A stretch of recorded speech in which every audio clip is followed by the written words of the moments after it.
We have no storms, but we got a lot of heat though. So Yeah. Well, we are live. Hopefully, it's actually broadcasting because as of right now, Twitch still says that my Friday night stream is still broadcasting. yes, I did see that. It's going on for like 3 days. Yeah, and I get a hold of the Twitch support channel, and they send me back all of their here's all the noob documentation for all you Oh, newbie broadcasters. I'm like, I appreciate the documentation, guys, but I've already read all of this. And I've been yeah, streaming for 3 months, no problem. And I've looked yeah. back a couple years ago, a bunch of people are having this and like, yeah, it'll go away after like 2 days or so. Well, I'm mine's Yeah. seeing going over. pre-checks in progress on my Yeah, yeah.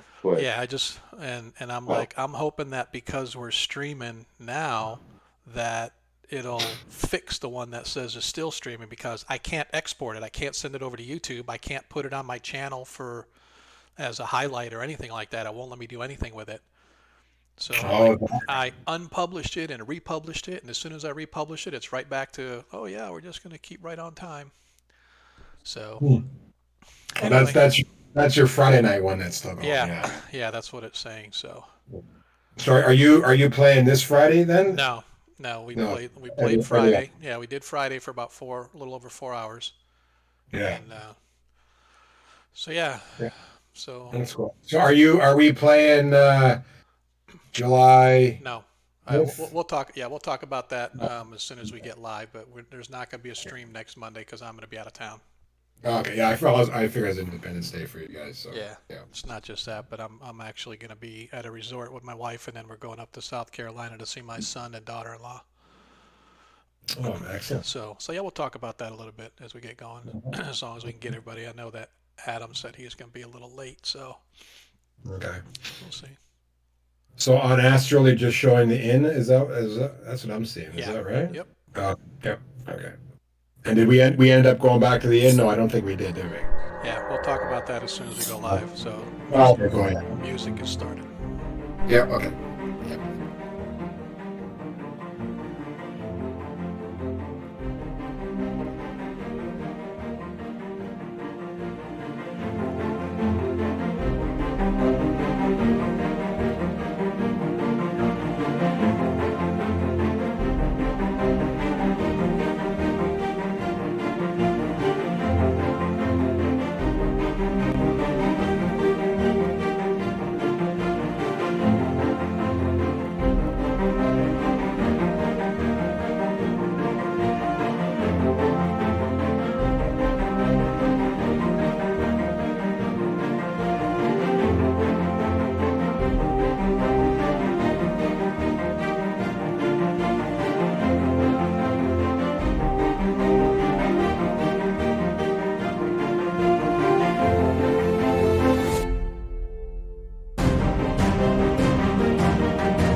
And good evening, Hawkers. Welcome once again to your Monday night edition of Parentland Adventures 1E One Shots. I am DM Sean, your host for this fine event, bringing together once again some of the finest role players ever to grace the interwebs.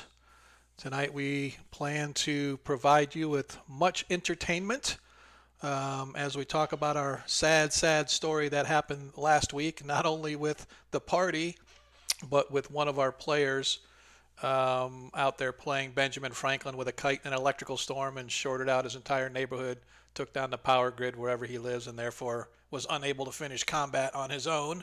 Welcome back, Felorius. We appreciate you being able to make it with us this time. Thank you. Thank you. So right now, I'm not really. Let me check and see who we still waiting on. All right, so we have 3 of our players, which is going to be totally fine because I'm sure the 3 of you can go and take on whatever it is that you guys need to take on. Hopefully, I know that Arthur has said that he's running a little late, so I guess we're just going to have to do a little bit of filler in order to kind of bide our time until he arrives. Haven't heard from Ukala. Hopefully he'll be on, but if not, like I said, we can NPC some folks and we can run see as we see fit. So for those of you that are watching, hopefully you're seeing our stream. If you've been by the channel the past few days, you'll notice that my Friday night stream, which ran for about a little over 4 hours, and by the way, shout out to Wicked Studios out there as they raided us right at the end of our stream, man. I wish they would have raided us like in the middle of the combat. I think it would have been a little better for that raid, but they caught us just as we were in our after party. If you hang out with us, you know that after every stream I tend to hang out for a little while in what we call our after party, just to kind of shoot the breeze, hang out, wind down a little bit. But Wicked Studios raided us, man. That's like my 3rd raid. So I was pretty stoked, man. They came in with like 15, 20 people, whatever it was. So if you haven't been over to Wicked Studios channel, they got a lot of good content going on over there too. So they're on my recommended list. As a matter of fact, I do auto hosting. And if you don't know what that is, basically when our channel's offline, if one of my auto host groups or channels comes online, then you can actually watch their stream while visiting on my channel.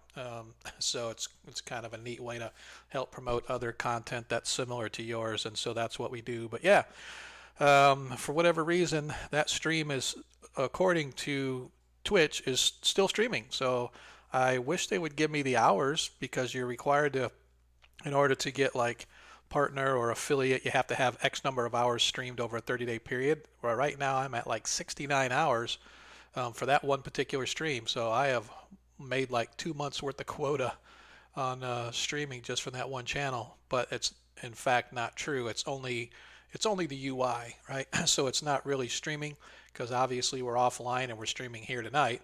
But for whatever reason, if you go to look at that broadcast, it still says streaming. So I have no idea what's going on. So, but anyway, for those that were here last week, you know that our party came to the village of Hommlet. Hey, Valerius. Hey, I see you out in chat. Cool. I like it. Be out there waving to everybody. Start drawing people in. So last week our party came to the village of Hommlet as part of our 1E one shots, and although we always try to do a one shot, never seems to work out that way. It always seems to be 2 sessions at least in order to get through these things, but that's totally fine, because again, the one shot is we're just going to do this one adventure, finish it off, and then jump on to the next adventure, whatever it may be. So last week our party came to the village of Hommlet. Met with the priest of St. Cuthbert, a man by the name of Brother Tehran, and Tehran sort of pointed them to an old, broken, tore down moat house. Hey, Mr. Gazumba, how you doing, Jay? Thanks for showing up, brother. We appreciate it. So if you guys, like I said, if you were here, you know that the party went out to the moat house. Things were actually going rather well, as they encountered some giant frogs, and they took out a giant spider. And just as they were getting ready to enter into the moat house, they were waylaid by a pack of 4 ghouls. Personally, I thought it was going to be a relatively easy encounter. There was only 4 ghouls and 8 party members, all included. If you include Arthur, who has some hirelings, a couple of fighter hirelings, and so they took out 3 of the ghouls, but that one ghoul at the very end, man, just started taking people down. One of the ghouls took down a paladin.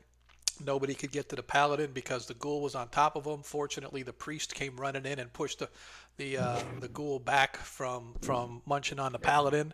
But it finally took so a little bit of effort from their thief Darnielle to get in there and start pulling bodies away, while the party was engaged otherwise with the ghoul. But they were just not having luck. And we were talking before we came on, and Valorius was telling us he finally got a chance to watch that last part of the stream, and I think you should too, because it just goes to show you, man, it doesn't matter what you're fighting. If the dice ain't gonna play, there ain't no way. So I was just I thought it was just kind of humorous, but not humorous in the sense that I almost had a TPK by a single small pack of ghouls, and it was all because of dice rolls, man. It's just nothing they could do seemed to help. So now that we got people here, let's see. The only one we're missing is Monkey. So somebody on Discord could go to one of the other Discord channels that we know Monkey's on and ping him, or just ping him in our Discord and see if he responds. I haven't seen him today, so I'm not really sure. He could be busy. He could be streaming himself. He's probably playing one. He bought some new video games, right? So he actually likes to go out there and play on the video games. Maybe he forgot about us tonight. Or maybe he's just tired of getting his ass kicked by ghouls. I don't know. It's just the way things are, man. And by the way, that ghoul attack was not my fault. That was Jonathan, not our Jonathan player, but John, one of our viewers. He won the giveaway for the random encounter. And so his random encounter that he wanted to do was ghouls. And so we are going to, before we get started too much further, I'm going to reset this bad boy, and we are going to open our giveaway. So the giveaway is now open. So if you want an opportunity and a chance for picking next session's random encounter, just hit that old exclamation point random, and you will be automatically entered. At the end of tonight's session, I'll pick a name out of the hat, and we will get together between now and next stream, and we will determine what you want your random encounter to be. Last week, DM 25 to whatever his number, I never remember his number, I just call him DM 25. He won the random encounter. We got a good one going on for you tonight, but let's just kind of see where things go. Is everybody kind of set and ready?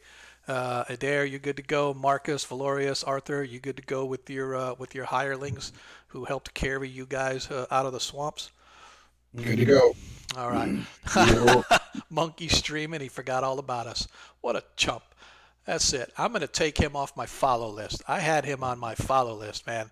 He was like number 4 on my list. I'm going to put him all the way at the bottom, man. He's never going to get followed from me. All the way at number 5. Or he's never going to get auto-hosted. I mean, he's going to never get auto-hosted. I got like 10 people in there, and I do have to say, I'm not going to lie, Lord Kazumba's channel is number 1 on my list when it comes to following offline, because Jay's the one that got us started in this. Jay's the one that sort of is leading the charge, getting our community together, so we're going to show him all the love that he's shown us, which, by the way, I won his giveaway last night. I don't want to say it like braggingly, but I think that he put my name in there 10 times just to show me back some love. And Hey guys. hey, hey man, how you doing? I lost track of time. Sorry. No, dude, you're totally okay. We were just talking about you, how we were going to NPC you, and that you were going to be the frontline guy for everything. So it would have been totally okay. No big deal. We were gonna put you on front. See, I sent Jay, who is like the father figure of this Greyhawk community. He went running out there on Twitch and grabbed a hold of Monkey Boogers by the little inside leg and dragged him back into where he's supposed to be. So I appreciate it, man. Don't forget to end your stream too, Tino. So yeah, man. Anyway, where were we? Oh yeah. So for those that haven't been here, or you don't follow us too much, once again, we stream here every Monday night, every other Friday night. So this last week was our Friday night stream. So there is no upcoming stream this Friday night. And just for, I'll say it now, and I'll kind of relay it again later at the end of the stream. We are not streaming next Monday or Friday either because it's the 4th of July weekend. And I'm taking the whole week, and so I will be out of town. So there won't be those streams. However, we're trying to get a Friday night stream in the following week, and then we'll just do back-to-back weeks. If we can't do it, totally fine. If we only got a few players, still totally fine. We can at least get a stream up and going. But for this stream, we will be skipping next week, but I'll be back the following week as long as you guys are willing to come back and entertain some more folks. So let's kind of get into tonight's game. I discussed a little bit what happened last time. The party, having arrived at the village of Hommlet, was directed to the Church of St. Cuthbert to meet Brother Tyran. And Brother Tyran discussed with you guys about how bandits had been raiding the various communities, particularly the merchants that were coming in and out from the north and the south, but particularly from the north. And so after speaking with him, as well as Rufus, who is soon to be the sort of like a field marshal, kind of the lord of the land, if you will. They're building a keep here in the village of Hommlet. You guys spoke with him, and he directed you guys to this old, broken down moat house. Now, this moat house used to be a outpost for the evil temple that's a little farther to the east, and now it's sort of sinking in the swamp. It's just sort of rotten wood, and the walls are all crumbling around it. It took you a little while to get there, but you guys did manage to track your way through the swamps and grasslands, led by Valorius's keen eye through the wetlands, and you found this old moat house. Again, the walls were kind of all collapsed. The upper stories were all collapsed, etc. Having encountered a couple of giant frogs, you continued your way in, where you then encountered a giant spider. Found a little bit of treasure in the form of an ivory box that held like a book of some kind, but the book was gone, but the box is still valuable in its own right. But then you guys got waylaid by a small pack of ghouls, and as the fates would have it, the combat did not go your way, or at least as well as you could have expected. And you guys found yourselves either paralyzed or unconscious at the hands of the fiendish beasts. Fortunately, the ghoul paralyzation was not such that you guys are still paralyzed. And after perhaps 30 to 40 minutes, your other party members sort of dragging you back out of the courtyard into the swamplands to try to regroup, the paralysis began to wear off. And everybody, with the exception of Marcus, who was down considerably wounded, but then eventually healed by the priest, you guys found yourselves back in the village of Hommlet, in the up in your rooms of the inn. I put you guys in a hallway because, to be honest, I could not remember who went to what room, and I wasn't going to go in the stream just to try to figure it out. So right now, we are going to let you know that 4 days have passed since you guys have since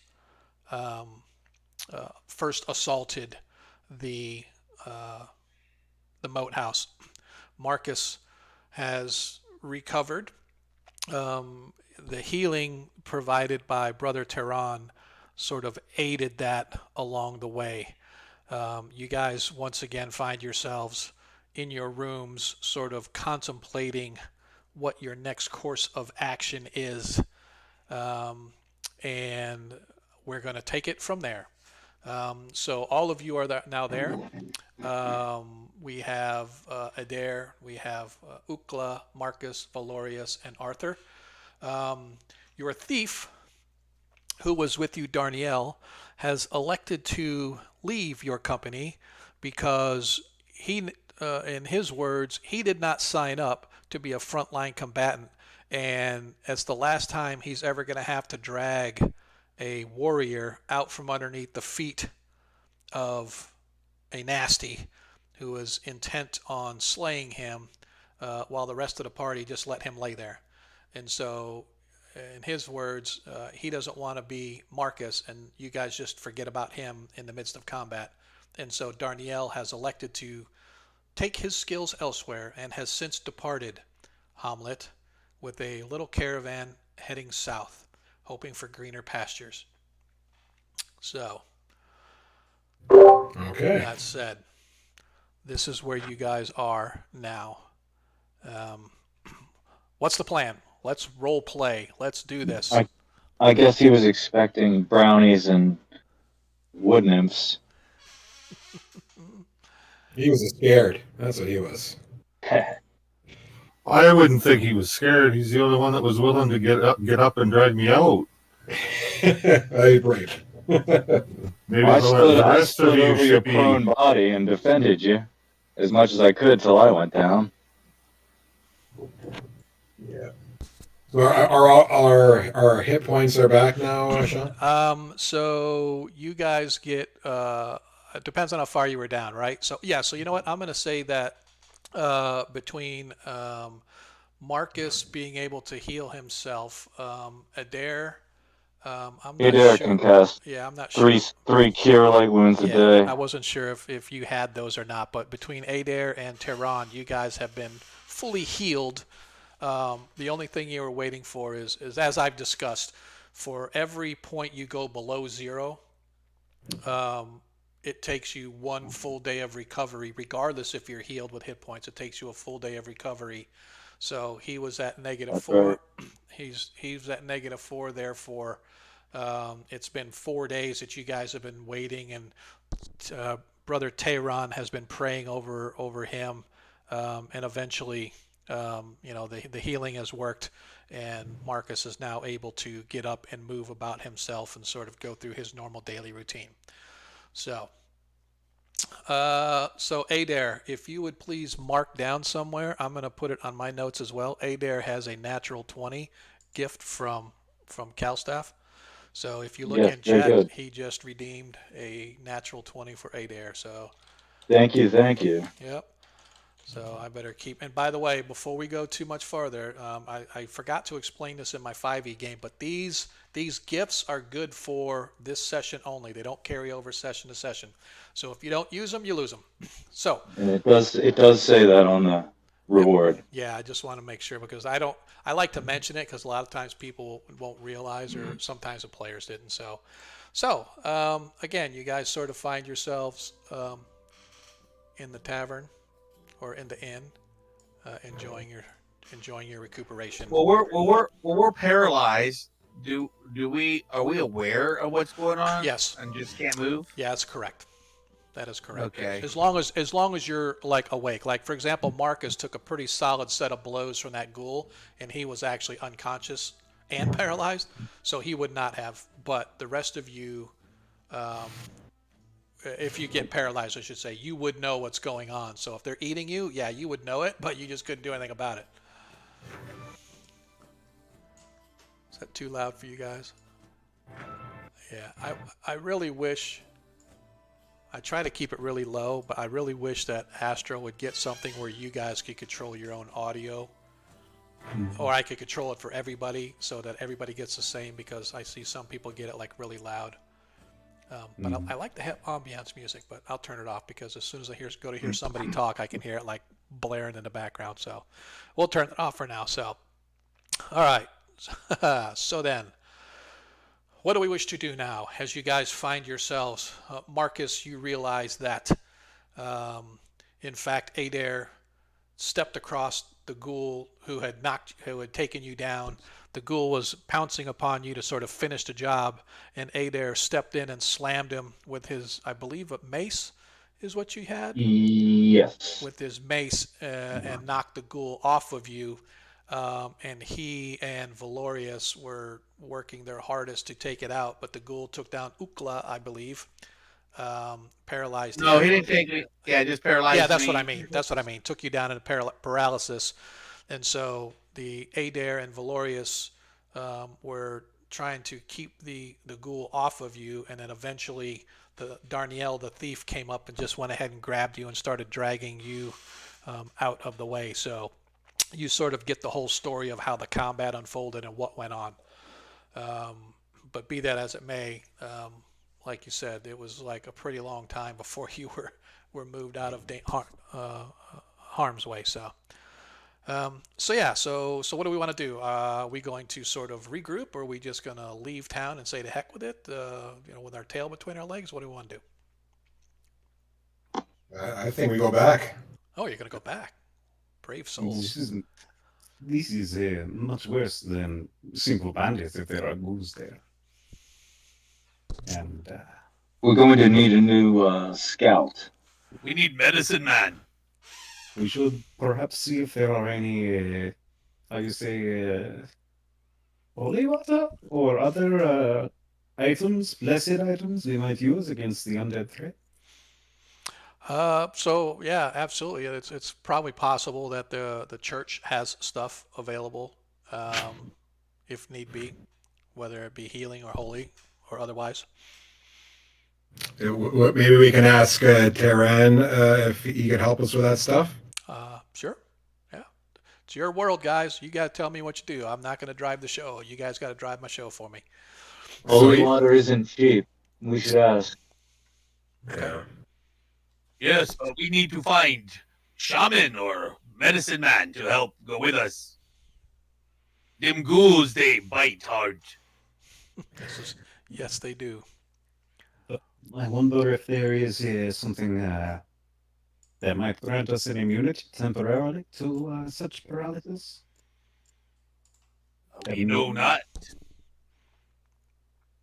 anything like that. So, Marcus does have the aura. You know about that. Marcus has a holy aura about him that provides, I believe it's a plus or a -2 to their attacks. Correct me if I'm wrong, Marcus. Is it a -2 that the undead get? Yeah. Yeah. Otherworldly beasts like demons and stuff like that can't touch him. I believe it is. I have to go back and look at all the rules because you guys aren't ready to face demons yet. But I do know that undead get a negative bonus to attack people within 10 feet of the paladin's aura. Well, Ukla, I would say I'm the best bet you're gonna get to turn those beasties. Anyone better than me at turning away undead is gonna cost us more than we can probably make in this place. I think we're really on our own here, guys, to be honest with you. Yeah. Well, we need to be certain that we do not get jumped from behind like we did so unexpectedly. You see, those enemies, they would not have been such a threat if we were properly prepared for them. You prepare for a surprise. That's tough. If there was some way we could have someone watching our backs, and alert us if something like that was to come up, it would be a great boon. I wonder. So what's the plan? How about We your need to go back. how about your hirelings there, Arthur? What if It's possible. they kind of kept our rear guard there, both of them, kept their wits about themselves. I do not know if they are well equipped to alert us to such a threat without giving themselves away and being slaughtered. What sort of personage were you suggesting then, Doran? Because we must make Oh, I'm not certain. hay while there's sunlight. I am not certain there is a good solution. I am just presenting the problem for discussion.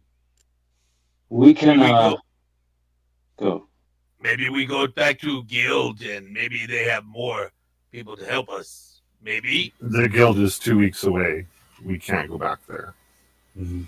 If there was a way to,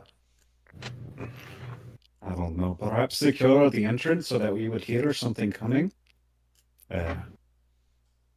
If I recall correctly, there was a door that led into the actual moat house, correct? Yeah, so there was actually Yeah. a flight of wide stairs that led up onto the porch.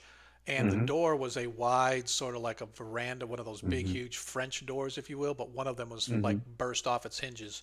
So it was like burst inward, still hanging. The other door itself was closed. But yes, there was a set of steps leading up in some. So it's like there's double doors there, right? So so the ghouls came out of there? I don't remember. No, they did sorry. not. The ghouls came from from behind out us. in the swamp, and they came over the drawbridge and then hit you from behind. Maybe what we need to do is not burn a bunch of bodies and attract a lot of attention, because that's probably what the ghouls were coming to check out. Yeah, perhaps. Yeah, could be. Possible. Is that drawbridge, guys? Do you think that's actually was just kind of like a plank that kind of Well, it was reach. actually it was the remains of the original drawbridge itself. Yeah, the wood was sort of broken and rotted through a little bit, but it was sturdy enough for a man to walk across. did we Judgment-wise, know- probably nothing really heavy like horses and carts and stuff probably couldn't go across. Yeah. Did it look like we could possibly maybe barricade that a little bit, so if there were some creatures coming in, they'd be slow. It would probably take you a little bit because it is fairly large. You're talking probably 8, 9, 10-foot tall doors that lead into. And we might be trapping ourselves. Yeah, that is true. Totally true. But we can make something maybe that they would make a noise if something were to come through there. Right? That's a very good idea. I mean, we also have Ukla. He's strong like bull. He can lift a lot of things. I think our plan should be to possibly contact the priest in order to get holy water or whatever else you guys were interested in. Possibly find someone to find traps for us, if that's a possibility, to hire on, and then to head out. Yeah, I think that's a good plan. Okay. We'll talk to Tehran and see what he can do to help us out. Right. Okay. Do we all want to go see him, or just a couple of us? Let's stick together. Yeah, good idea. All I right. have a question for the dungeon master. Yes. In 5th edition, it's kind of assumed that you can purchase like a bag of caltrops and empty them out into space. Mhm. Is that a thing in 1st edition that you could also conceivably do? Yeah, you could probably buy caltrops if they're available in the store. You'd have to go look and see. Yeah. It would be a little bit of a strange thing to find in Hommlet, but maybe it's possible. Yeah. Mm. You have to remember this area is actually sort of good for adventurers coming through and whatnot because of the fact that there was an old ancient temple around. You've got the moat house around. You've got things sense. going on, so it's quite possible that they have gear that caters to the adventuring type. Okay. Yeah, it's It's pretty definitely cool. something I'd like to look into. Okay. Yeah, absolutely. We could do that. So who's going where? Or are we all going to stay together just to... We're all going to stay together, I believe. Okay. Ukla's coming up with ideas as we're walking together wherever we're headed first. Okay. Maybe taking silver pieces. Maybe we take silver piece and put on weapon. I don't know if that affects it or it's gotta be. Oh man, you just sharpen like half the silver piece and put them in like a baseball bat. Like carve out a little indent to stuff them in. Yeah, Yeah. that sounds a good idea. We're running out of idea. All right. So, now if I can find my map of Hommlet. So you guys are like right there outside the wench, and you're looking for the like the trader store, right? So, or you're gonna go back to the church first. Sorry, you're gonna go to trader first. Or you want to go to the church first? I remember you said you wanted to do both. Someone pick. Let's go to church. Yeah, let's church go to the first. church first. Okay. Let me see if I can. All right, I want to see where that one is. All right, so yeah. So as you guys, I want to make sure that I got the right one. We want to go for the handout first before the payout. Yeah, exactly. So as you guys are sort of, I'm going to zoom out here so you can't see you guys. So you guys sort of follow the road here, right? And as you're coming across, and I'll move you up here in a little bit, but right here across the bridge, as you guys arrive right here, okay, the church is a little farther down the road. This is actually the trader right here, and you can see they have a big. It's a long, low building with lots of windows all the way around it. The windows, when I say not glass, but they have like open shutter windows, so they can shutter them to close them. And then out Will you back, bring it again? yeah, it's right here. Yep. So right here. Gotcha. Yep. So we can move party there. And you guys can't see. But anyway, I just kind of want to give you a feel for where things are. Eventually, I'm going to put a map up here. If you're here long enough, I'm going to put a map over here where you guys have numbers on it so you can kind of see what numbers what. But so anyway, continuing your way up the road, and of course, this is the church right here. So you guys find yourselves once again coming back to the church. Dun dun dun. And entering once again, Brother Tehran sort of greets you guys in the entry foyer, and he stops and he sort of nods and he goes, looks at you, Marcus, says, "You are looking well, my son. Are you feeling better? I hope." I am better. Ready to go back and exact some revenge. As it should be.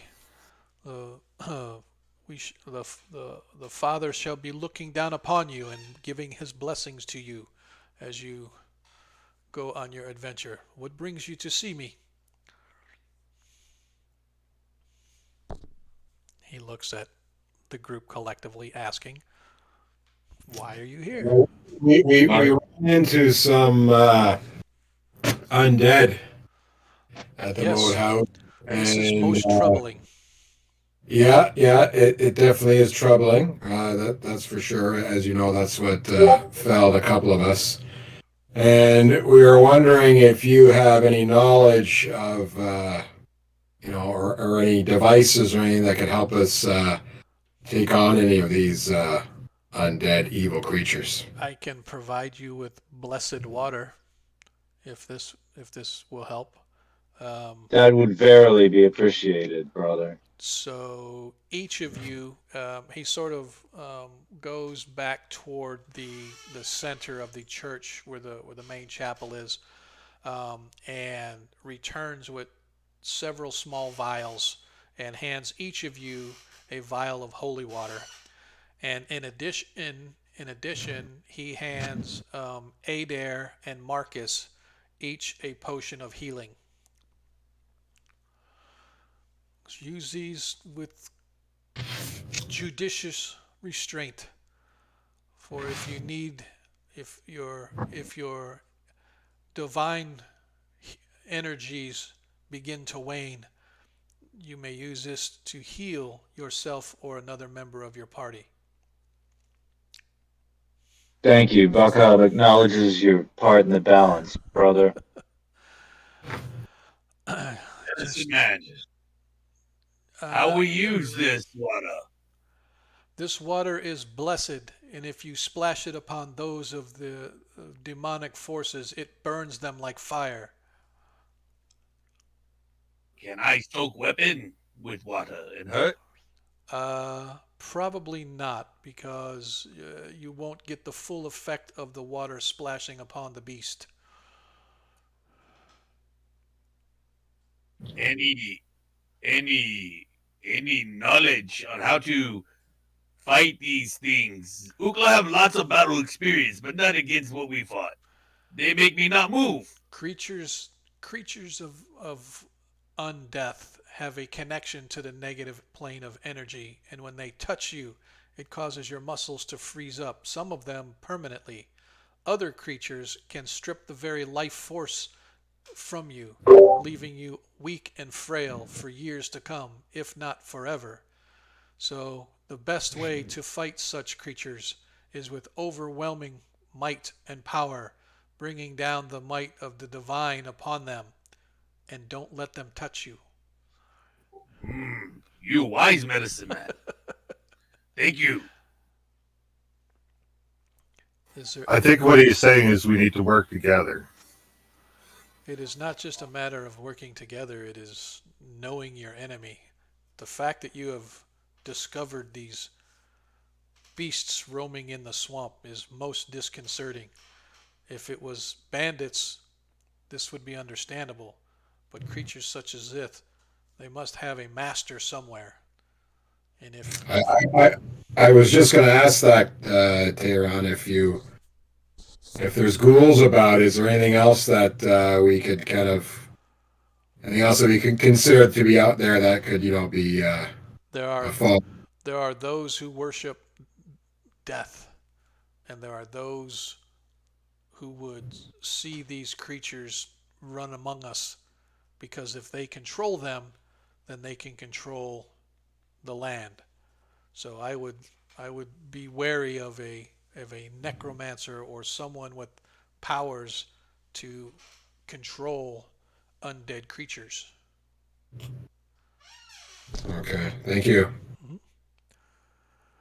By the way, if you haven't clicked the button down there, folks, what are you waiting for? I know there's a lot of you guys out here to follow us every week, but if you haven't clicked that button, go ahead and click that little subscribe button, or click the little follow button or notification button so that you know when we're online.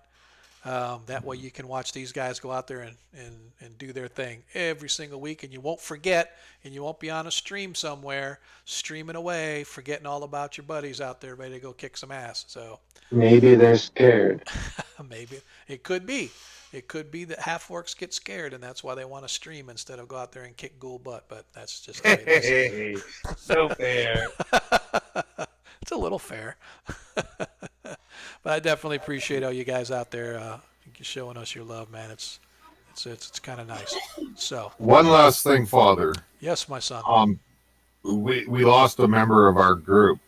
Is there anyone in town that we should seek that might be able to help us? If you look at the inn, there are those who travel in and amongst our communities looking for adventure themselves, just as yourself. It's quite possible that there are those there who are willing to, for a price, of course, join your group and provide you with their services. But is there anybody there currently? I do not know. We should definitely attempt to try to procure such services, because walking into a ruin blindly would be foolish. Yeah, I No matter what suspect that faith there you will be are. traps and stuff. Someone adept at finding them and disarming them might be handy. Okay. So, your business concluded with the priest of Saint Cuthbert. You guys depart, and where are we headed after that? We should probably hit that merchant there, right, guys? If you want to get some. Yes. Yes. Ukla's urging to go to the merchant. Okay. Let's go. Definitely something we should stop by. All right. Now, I do not have a map of the inside of these guys. I apologize. I'm a slacker. Oh my God. I know. Unprepared DMs don't have time to make maps for every building. Or technically, I wasn't able to purchase every map for every building, but I don't think he has one. But anyway, so you guys, as you're walking past, once again, as I said, it's a long, low building, single story, but it's got a lot of open shuttered windows. Inside, you can see that there are a couple of traders that are doing business with several people. Most of them look to be typical commoner farming type community. One of the fellows you see is sort of a little bit taller, not real tall, maybe 5.5 foot, 5'7", somewhere in there, but he's very thin and lanky, kind of swarthy looking, has sort of a pointed goatee and a thin pencil mustache. His hair sort of patted down and greasy black looking, as he sort of looks at you guys when you come in, and you could almost swear you could see gold coins sort of flash up into his eyes, and he's like, welcome to the trader store. How may I help you?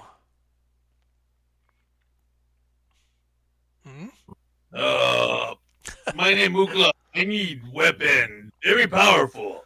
They look like, and I point at the our magic user, uh, and I show him kind of point at the darts.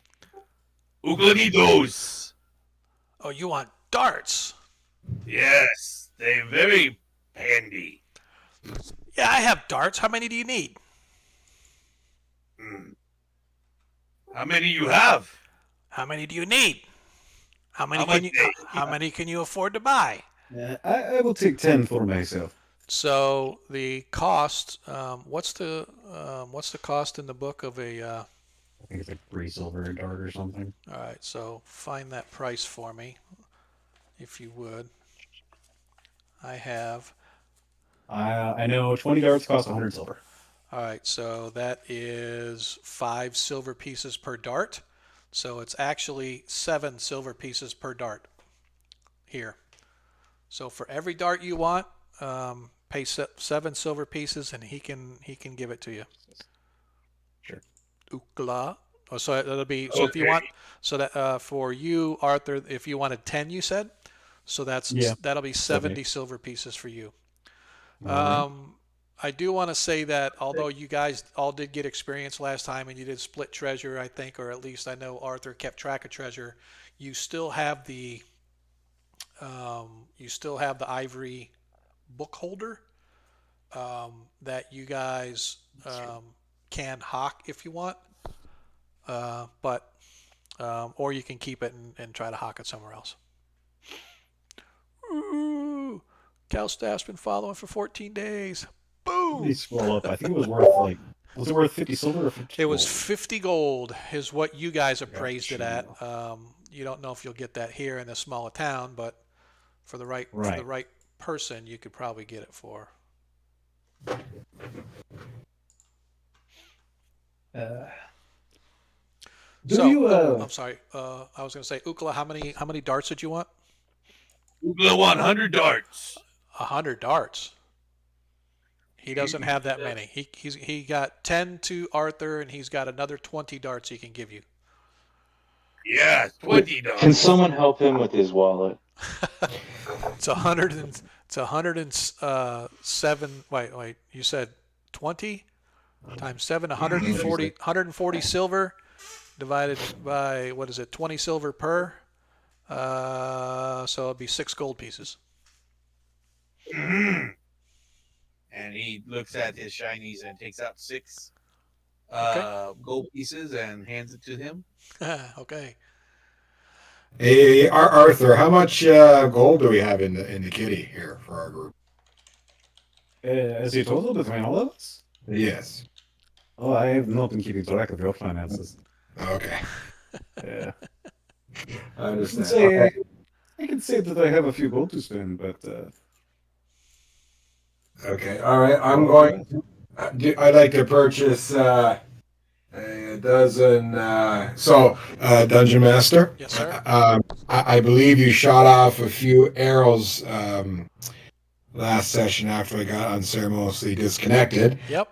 At that time, I had 8 arrows written down. Do you know how many you fired off? I fired 2 more before I went to the bastard sword. Okay, so I'm down to 6. So I'd like. Well, so how many did you start with? So I started with 10. I shot off 2. Okay. And so I was down to 8, and then I got 2. Okay, so But like I said, I always allow after the combat you can recover half your. But actually, you know what? No, I'm not going to say you guys didn't, because you were more concerned with dragging yourselves off because you were down. I believe. Yeah. I believe you were paralyzed. Or no, was Valorius one of the ones that was left standing? I think I was okay. Yeah, so you can get half. So, all right, so I'm going to say that you would have known to at least get half your arrows back. So you got 2 of them back. So you're down. 8, so you're down 8. Okay, so I will grab another dozen arrows. Okay. That is the cost. What's the normal cost of 12 arrows? 1 gold piece. 1 gold piece. So now it's 1 gold piece, 10 silver. Okay, I got that. Adair would like to buy 20 sling bullets. Normal price is 10 silver. All right, so It's going to be 15 silver then for the same number. All right. Did we want to purchase, guys, as a group, um, some silver tipped arrows? I know a couple of us have bows. So as you Uh, ask, he does not have specialized like that. That would take a blacksmith some time to fashion those. Understood. Okay. Okay. He has regular, normal, everything basically in the book, just at inflated prices. Mostly. Keep I need 4 javelin too. 4 javelins. Yes, I have none to show you, but I need. Okay. Let me think. Let me see what they say it has They here. long Pole stick arms with- and shields, weapons, missiles, associated gear. I am going to say that he has javelins. He'll give you 4 javelins. What's the cost of a javelin? Come on, man. Come on. We got to keep things going here. We're like click, click, click, boom, boom, boom. Can't leave our people out there hanging out in the chat world, 10 man. silver piece. 10 SP. 10 silver per? Per. All right, so it's going to be 12 silver pieces per javelin. So 48 silver pieces for the 4 javelins.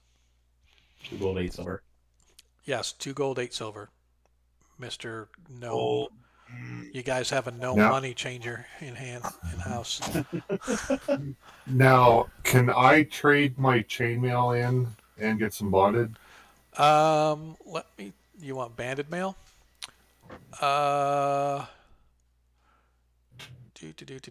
Looks like no, he doesn't have the armor that you What would. about splint?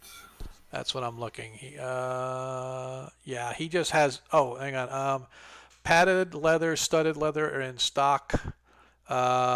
Which kind you looking for? Yeah, I will go buy the. I'm gonna go buy the Gary Gygax book on this. If I can find my other. Where are we? Here we are. And I'm going to. And no, he does not have banded mail. You said, what about banded? What about Splinted? splint? I'm going to give splint the same chance as scale mail.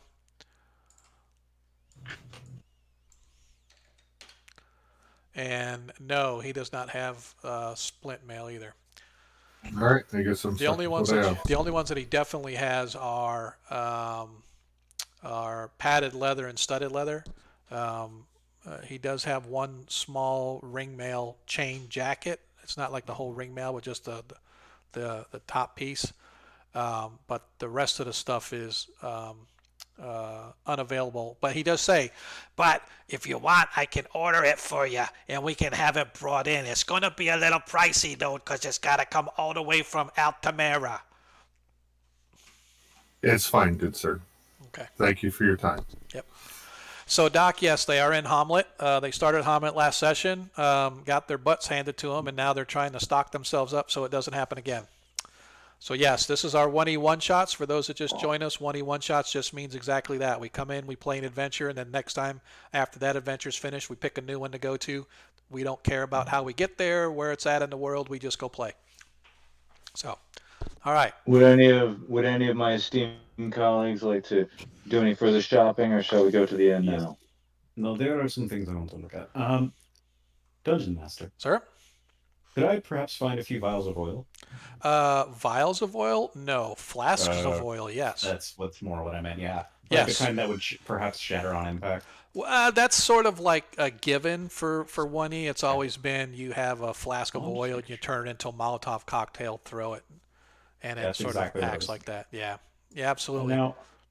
Now, because I still don't have a firm grasp on first edition mechanics, would it be better for a magic user or a 0th level follower fighter to throw one? Really, it's you're talking about hit versus splash radius. And so typically the way I handle it is if you miss, but you only miss by a little, then I'll give a splash, potential splash radius of a little bit of damage, whereas if you hit, it's full damage. So really, it just comes down to who has a better chance to hit that That's particular fine. armor class. Yes, always take a few good eggs to make an omelet. Wow. All right, I'm just gonna bounce Magoli off here. Yeah. Magley. I was just wondering if you happen to know off the top of your head, like if a magic user is better is I'm the looking name for is a you. follower It's the or same, mate. It's the same. it's the exact same? Okay, Yeah, it's cool. pretty I much the believe same. so. I'm gonna get Adam one of these. I'm gonna. What? It's. I don't know if you can see in my thing. I can see it. I don't know what it Yeah. I Oh, can read this it. is the Dungeon Master screen for first Ooh, edition. it's the cheat sheet. It's the Dungeon Master screen Nice. for first edition.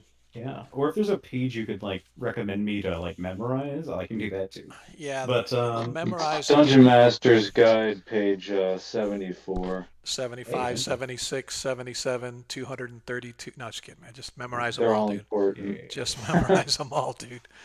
Yeah, no, there is the charts are the cheat sheet or the DM guide is right out of the DMG. So he's right. It's like page 70 something. Good to know. Good to know. Yep. All right, I'll have to read through that too. Yep. So it's the same between my 0th level fighter or me throwing a flask Pretty of oil. much. So Pretty how much. many does he have in stock? He can give you 10 flasks of oil. That's how many he has. Oh. All right. Let me see how much is going to. If anyone else wants to keep shopping while I check prices and how much money I have, feel free. Naturally, they're 1 gold a piece normally. Yeah. Yes, I know that. Yep. Oh, sorry. Yep. So it'll be 10. It'll be 12 gold for 10 of them. What I was going to say to him is, we have been paying very much for these items. Perhaps I could buy out your supply of oil for, we'll say, 19 silver pieces each. So that's less than the cost that they normally is. Yeah, perhaps 10 a gold each. It's be happy with that, probably understandable that you're in the middle of frickin' nowhere. Yeah, perhaps. And this is the only shop you're going to buy oils from. No, that's So if you want to buy the oils from me, you buy my prices. My price is 1 gold, 2 silver per flask of oil. 1 gold, 2 silver each. Yeah. It's actually a little underpriced of what it should be, but that's what I'll give it to you at.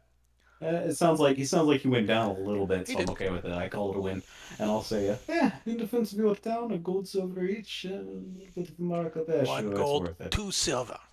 Not 1 gold, 1 silver. 1 gold, 2 silver for each flask. All right. So it'll be 10 gold plus Sure. 20 silver. It's 3 gold, right? Is that right? No, yeah. It would be 22 silver a pop times 10, Yeah. so 220 silver. Yep. Which, in this case, you know what? I'm gonna go for it. Okay. Yeah. Okay. So now you now have 10 flasks of oil. I hope you guys can carry it all. How much do they weigh each? I a good think question. I think I oil need flasks to are a do an pound exercise. apiece. It's in like 3 different books. Yeah, no. Sorry. Yeah. Welcome to our world. So if you want, I think I'll split it between the 3 of us. yeah, My if you want a followers good don't have. PDF, get the OSRIC PDF. Noted. Yep, that's sort of like it's much more organized and it's a lot of it's not 100% based off of 1E, but it's like as close as you're going to get it. That's what a lot of people use. I use a lot of their stuff in there. That's where I got the when I was looking up the paralyzation time for ghouls, I got out of the OSRIC book, right? So yeah. Anyway. I just control F the PDFs and open a second one in case I need to check like 2 things at the same time. Exactly. Yep. All right. So what next? Ukla also needs furry beast, and Ukla does his best to try to describe what a dog is. Oh, you want to buy a dog? If he has. Let me look. I don't think they sell dogs. You want to donate their mutt to the cause? I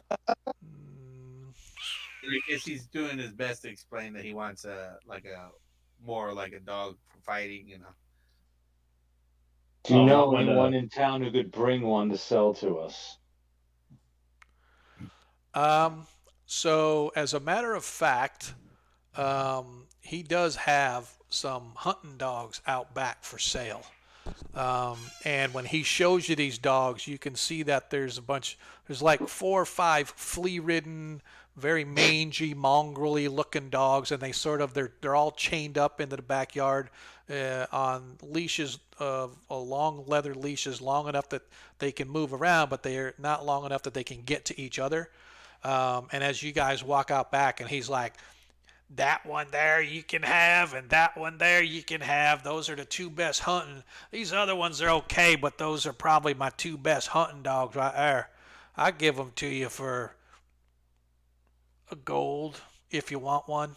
Can't have them both. 1 gold a piece. So, and Okay. as soon as you walk out, they snarl and they like leap at you, trying to like, barking at you like extremely loud. Um, Almost frothing at the mouth trying to get to you. They look like they're none too happy in their condition. Hey, thanks, Valorious, man. I definitely appreciate that. Magoli, welcome to the team, man. Welcome to the team. That was a great comment about the Hommlet. Yeah, I was. I definitely. Hey, man, I appreciate all the love, man. It doesn't matter how the subscriptions come in. I definitely appreciate it. Hopefully, you'll come back every week, and eventually you can get buy yourself a sub. So it'd be cool. So anyway, the like I said, the dogs that are out there are pretty mangy and flea ridden and stuff like that. Very, very, I don't know, anorexic almost, right? But they're like barking up a storm as you come out there, right? And they're all pretty soon they all start barking at you. They look like I need to retame them or something. That I won't be able to handle them. Or They look like it would be very difficult. To be honest, it's totally up to you. If you want to take one and try to retame him, I'm just saying that you're not going to have time to do it between now over to where you're getting to the moat house, right? right. So if you wanted to do it after you came back or something like that, and kind of pick one up and then sort of try to train him along the way, maybe or something like that, Valorius might be able to help you. He's a woodsman type and stuff, so he might be able to. But yeah, it's definitely. I would say if you were looking at him, it would be sort of a iffy situation on whether you could. Yeah, Ukla's gonna reconsider, and he's gonna say, "You know how better dog is it? That's the best Hey, dog. man. That's the best dog there is. That's right Hey, there. There's noisy, the 2 best hunters we got. hey, noisy and itchy." I would be concerned with those dogs giving us away if we had to be Right, right. stealthy. That's what. Ukla, Ukla though, good idea. Don't get me wrong, but I'd be No, he's considering that too. He says they're too noisy, they're too loud, and they're. And not to be too morbid, but chaining one up in the moat house, behind us would definitely give us some advance notice. If Unless something they were to bark come our at way. everything, including butterflies. That could just bark, could just be false alarm city. Let's not. By the way, Shopkeeper. if you guys have Train. not, hang on, never mind. Go ahead. I was gonna say, shopkeeper, train dog better, and I might come back and buy. Okay, whatever you say, boss. You come back here, my dogs will be waiting. You'll see. I don't suppose you sell a towel, monsieur, or other cloth. Yeah, they have like regular clothing and stuff like that. And that's I don't know if you'd say Cool. towels per se, but drying cloths and stuff I like that. just, Yeah. I just need something flammable that I can cut into 10 pieces. Oh yeah, absolutely. Yeah, they have like Cool. sheets type stuff and whatnot. I'm Because you got to guessing remember, it'll they're cost not cheap just copper providing instead for of 100. adventurers; they're providing for an entire farming community. So they've got kind of a little bit of everything. I suppose the towel costs 2 copper here instead of 1 copper. Yes. All right, I'll mark it down. 100%. Oh, you'll mark it up. Adair's gonna need That too. a flint and tinder and a few torches. I'll pay his upcharge. Okay. So how much is the flint and steel? It's gonna be a gold. Okay. I imagine it's 4 silver extra or something. It'll be 2 silver extra. So 1 gold, 2 silver for your flint and steel, And the then, torches are a couple copper pieces each. yeah. So it's 3 copper pieces for each torch. So it'll be 12 copper if you wanted 4. For those of you out in the interwebs, you guys watching our channel, I definitely appreciate it. If you haven't already, hit that subscribe button or hit the follow button with the little bell thingy so that you can make sure that you hear us when we're online. But also for tonight, if you have not already, hit that exclamation point random. Get you guys an opportunity to get yourself an opportunity to win the random encounter of the session for next session. Tonight's random encounter is brought to us by last week's winner, DM 2552, whatever. I really need to remember his whole name. I'm not a numbers guy, I guess. But yeah, man. So it looks like Magoli is going to be the only one to win. Is that how you say it? Is it Magali or Magoli? Is Magoli okay? Looks like he's going to be the one to win because he's the only one that's entered. So all the rest of you guys out there, just get on the ball, man. I need you guys to hit that exclamation point random if we're going to have a true contest to see who can win that the random encounter. So anyway, back to the session at hand. So you've got your torches, you've got your oil, you've got your cloth to cut into little pieces to make Molotov cocktails or whatever it is you're going to make. Magoli kind of. Gotcha, Korean rice wine. See, that's all you had to say is that you're Korean rice wine. That's it, man. That's it. That's all I needed. Now I'll remember. I got that little Korean rice wine dude on my channel, man. He's all right. So yeah. So you guys, any other shopping we're gonna do, or where to next? Did he have any caltrops in stock? No, he did not. You did not have any caltrops. Sorry. All right. Anything else? Where to? I think I should declare this so that you know. I don't know if it will change anything, but I'm putting it out here. Because my followers' outstanding performance during the ghoul encounter, I paid them an extra gold each, as well as gave them their next month now instead of when it's Okay. when I normally do, No, it doesn't matter. as sort of a thank you. Yep. Yeah. Oh, they're definitely appreciative. They are definitely appreciative. Yeah. They appreciate you bringing them into the ghoul-infested territory where they are about to get And getting them out too, I imagine. Nobody does. Really died. Almost. So you Yeah. guys complete your purchases at the trading post, and you find your way back to the inn. I hope. At least I'm assuming. There we are. Mhm. You guys are hanging out on the rooftop of the welcome wench. Good, we could spot someone to hire better, further. Okay. And we're going to move you here. So you guys come inside, and I can't do this without music. Must have music. Put the music on. I am, but I hate it because it like blows up in Adam's ears. No, it's fine. I got it turned way down on my end. Okay. I'll mute the thing if I have to. Yeah. I just like to have a little bit of ambiance music, like kind of going in my background. So you guys find yourself back in the inn of the Welcome Wench as Ostler. Yeah, if it's too loud, feel free to lower the music on your side. I'm not. I think you can do it by browser. I believe they said you can do it in the browser. And if it's too much for you guys, let me know. I can always turn it off. But I like having the background. If you're using the phone, you can either right click and tab and mute the site, or you can turn it down in your volume mixer. Yeah. Depends on. Yep. Whose was that? Is that That's the Valorius? Yeah. Yeah. You got it, Valorius? Can you get rid of it? I don't know. Yeah, like I said, I don't want it to be overwhelming for you guys, and I know sometimes it's a pain in the butt. No, I'm fine with it, but you guys getting feedback or something? No, we're not. I Yeah, just we want can- well, I mean, when you talk, then we can hear the music really loud coming with you. Oh. So, but which is fine, right? Because it's not that bad. But I want to make sure that it's convenient for you guys.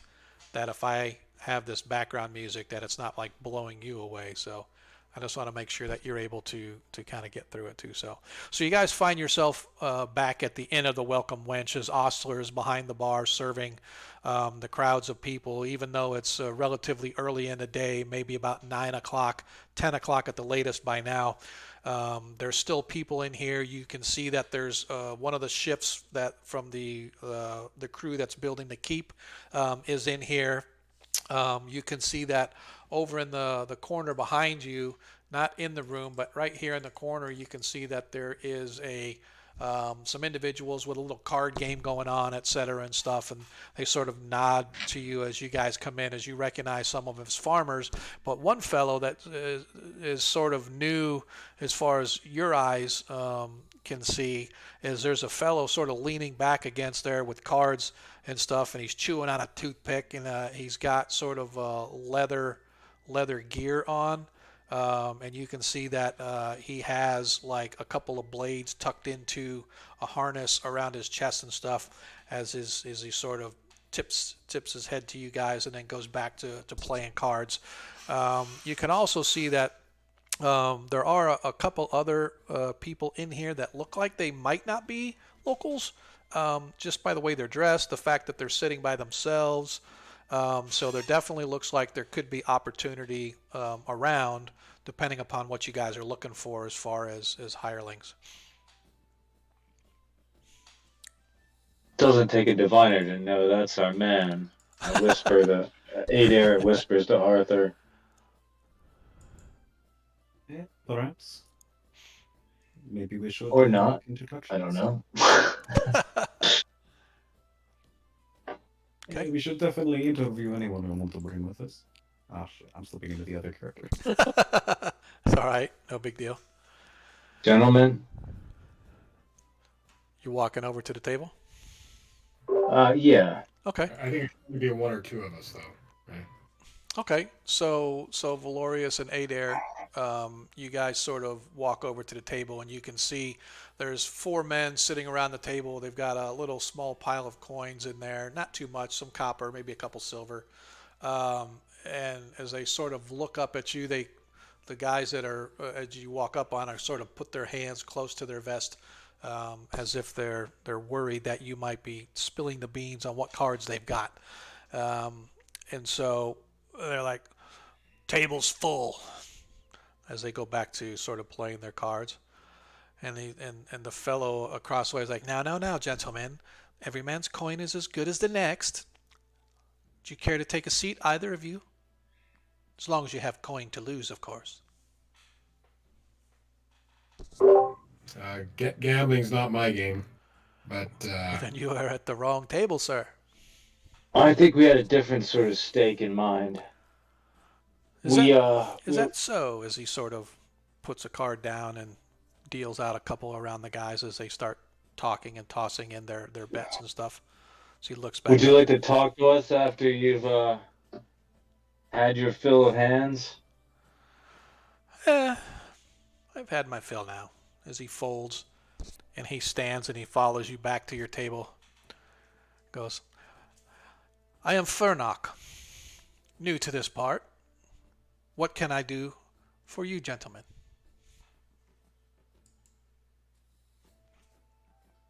Well, not everyone speak one. Well, Adair brought him here, guys. You close that deal. Marcus is gonna see if he's evil.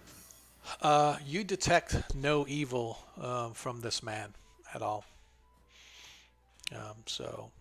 And typically the evil that is detected would be more the undead, unholy, demonic type. So he's definitely not that. But what his personal philosophies on life may be, you're not really sure.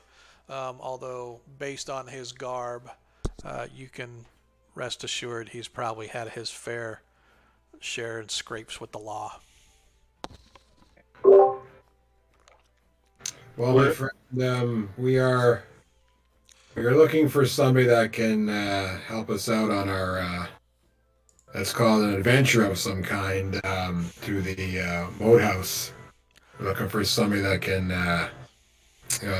extras digits and a good sense of things around him, and a scout perhaps may be a little bit of a term we may use here. I've perhaps a little bit of skill in this area. What is your offer, sir? We didn't talk what our offer is going to be. Well, Well, we of course,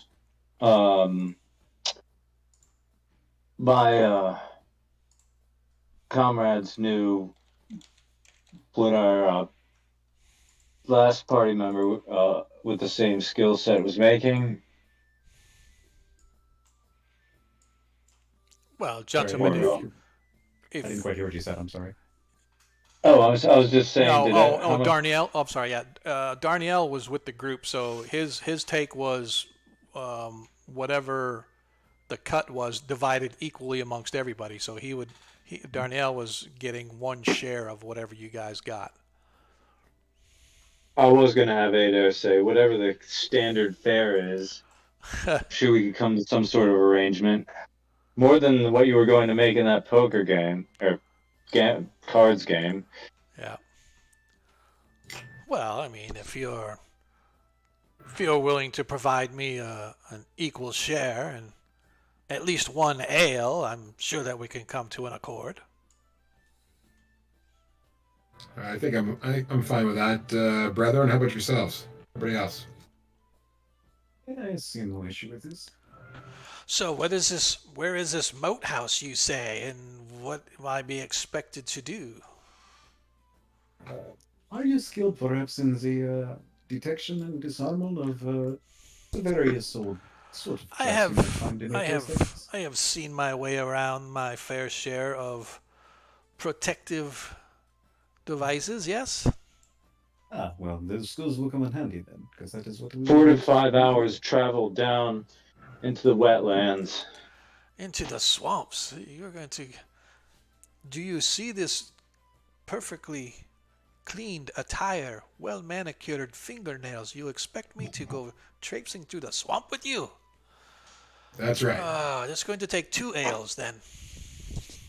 As he sits down, as the first ale arrives, and he begins to drink. So, I'm sure we can keep you in ale as long as we're working together. And I am sure whatever we recover from the moat house will serve you many drinks to come. well, how do you know where this place is? Have you been there before? We have visited it once. And so I assume then that for whatever reason, your former disarmer of protective devices elected not to return with you? Or you found that you had need of such services and now are bringing yourself here to me? It seems our previous, comrade believed you. What was the word you used? Expected brownies and forest nymphs rather than mud and sweat? Well, I am not much for mud and sweat either, sir, but I am one for a good hard-earned coin, so my services We are can protect yours. you. My s- We can protect you. As long as you're not a coward like him, we should work well. do not consider myself cowardly, but if that is a requirement for the job, consider me your man. As he begins to drink his second ale, and you guys now have yourselves one Furnock, a rogue of repute, who will be willing to join you for an equal share of the spoils. All right. What shall we do now? Should As we he get going? finishes second ale. There is Yeah. no time Well- like the present for me, sir, as he slams his mug on the thing. So what time of the day is it? Is it like around noon time kind of thing? Yeah, it's probably 11-ish, 12 at the Okay. latest. Okay. So if you guys figure your travel time is going to put you there 4 in the afternoon, maybe 5, 4 or 5. So, and then sun goes down around 6:37. So you probably have an hour, hour and a half of daylight when you I'm guys not sure first. it's so wise for us to go this late in the day. I don't think that's desirable. I think we should. Uh, Leave before morning. I believe that's probably a good idea. Yeah. And we will need to take a different path. We have marked the previous one. If they have, if another has found it, they may, well, have strapped it. Perhaps have more fiendish creatures lying in wait. It's a big forest. I don't know if someone would have found our blaze. Yeah. It's We can possible leave at the not. crack of dawn. I am simply Oh. concerned. We marked several trees near the area. If somebody came across it, perhaps we just find a slightly different path through it, just in case they have something nasty waiting for us. I'm sure I can track us through. Of course. Yeah. We got in there the first time. We can get in a different way now. I mean, in the morning. What is it they say? There are 100 ways to skin a cat? Okay. That is what they. No. Did you not say that? Okay. Okay. So you guys elect to take the rest of the day, and then tomorrow we're going to get underway, so to speak. Is that correct? Yes, sir. You know what I just noticed? That's interesting. Hmm. Hang on just a second. See if this. I am just gonna see if it. No. Hang on. Sorry. I'm being anal here. It's just weird. I'm looking in it. I don't. Oh, that's right. I forgot. I used to have, like you guys have, the entire window around your chat type of thing, or where your picture is. Mine only has the one on the bottom, and I'm like, why don't I have it? Oh yeah, I took it away. Never mind. I forgot. I like the open instead of the bordered. So my ADD kicked in. It's like squirrel, and I completely forgot about the game and worried about my stream. So, all right.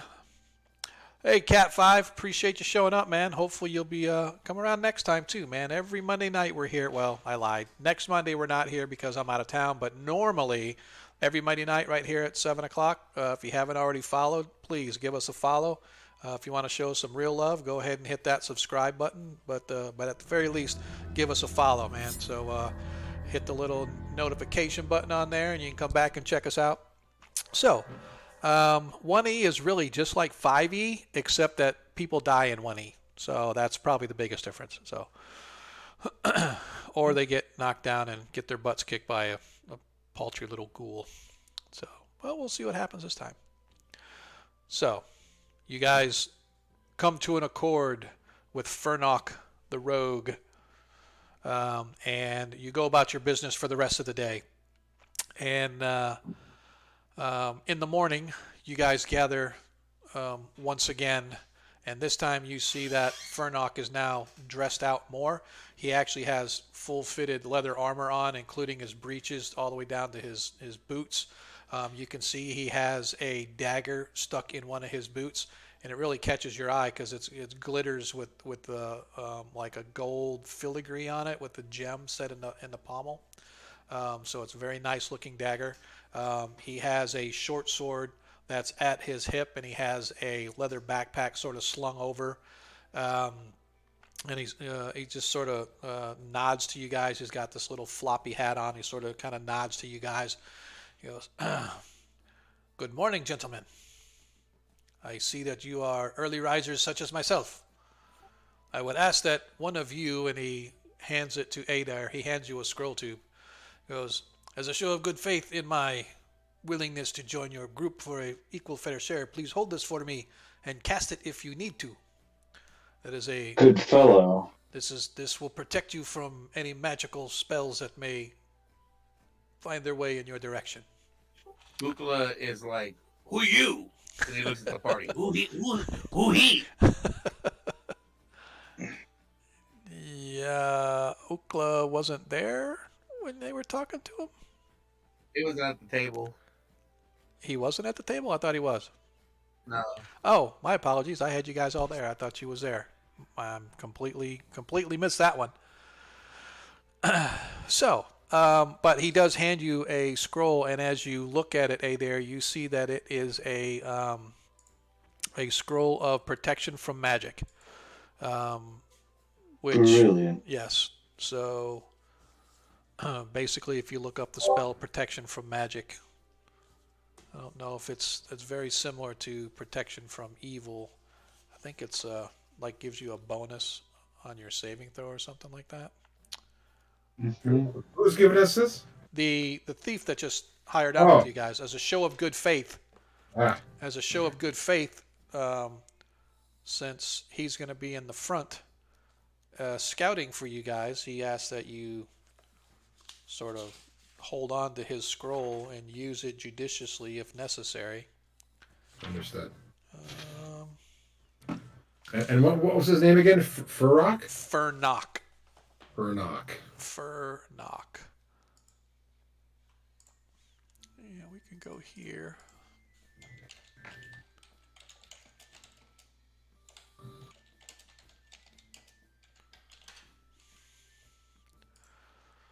I want to see if it actually says anything because I haven't seen in the DMG.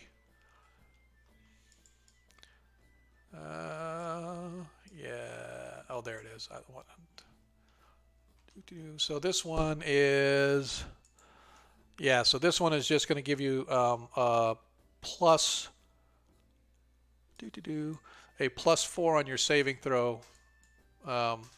If you're like a spell comes at you, right? And however long the protection from evil lasts, whatever that spell is, it's the same length of time. Sorry, not a did you plus. mention Not a an plus. area of effect? It's not a +4. No, the protection from magic is only for the person. You only cast it on like one person. Really? Yeah, it's not 10-foot radius. So if we look at the protection, yeah, I'm not going to look it up. Let you guys find it. I've got the Dungeon Master's Guide one. It does have like a radius, so I can For use protection it. I'll scroll of protection from magic in the Yep. Dungeon Master's Guide. Okay, yep, that's the one. So I didn't think it was a range. So go ahead and read it. Oh yeah, it's I can invoke a globe of anti-magic. It's 5 foot, so 50 foot radius from the reader. It prevents any form of magic from passing in or out of its confines. I guess it must be 5 foot, because sometimes in AD&D they Yeah, mean 50 foot. if it says 5 inches, it means 50 feet. If it has Okay, so it's 5 foot radius. Okay. So it's like a really powerful, completely anti-magic. Yep. Any form of magic. It drains like magic items. That shit is a mana jammer. Okay. Yep. Yeah. All right, cool. Oh, Adair will have to study it further. Yeah. But stick close to me, kid. I like your style. Okay. All right. So that said, he hands it to you and he goes, just use it as necessary, preferably on me, of course. But you know, if it comes down to it and you need it to save my ass, then feel free. But this is my good faith. I would expect it back when we get back from our journey. Yes, sir. As you guys get ready to depart. Is that what I assume we're doing? Yep. Let's All go, right. guys. All right. So you guys sort of hop on your high horses, so to speak, and you head outside back into. I don't know if you guys are on. So did it cost us like gold to sleep over? I thought you guys. Oh, I forgot. No. Yes, actually, I should have actually charged you for the other 4 days too, because it's been 4 days, but I didn't. How about he can give us a discount for the long stay? Actually, the church covered the wounded 4 days and last night. So just because I'm a nice DM and I don't want to have to deal with all that coinage, the church covered the cost of your stay for those 4 nights because you're working for the church now. And so they're going to cover your stay for tonight as well as you guys head back once again east. Okay.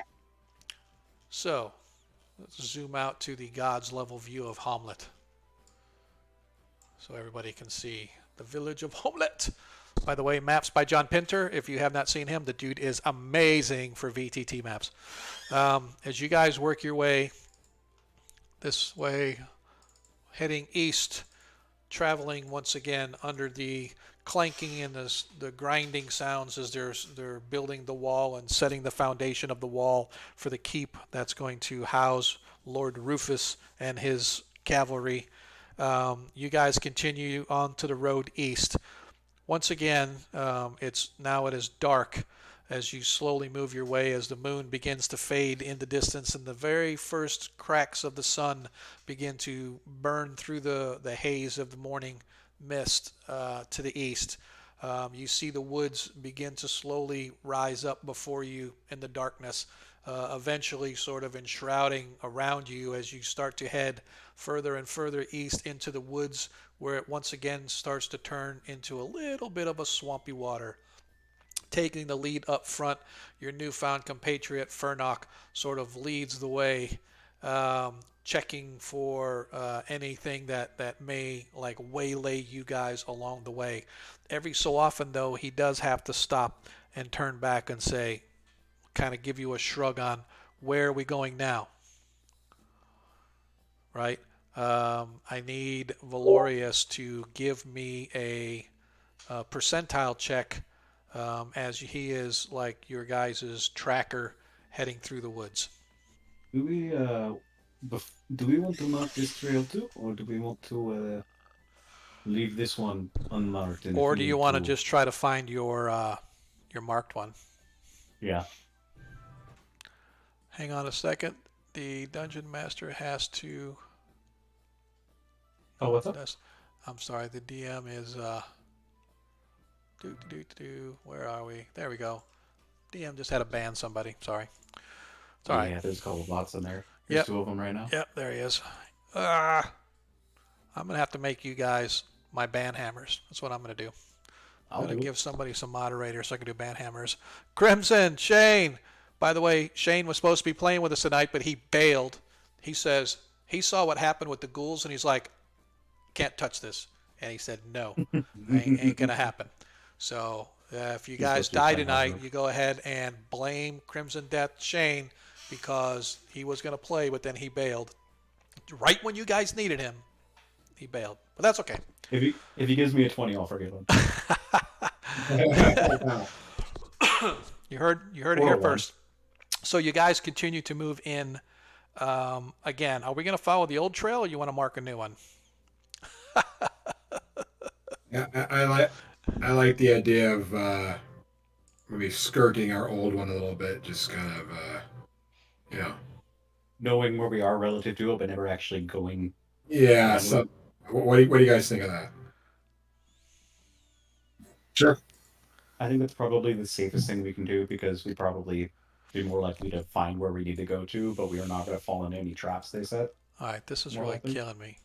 I wonder if everyone that I ban, they're like, oh, there's no bot there, so we're going to have to put somebody else in there. It seems That'd like, be- watch, every time I ban Yeah. one of them, Another one pops another in. one pops up. Yeah, it's killing me. Yeah. It's okay. It's probably the new style with all like the hacking going on. It's Yeah. probably like a new technique they like just sussed this week or something. Yeah. No, Rogue, I bought the my Rouge. fault. Probably my fault because I had like 6 of them in my stream. All at Oh, once. and you brought them all here. That's it. I think that's what happened. Hey, Crimson, You were if like, you don't "Bring want it to on, play, more bots." if Crimson doesn't want to play, I can make him my ban hammer. He's pretty much a dick, so we could do that.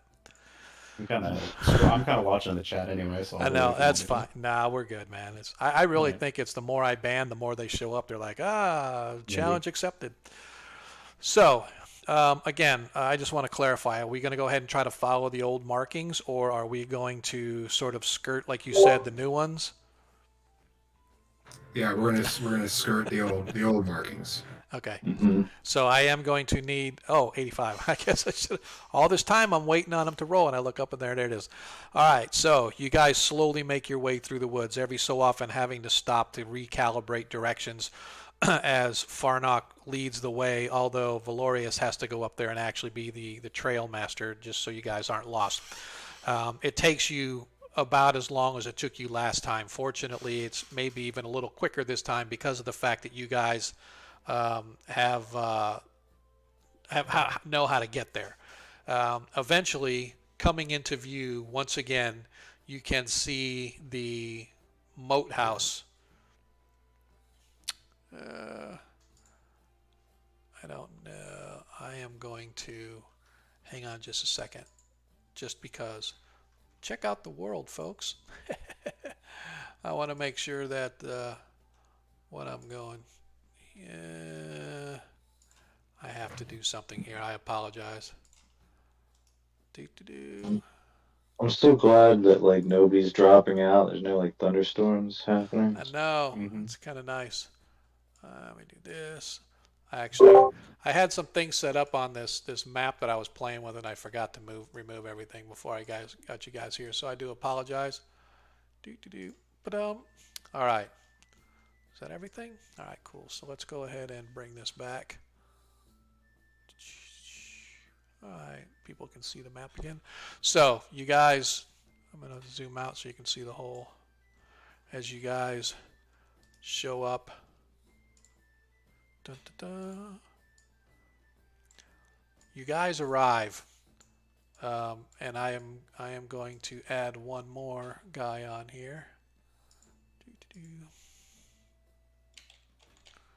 Dun, dun, dun. I think what you need to do for your channel is to ban the word famous. Is that what it Yeah, is? they're piling. Yep, that's crazy. Actually, I can ban bigfollows.com. So Yeah, or just big follows, yeah, There you go. because it's 3 words there. They put that to avoid the link, checker. that's interesting. This one's already been. So that I look at these, it's like, man, why the hell? Yeah, there's like a whole book, like lots of books of difference between 1E and like fifth, D&D 5 and like Oh, yeah. Advanced Dungeons and Dragons First Edition. Yep. Like they're both like it's just about what game you want to play. Some people want to play GURPS or Palladium role playing game. exactly. Who cares? Yep. All right. Yep. So you guys, as you arrive. They're like set in parallel worlds, though. It seems. All right, everybody with me?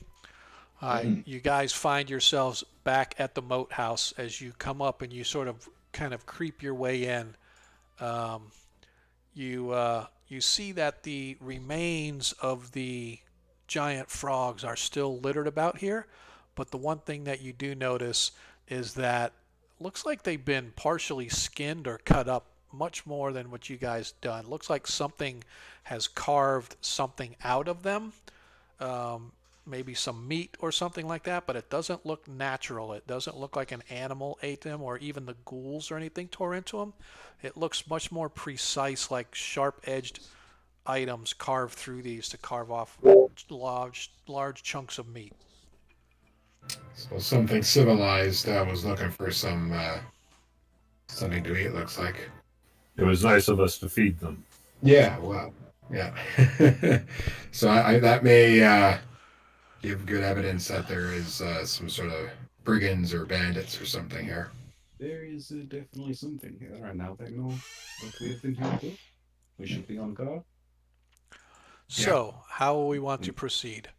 So I Definitely see should as check. Marcus slowly, or as is that Marcus? Yeah, as Marcus Yeah. slowly leaves you guys and works his way. Yeah, I Follow. was going to say we should probably check, and he gets across safely. I'm like, perhaps it is not trapped then. All right. Okay. Let's shoot. Yeah. I'm going to cross the bridge after like everyone Okay. else has gotten across. All right. Also, I don't know if you want to. I'll just assume my 2 hirelings are with me. Oh, yeah, I'm gonna have to add them Yeah. out there. So give me just a second. Dun, dun, dun.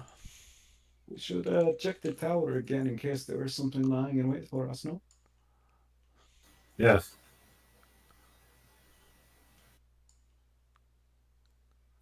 Yes, Prepare no. this time. I have superior weapons, and he pulls out his darts. I do not think they are as good as you think they are. Ookla, see you in combat with them. They good. It's nice to see a half-orc fighter take combat lessons from an old frail magic user. It's Now kind of you have to nice. understand, Uka only has I am 9 not. intelligence. This is He only has true. a not- 9 intelligence. That's I am average. neither. I Well, am 9 neither is old pretty average. nor am I frail. This is I true. am simply not physically inclined. There is a difference. Yes, there is. Okay, so you guys find yourselves sort of gathered here in the marshy, sort of wet field. The first thing you notice when you get here is that the grass is still blood stained from all the blood and gore that happened here before. The door that I still haven't put in that leads into um, the tower is actually open now, and you can see that whatever was in there, the remains have long since burned away. Although they are still, it's almost like it's been a while. It's been a few days, but still, there's been no rain. You guys had that thing in a blaze of glory. I believe you tossed the ghouls out there as well, and you guys can see that all that stuff is still burnt in there, and it's still sort of warm. You can almost feel it at the warm, and as the wind blows down through the top of the trees, down into the top of the tower, the open part of the tower, the remains of the burnt spider and ghouls and stuff, the dust sort of kind of blows out a little bit every so often, blowing leaves and twigs with it. The ground itself is wet and marshy. Looking ahead, you guys can see that there is a wide set of old stone steps that lead up to a wide porch that is broken and cracked and rubble lying on it as part of the building has collapsed upon it. The door itself is actually, the two doors, I should say, are sundered open. One of them still mostly on its hinges. The other one on the right-hand side is sort of half fallen off and stuff, giving a slight visible. Before you guys go too far, though, before you get right about here, and Marcus, you get right about here, and I need we're going to start at the top of the list again tonight. Adair, if you would be so kind as to roll a d6 for me, please. Oh no. Really right. Also, while he's doing that, could you put my followers here and here? Sure. Thank you. Let me get back to mines. There we are. Okay. Marcus, you're upside down, buddy. All right. So nobody is surprised. You guys get just as you guys approach. I'm going to say you're right about here. Marcus, out of the corner of your eye, you see movement coming from over here, and you can see poking out of there. There's a little window over here. If you can kind of see where I'm tapping. Yep. There's a window leading inside there. And Adair, over here, and right here by this window right here, you see movement as well. And just as that happens, you can see crossbows sort of poking their way out of the windows. I need, we are in initiative, or we are in combat, so I need you guys to tell me your actions. I want to rush the door. How many squares? You can get Can to I the move, you can get to the door.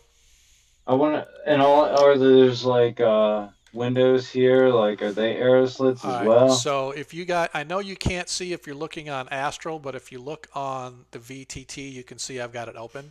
But these right here, they're windows, but they're sort of busted out windows, but they're very thin, right?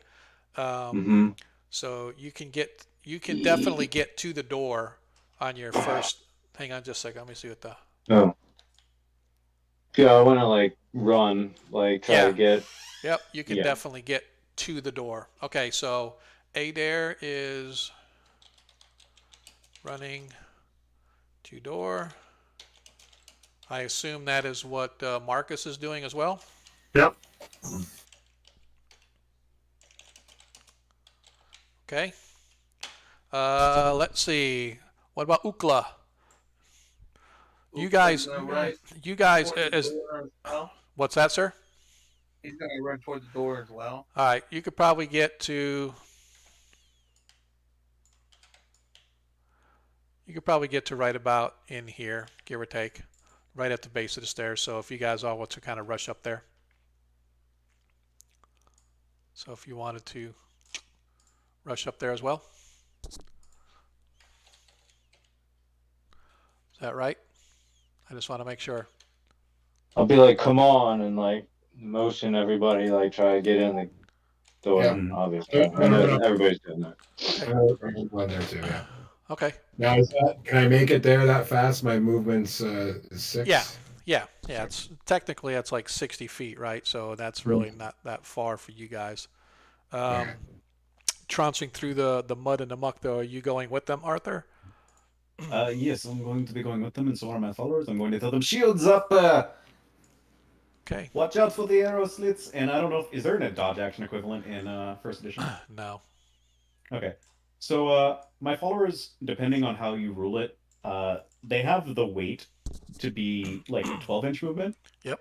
But I think it's because they are wearing a type of armor, I think it's probably going to be closer to 9 inches. Okay. So how do you want to rule that? Like, No, just they can run a 9. what was that? They can move 9. I don't know what you mean Okay. by. No, that's totally fine. Sure. I'm not, So like I said, that's, we just have to go through and double check because I want to make sure you get the movement that you're allowed. Yeah, okay. I'm just making sure because I think the 9-inch symbol is supposed to be like, is that 90 feet per round? Because Yeah. that was like 10 minutes. I mean, a whole minute.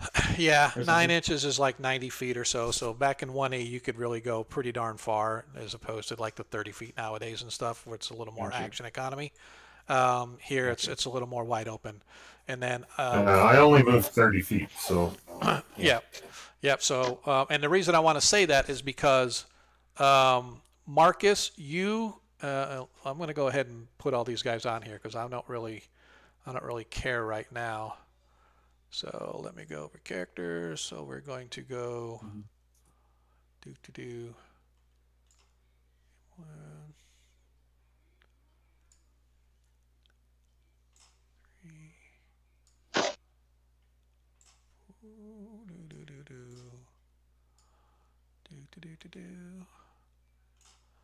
Da da da.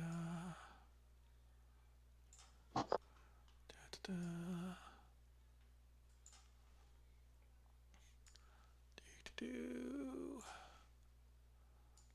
And one more. And last but not least, there. So you guys get right to the door, and as soon as you get to the door, you see that 2 of the bandits in the inside, 2 individuals. They're wearing leather armor. One of them, let me double check. They have varying weapons, but the one right here next to you, Adair, right here, he actually comes in swinging a halberd, and this guy over here has a short sword as he comes in after Marcus. So it's your guys' go first. So we're just going to start right at the top up there with Adair. Adair, you get up there, and as soon as you get there, you see an individual sort of step out, swinging his halberd at you. So what do you want to do? I'm going to engage him in combat and Okay. swing with my mace, which I have in my hand. Okay. Should just go for it. Yep. Just go ahead and roll to hit. All right. Let's see. Need to go. I mean, this is like, I'm tempted to just use my 20 before I lose it. He has an armor class of 8. Okay, I'm gonna chance it. Okay. All right, so that's gonna hit. 15. 15 hits. Go ahead and roll your damage. Nice. All right, we got just hit space here real quick. Whoops. I'm sorry. Okay, I got it. You all right? And I roll this. You're Yep. gonna Nice. All good. 1 hit point of damage. Oh, I like it. What? Where I don't have any bonuses. At least I Actually, didn't a waste it and mace. get two. No, a mace should be It was 2 points. Yeah, 2 Yeah, points. so he did 2 points of damage to him. That's still fine. Mhm. So you step up there and you slam into him with your mace. You hear the bones crunch underneath it because he seems to be very frail. He's sort of a thin, wiry guy. Like I said, he's sort of doing this halberd thing, and you swat at him and you catch him right in the chest. He goes, "Ah!" As you hear the bones sort of crack, and he almost half doubles over, Yeah. but he does not fall. All right. All right. Next up is Marcus. Marcus, you get right to the door, and like I said, you're right there by Adair, and you can see in. You can see there's a couple of tables partway across the room. Both of them have been flipped up to form like barricades, and there's two individuals crouched behind it. Standing behind that, you can see what is obviously a leader type wearing chainmail armor. He's got an eye patch over one eye, and he has like a serious grimace on his as he's got a long sword in his hand, almost as if he's tempting you guys to come in after his boys. So. Marcus, what do you want to do? Can I hit the same one that if you want to move in to hit him, yes, or you can move in and hit the one on the left as well, because there's. I can't move in because I'm being blocked. You're actually. You can move here. Yeah, you can actually move like right to there. Well, let's say right here, if you wanted to. That's technically on the door right there, but it's enough space that you can kind of get in. So you can We're attack. occupying the middle. Yeah, or there. Yeah. So if you want to do that, Yeah. so you So can I can attack. hit the guy that Adair hit. Yeah, you can hit the one on the left or the right, whichever one you want. Longsword. And once again, I missed. What do you need to hit an armor class 11? I mean, armor class 8. Sorry. You are a. Oh, you get a 12. Oh my God, seriously. You know the strength bonus? Yeah, I go +1. Oh, So yeah. Oh, yeah, he already rolled it in there, yeah, so. Yep. It's included in the roll. Yep, it's included in the roll. All right, so you walk in and you go to swing at him, but the guy sort of, as the pain had him doubled over, it just kind of throws you off, and your blade comes in, it just sort of glances off of his shoulder, doesn't appear to do any more damage than Adair had originally done. Ukla. Was gonna. Well, I don't know. Can he fit in there? No, but if you wanted to try to throw a dart from right here, darts are only 15 feet, right? Or It was either 15 or 10. what's the dart range? Checking it out. It is 1.5, so I think that's 15 feet. Yeah. Yep. So 15. Then medium is 3. 3, so 30. So you could be with a -2. You could throw your darts at this guy right here, but he's partially covered behind the. I can't see what you're pointing at. Oh, you're not on the VTT? Yeah, I am. But I don't. We can't see your Oh, viewers, well, that's kind of only dumb. You can see them. Can and you? the Twitch followers? Yeah, sorry, man. So, if you were to move in the center of the door, like right here, you can hit this guy here with a dart, but it would be at a -2. Plus, he is at. Let me see what his armor class would actually be 5 instead of 7. So you'd have to hit armor class 5 with a at a -2 for the fact that it's a little bit rangy for the dart. And monkey. Interrupted, guys. Ukla was given a nat 20 from Dungeon. Say, yeah. Oh, was he? Oh, Dungeon Ukla. Positive gave you Dungeon Positive gave him a nat 20. So if you want to use it, you can. If you don't want to use it, you can. It's totally up to you, monkey. I might have to save that one. Okay.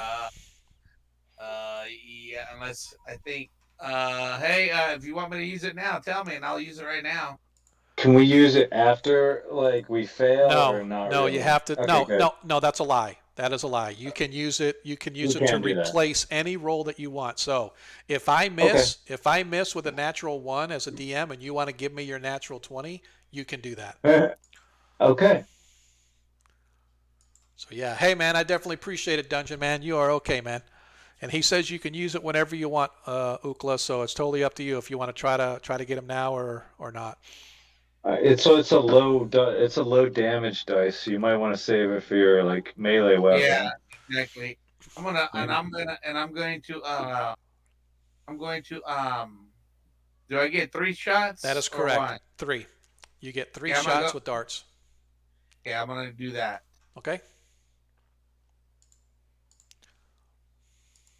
Okay. Do you get that strength bonus on those too? No, excuse me. No, you use dexterity for range weapons. Yeah. Oh. Here we go. 3 darts. Dun dun dun. Still waiting. You got a 31? Uh-oh. No, I don't think so. 3d20. You roll 2 of them hit. Wait, hang on a second. What his armor class was 5, I said? So that was 7. No, because he's partial covered. You need a 15 to hit. So what's your dexterity, Monkey? It's 13. Yeah, so you get no bonus. So one of those darts hits. So go ahead and roll your D3. It's funny. Nice. You do 2 hit points of damage to this guy. Darts magical. I want to believe you just picked up a fistful of them and tossed them at him. So as Ukla comes up there and he's got these 3 darts in his hand, he's just like, ugh, throws 3 darts. Two of them stick. Well, one of them sticks in the wood table. You hear this little thunk, and the other one sort of hits the guy in the shoulder, but it bounces off. It doesn't stick. And as he sort of turns at the last second, one of them catches him like right in the neck, and you watch as he's like grabs his throat and he falls down behind the table, dropping his crossbow for a second as he scrambles to sort of pick himself back up. But you hit him so well, it's like it was a perfect shot to the jugular as blood comes gushing out of his throat, and he's trying to hold it at the same time he's holding his crossbow. But nice shot, dude. Nice shot. Valorius. Am I able to shoot a couple of arrows through everybody there? That is totally up to you. If you want to fire through combat, you are more than welcome to do it. But if you roll a nat 1, there's a potential shot for hitting comrades. I never roll nat 1s. Well, I'm just saying that hypothetically, if you do roll a nat 1, the people with 20s could hypothetically replace those with 20s. This is True true. that. This is true. Take your shots, man. Yeah. All right, I got. So you're going to have to move to get sort of a window of opportunity, like right here behind Ukla or right here by Ukla to kind of get a shot into. Yeah, so you would be able to hit this guy standing in the back or this guy that Ukla just hit with your vision. I will try the guy in the back. Okay. Go ahead and roll. The guy with the I think he said the guy's got chainmail or something. Yeah, he's wearing chainmail armor. His armor class is 4, so you need to hit armor class 4. Ooh, that's a tough one. So you need a 16 to hit him. Don't forget you get a dexterity bonus if you have a dex bonus. I wonder how many hit dice he has. I do not. Dexterity. I do not have a dex bonus though. No. Okay. Oh, thanks, Monkey. You rock, dude. Monkey just donated another gift sub. I appreciate it, man. You are my hero. Right.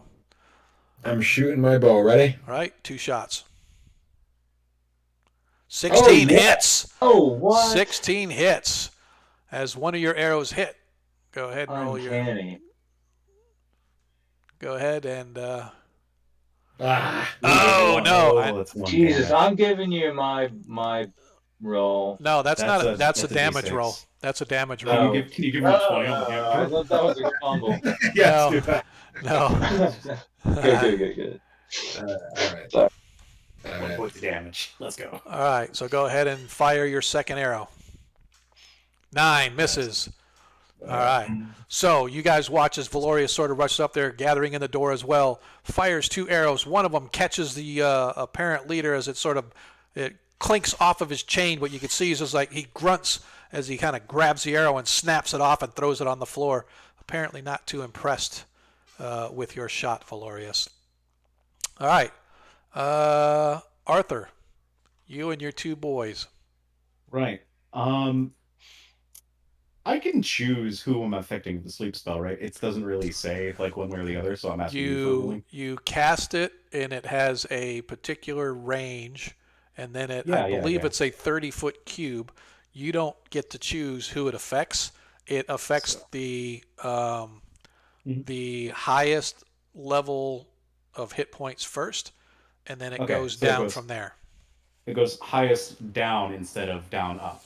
Yeah, as Like far as I 5 feet. remember. Okay, so it's backwards. As far as I remember, So we can look if just to double check. hypothetically, yeah, I'm reading it, and it didn't really say like whether I could choose them or not. It just said No, like you cannot. the people you want to affect have to be within a 3-inch Yes. circle. Yes, So, that is yeah. correct. So I was wondering if hypothetically I were to hit these 4 guys here, if I have to hit my ally with it is the thing, or if there's any, like if I could choose not to hit him. No, you cannot. So I can't choose. I can't choose. no, you not to, cannot. So if you did it like in the middle right there, then you would Great. get all 4 of these guys, but then you would also catch probably at a minimum Marcus, but potentially Adair, Ukla as well. It depends on where you did it, right? So it's a Right. so Well, I guess I'm asking you if I can place it so that I only. there's let no me way, ask this there's way. no way you can hit the Okay. 2 guys to the side of the door without getting Marcus. Okay, I don't know if that's. Now that But said, it would hit them first, not him. well, it would be whoever has the most hit points first, right? So Sure. let's say that the big guy at the cross with in the chainmail, let's say he has more hit points than Marcus, Right. and he falls. And let's say you Mhm. roll 30 hit points of sleep, right? I don't roll hit points. I roll number. Of Well, creatures. that's what I mean. Number of what? Yeah. I thought I it roll was. number of creatures. I thought it was That's their. That's Oh, 5e. yeah, you're right. So number affected. So yeah, so let's say it would be the toughest ones first. So it would take all 1 plus 1 and 2. So all of those would go first, and then if there's any left over, it would be however many up to 1 hit dice. And so, So if I roll I would go by whoever has the most hit points, right? So if Sure. there are multiple creatures of the same level, whoever has the most hit points goes next. So if the big guy drops, and let's say you have two people left on the sleep spell, and Marcus just happens to be the one with the most hit points out of all those left, Marcus would be Right. the one to go down as opposed to the other ones. Calstaff says its hit affects lowest first. Does it say lowest first? I don't think it says at all, but Hang on just a It second. doesn't say anywhere in the players yeah, that's what I'm reading, so. spell description, but there's other Right. sections in the Dungeon Master's Guide. Well, it's that not just explicate that. the Is sleep spell I always further. the way I see it is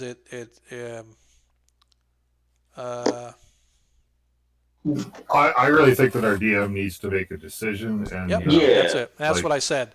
So the decision, like I said, for me is the strongest creatures are going to drop first, followed by the weakest. So if there is multiple creatures of the same level, whoever has the highest number of hit points is going to drop next, right? So, and the number of creatures affected is based on the highest level creature.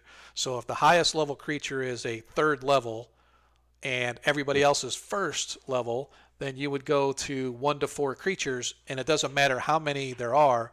It's 1 to 4 creatures, and then the strongest go first. You know what I mean? So, if that makes sense. Yeah. I mean, you can prorate the hit dice down, and multiply. It's like an even multiplier. We don't have to worry about that right now. Right. So, like I said, so if there's a 3rd level creature, and then you would just roll this sleep spell affects 1 die 4 creatures, and then the 3rd level would be first to go, and then if there's 1st level, it would be the strongest 1st level next, et cetera, et cetera. So if I roll 2d4 and I roll 5, there's a chance Marcus will go down. Is basically what I'm hearing. There is a chance that he could go down. Yes. Okay. Marcus, are you okay with that risk, or do you want me to not do that? I can do something else. I would answer you, but I'm in combat with 2 things. That's so it, man. You have to do decide what you you. want to do. You do you, brother. No, I'm not. All right, I'm not gonna do it if nobody's gonna give me an answer on that. I'm just gonna throw my darts and for the best. Okay. And you can throw at him. Yep. All right. So you guys watch as Arthur throws, and one of his darts hits 3 points of damage. for 3 hit points of damage. Mhm. Nicely done. I'll have the 2 hirelings do the same other hand axes on him. Okay. So go ahead and roll. Oh, first one misses. There is a nat 1 in there. Yep. And this guy, in his excitement, tries to catch him. I need you to roll another 20-sided dice for me. As another nat 1. As he goes to, I'm sorry, this is just going to have to happen. As he goes to throw, he's so excited that it actually slips out of his hands. And I need you to roll. What's the damage for a hand axe? Die 6 or die 4 or what is it? I have it right here. It is. Oh, is this the armor? Why is there not a damage listed here? This is the armor class at this one. I think it was a D6. Let's see. D6. I need you to roll a D6 for me, please. Yep. So as you guys watch, as this guy, he sort of trips on the stair as he goes to try to throw it, and unfortunately, or fortunately, however you want to look at it, the blunt end of the axe hits Ukla right in the back of the head. Slam! Bounces off his head, leaving a huge knot, and does 2 hit points of damage to Ukla. Ukla, you take 2 points of damage on the nat 1. Hey, who will do that? Now it's our turn. Oh, I think about yeah. Well, this guy, Fernok, sort of moves over to the side, tries to get an aim, and he is going to fire. He has a little short bow, and he's going to fire 2 arrows at the big guy because he's not ducked down. So let's see what he can do. Oh, I got to see what his dexterity is. I forget. His dex is 15. He gets a +1 on this.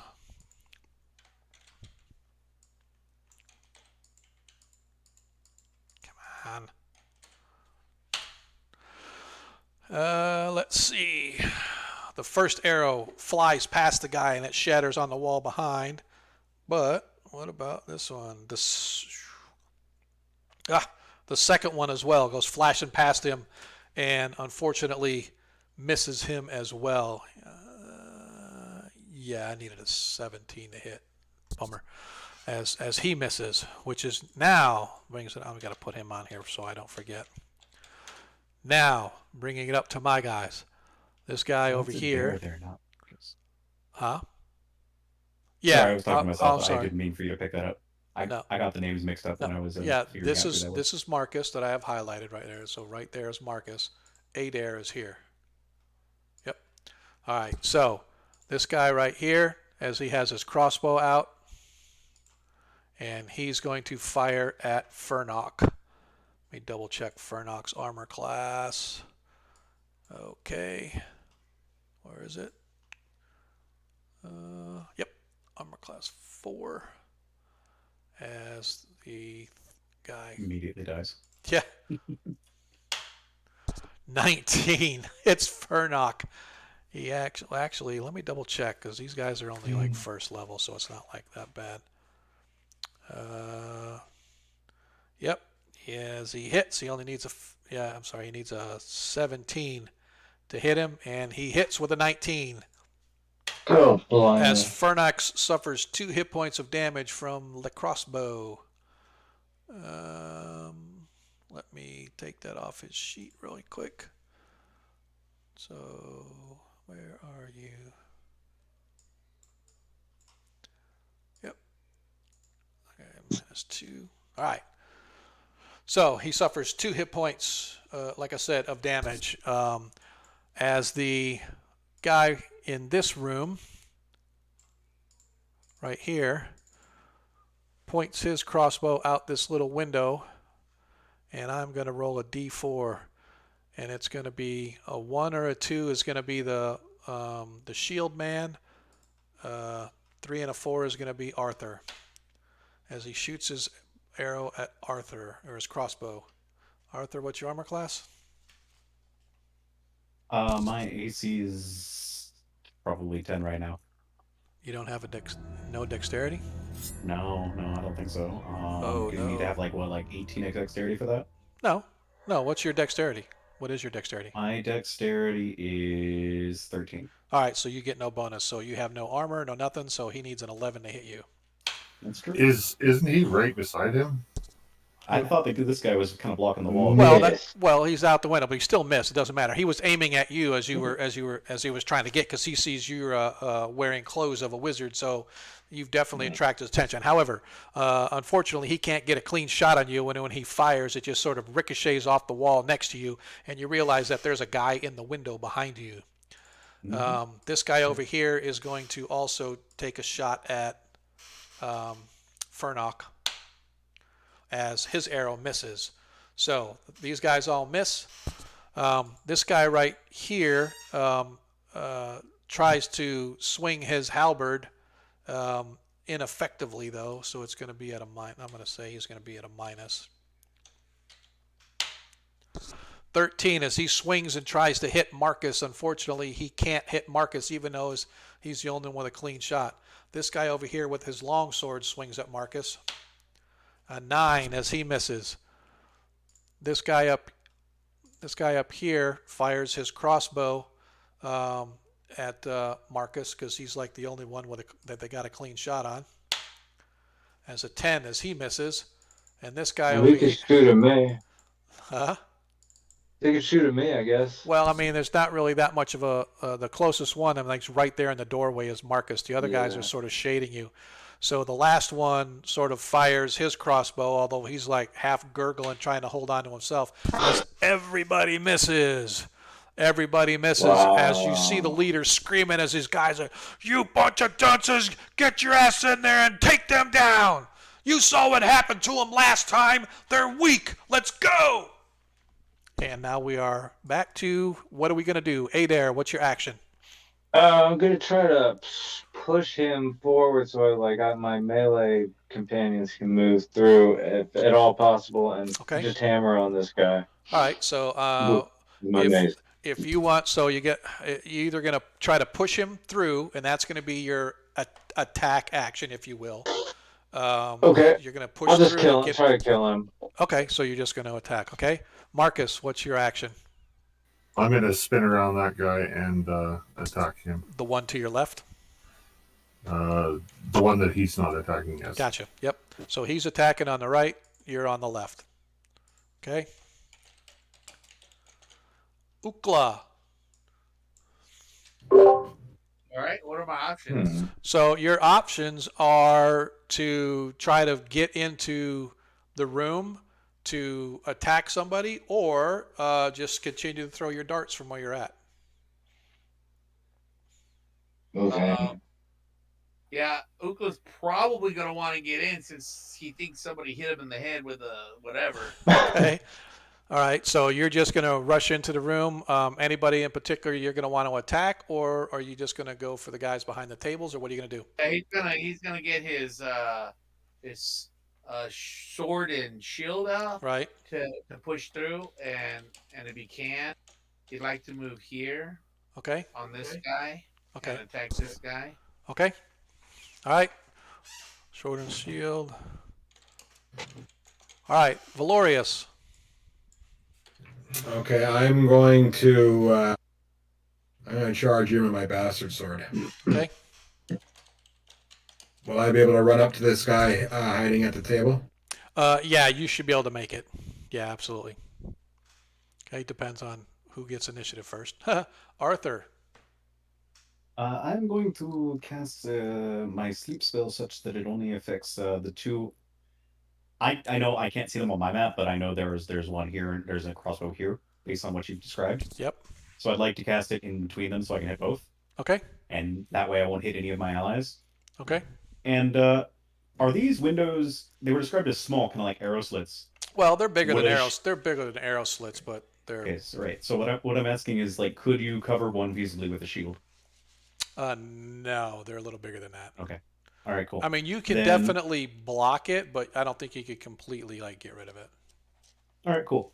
So then after my sleep spell goes away, I'll move back here so my henchmen can't hit me, and have them throw their second round of axes at whoever's convenient, whoever's alive. Right. Preferably if they can move to do so without potentially hitting an ally. All right. Yep. And that'll be my turn when it comes up. Cool. I dig it. All right. And Fernok, comes, Furnock is going to run over here to get out of the range of everybody. So, all right, so now let us bring to the next round of combat. And since Adair won last time, Adair, let's give me a...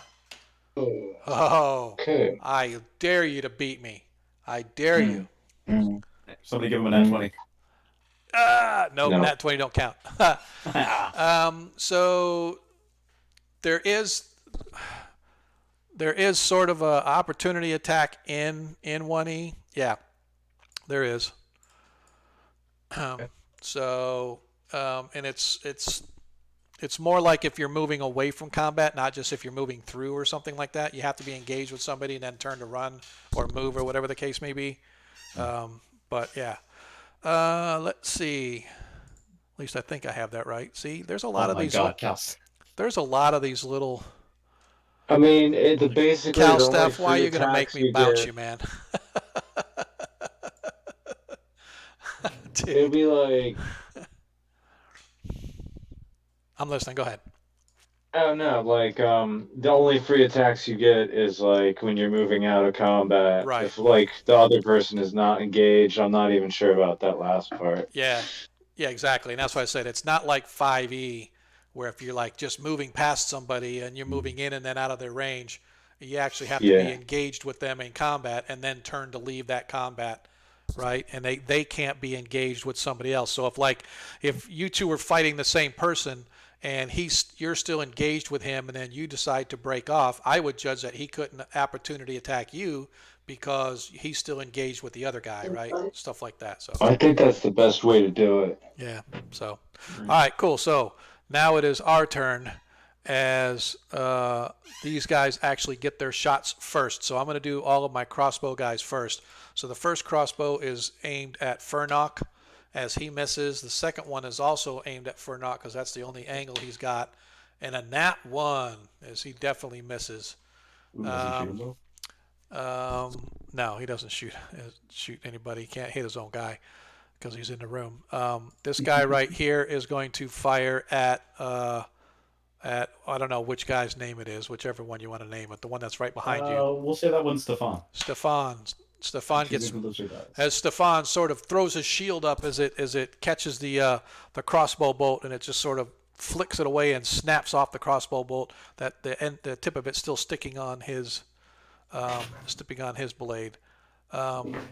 You guys have not moved yet, by the way. Sorry, I can't have you move yet until it's your turn. So, but I know where you're going. As the longsword attacks Marcus. 14. Marcus, what's your armor class? I think that's a miss, but I just want to check what Marcus. 4. Oh yeah, he misses. As he kind of swings into you, Marcus, and you just easily deflect his weapon blade away. The other guy, who's sort of half bleeding, trying to fight with his bloodied hand, trying to hold on to his slippery halberd, as he rolls a 0. How is that possible? Because he got a -2 on his attack. All right, so this one here is going to try to, and by the way, Ukula, sorry, you're still back here too. As the other two guys, sorry. you're fine. I just want to make sure I know where everybody's at the time of the action. As the guys with the crossbows miss, both of them miss as well as they drop their crossbow and decide to get their weapons and actually engage in combat as opposed. So now, Adair, go ahead and move where you're going to move if you're going to move, or just attack. I think you said you're just going to attack the guy on the right. I was trying to move it, like move But on him, like. Yeah, like I said, if you want to try to push him backwards, that's actually an action you won't be able to attack. So Can I go like sure, that, and that then, like, you move around him a little bit? absolutely, Okay. absolutely. Cool, that's what I was trying to get out. Yep. Yeah, but if you were trying to push through him and force him backward, that's sort of a contested I'd attack. be like grappling. Yeah, it's stuff. kind of like grappling, but it's more like Like, please don't grapple him. Like, just all right. So, should I make an attack now? yes, you should. All right. Nice. With 9? 9. not Let me good. think. Well, let me double check because these guys each have different armor classes. So this guy has armor class of 8. So you are a Yeah. first level fighter, armor class I would 8. need a 12. I'm Yeah, a you need a 12. cleric. Oh, cleric, sorry, So yeah. I want to cash in my 20s just to Sure get you this can. guy out of the way. Yeah. Absolutely. So you cash in your nat 20, so go ahead and roll your 2d7. That's so you did So 3 3 times total. 3 times 2 is 6 because nat Okay. 20 is double damage.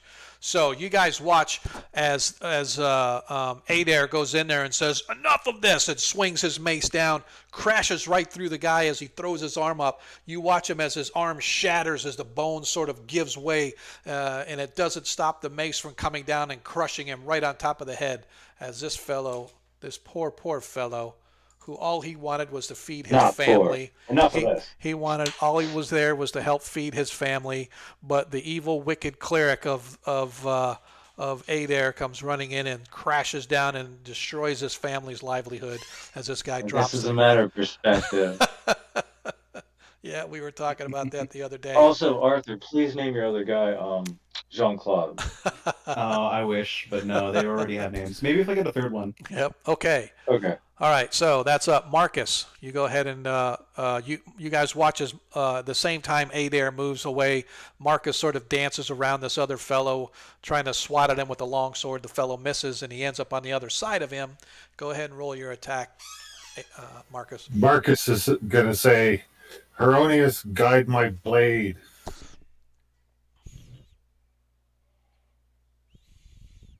You can do it. As a 12, was that with your bonus? I want to double check to make sure. His armor class is 7, and you needed a 12, right, to hit it? Yeah. No, you need a 13. You need a 13. Oh, why'd you roll again? I got 2 rolls on you. You should only roll that 12. Oh, It's There still. was a third time. it didn't go the first time. That's fine. So you actually your blade strikes him, but it doesn't appear to do any damage as he manages to sort of partially deflect it with his longsword. Anything else? I think you've moved. You've attacked. Ukla, you are up. Okay, Ukla is gonna go to push his way through. Okay.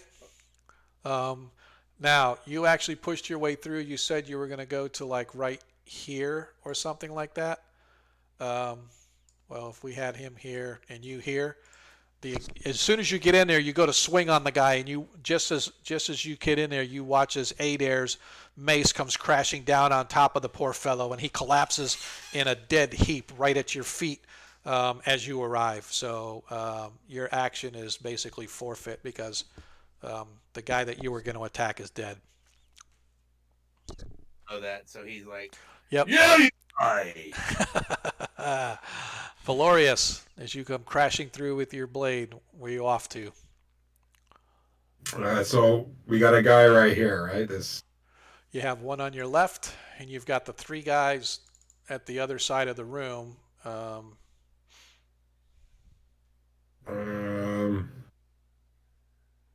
I'll take the guy on the left here then.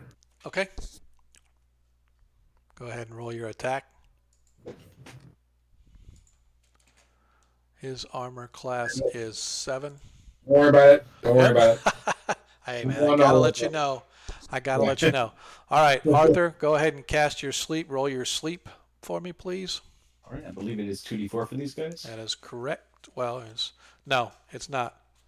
These guys, they're only first level, so just roll 4 to 16.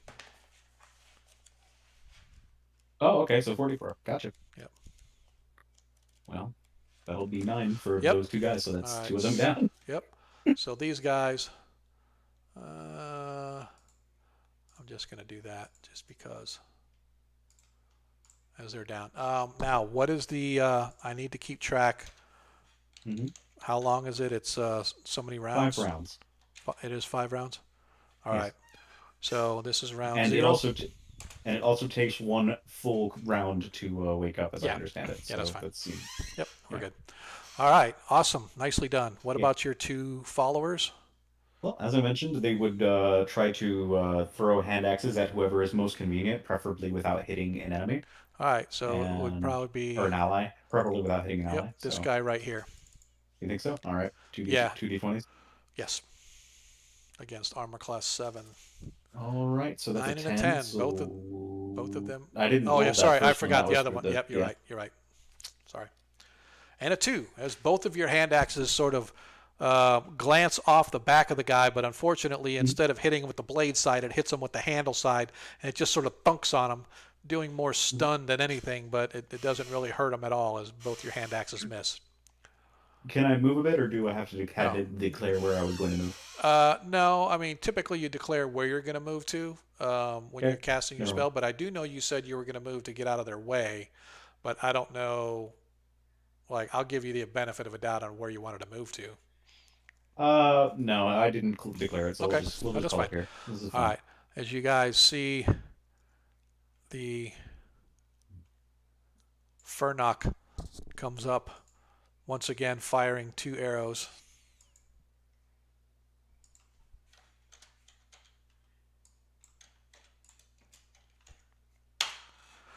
Both of them once again miss as they shatter on the wall behind him. There's actually a door over there behind them as it sort of shatters on the wall as he misses.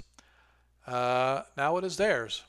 So this guy is going to move here. No, they attack first. Oh, you're right. They did. I apologize. Thank you for reminding me because he was going to move. Okay, so back to our actions. Adair.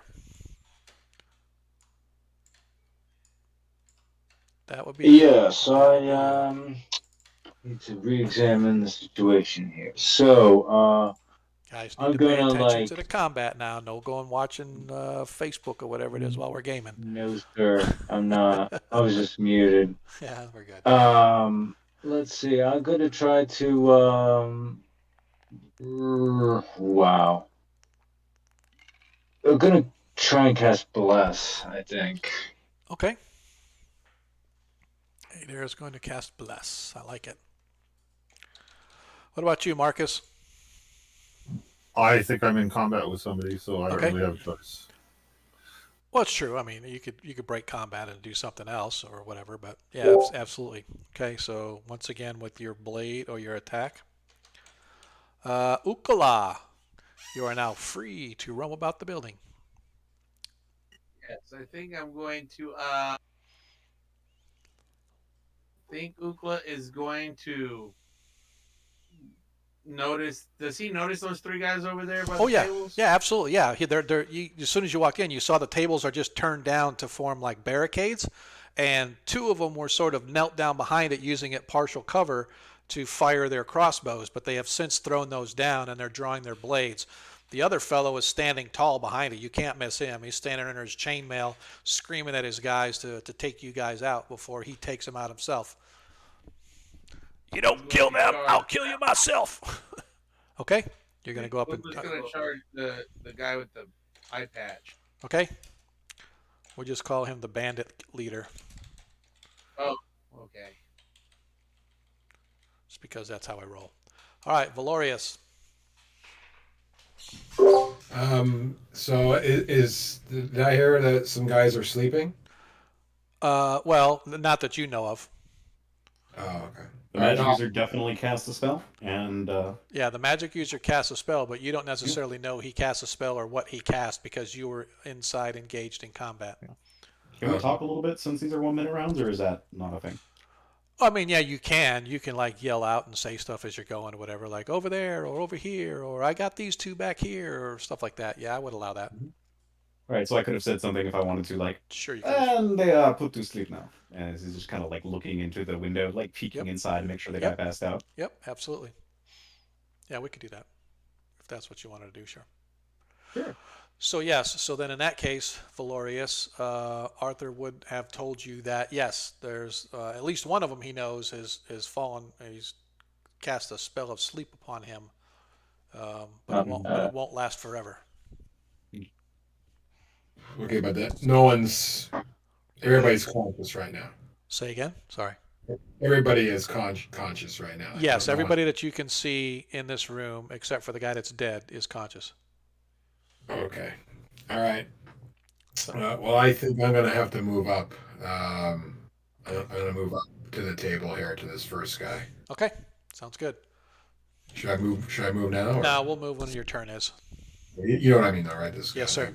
Yep. I'm clicking on. Yeah. You're doing the one on the right. You're doing this guy by the table right here. Yes, sir. Yeah. Yep. Cool. Yeah. I All was right. clicking there. I didn't see the circle going, but. Yeah. Okay. I'm sure you knew. I don't know if you saw. I just double click a spot and it kind of puts a little circle in there. All right, Wizard. What are we doing? All right, so I would like to take myself and my henchmen to go restrain the two people that are in those rooms before they can wake up. Oh, okay. Now, while they're doing that, I assume I'd like to have my hirelings on like this side of me, shielding me from attacks, and maybe attacking this guy as we go by. Or if there's a way we can move past him without taking opportunity attacks, then I'll do that. I don't know. Oh yeah, no, you can definitely move past them without taking opportunity attacks because you opportunity attacks only occur if you are engaged in melee with somebody and then you leave that melee. It's not passing through their space or anything like that.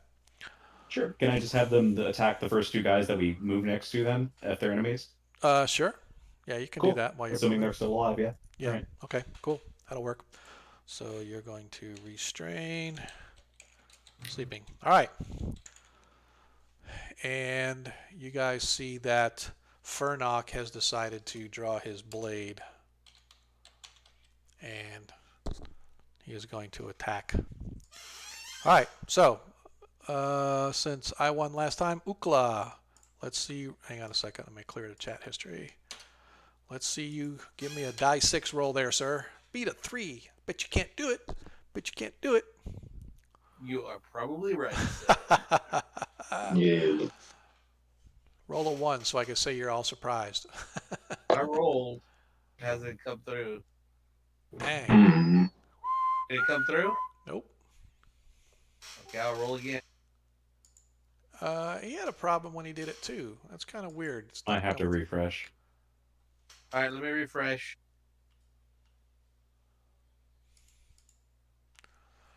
Welcome back. He signed off. Yeah, I have to. I'm gonna restart. See if that helps. That's pretty weird. You want me to roll in the meantime, or? Nope. There you go. Oh, so you guys get him. You guys Yay. get the init. All right. Adair. Oh, Adair casts bless. What is the what's the rules for bless there, Adair? so 50-foot radius. All friendlies get +1 on their to hit rolls. Okay. And their saving throws. Okay. Or just to hit rolls. That's fine. Oh And it no. only works on people not engaged on melee. So unfortunately, anybody who's in that right now is like not gonna get that. That's interesting. I could have swore that bless worked for melee. That's pretty weird. I mean, it does, but like you can't be. You have to be like not in melee when the spell's cast. Oh, I get you. That's right. If you got to start a melee new. Yeah. It's also gonna curse the enemies who are gonna be -1 to hit. I think that's only if you reverse it. I think you have Oh, to. Yeah, okay, yeah, yeah, that's never only mind. that's Alright, only yeah, the yeah. curse, yeah. Yeah. Anyway, Okay. Let me go back and just so so everybody. who's in melee and who's not? So right now the only one in melee is Marcus. So Marcus is Okay. the only one who was in the melee because Valorius was too, right? Because Valorius was attacking the guy on the left. Yeah, I am. Yes. Yeah, so Valorius and Marcus are the two that are in melee. The rest are not. So Adair cast. How long? What's the casting time for bless? I guess I should have asked that. Casting time is 1 round, so it'll One go round? off next round. Yep. So starting next round. All right. So you guys Also, watch this. it raises morale of friendly creatures by 1. Yeah. Oh, good. Okay. So that's good for your hirelings. So you guys are sort of there, and suddenly you watch as Adair steps out with his holy symbol, and he begins to pray and call forth the blessings of Bokab upon the party. At the same time, Marcus, go ahead and roll your attack or whatever it is that you wanted to do. Over our day in the inn, can I have instructed them that my blessing only works if they're not in combat? I don't. Just to like, Yeah, I guess you can say that if you want. That's totally fine. I'll do that at some point down the road. Okay. So you guys watch as sort of as Adair is off doing his spell, Marcus brings his blade over and just somehow manages to get it tangled up partially in one of the tapestries and whatnot that's hanging on the wall by him, and it just sort of hangs up, giving his opponent just enough time to squirm out of the way, and his blade comes crashing into the floor without doing any damage to the guy. Ukla, go ahead and move for your attack. As Ukla grabs his sword. He's grabbing his sword and shield, and he's charging at this guy. Yep, as you watch him as he sort of parkours over the top of it, doing a spinning pirouette move. You've never expected a fully bladed, fully armored, thundering half-orc to be able to be dance and pirouette like a ballerina. But nimble as he is, he comes down, swinging his blade upon the bandit leader. Go ahead and roll your attack. Okay. Here we go. Nat 1. Oh, we have to do something with this. I need you to roll another. 20. Yeah, no, go roll another 20-sided, please.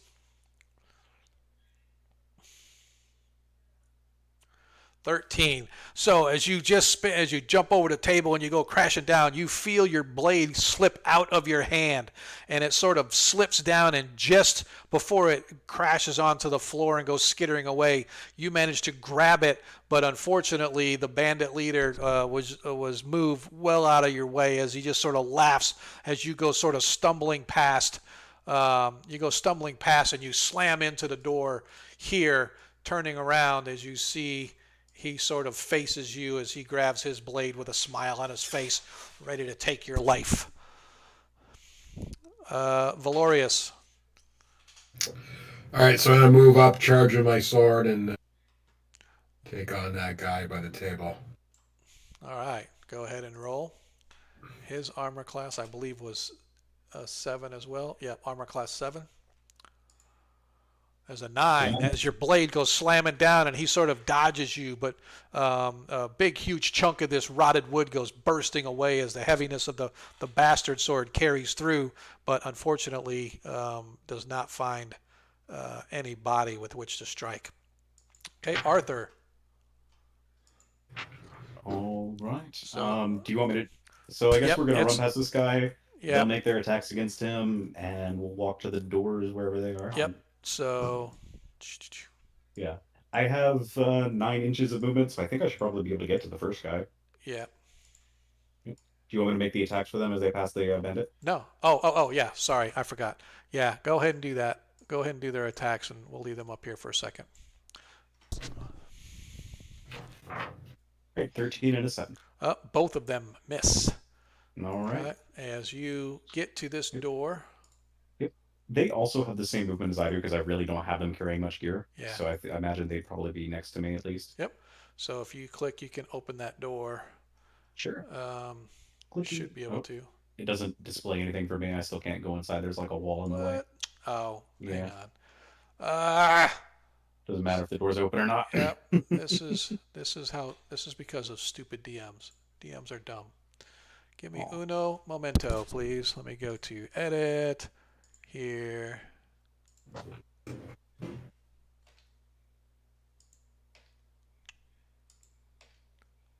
Dang, how many is it there? Damn, I should have cursed them. Oh, I don't have any unholy water with me. Oh well. Yeah, I think Why that's is more of my- like an evil cleric thing. Well, I guess you're neutral, right? That's right. Oh, you get to do both. Nice. Why is Get this? you a cleric that This can is do not. both. It's not letting me remove it. This is kind of funny. Can you? Is there a way you can teleport me or something? Yeah. Yeah. I can just do. There we go. That's absolutely Cool. bizarre. And Absolutely bizarre. my character's actions will be to begin binding this one with rope. I don't know if that'll. Okay. Got a minute. Yep. Got a minute for this turn. Yeah. So, yeah. Yeah, that is weird that it won't let me. There. Now let's try this. Now see if you can move the door, because I did a open it of the door thing. So I don't know. Can you move through it? Well, it says it's. I'll try to move through it. Let's find. No. Nope. That Yeah, I is. think there's like a wall behind the door. Yeah, and that's so, what I'm like, saying. yeah. It's weird because I didn't put a wall behind the door. But that is absolutely know. weird. Ah, well. I don't know how that works. Yep, I know. Well, I mean, it's my mistake. It's something that I actually did today, putting the doors in. So obviously I left the wall there, and it just doesn't look like one. So that's fine. I'll just look at your screen. Can you put my 2 followers outside the door like they're guarding it, or just inside it? Either way works fine for me. Thank you. Yep. All right. Cool. All right. So one thing, you guys. So those of you that are in here. So Marcus, you and Adair. Nobody else can see. Ukla, you see as well. You watch as Fernok. He grabs his blade, and you watch, and he does something with his hand, and suddenly, where is it? He disappears from view. This motherfucker. Disappears from view.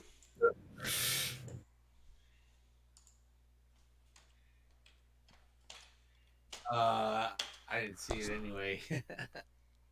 As you watch, he comes up, and suddenly he reappears.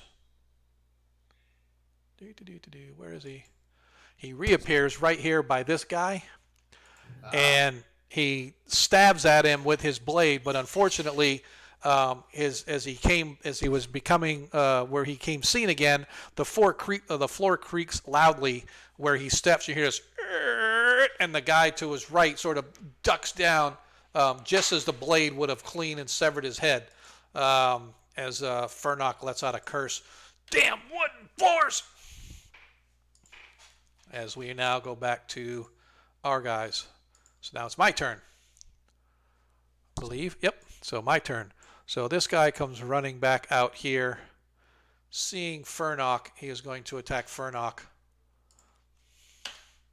There's a 12. He misses Fernok. As this guy here attacks Marcus with his blade. 19. I believe that hits Marcus. Your armor class is 4, you said? Yeah. Yep, he needed a 17. So I want to double check which guy this was. Bandit 6. Oh, there he is. Yep, he has a short sword. As Marcus suffers 5 hit points of damage as this guy finally manages to break through your defenses, slicing and sort of stabbing into you. And he pulls back as blood sort of covers the end of his blade as he sort of smiles at you, obviously knowing that hurt. As this guy over here attacks Valorius. 16. What's Valorius's armor class? I think that's too low. 0. What's that? 0 armor class. Oh, 0, yeah. Sorry, 3 armor class, sorry. What's that? 3? My armor class is 3, yeah. All right, he needs an 18 to hit you, so he misses. This fellow attacks the one that Fernok tries to attack him back. A 10 misses, and now the bandit leader sort of strides over to Ukla, raises his long sword, and cleaves away with an 18. What's Ukla's armor class?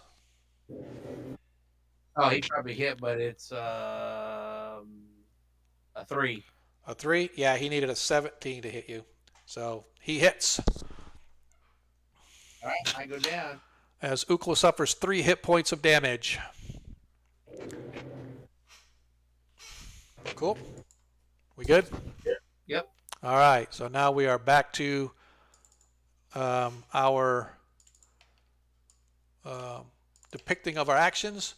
Don't forget, those of you that are not in combat will start getting your bless this round, but it looks like everybody's in combat except for Arthur. Those 2 guys down there. Yeah, Arthur and his boys. Yeah, Arthur and his boys are the only ones that are not in combat, so they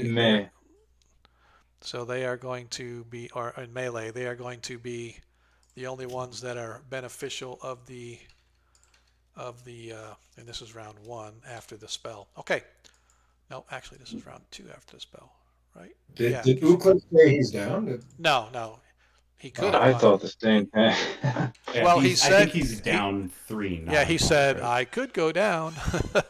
How many hit okay. points you got left, Ukla?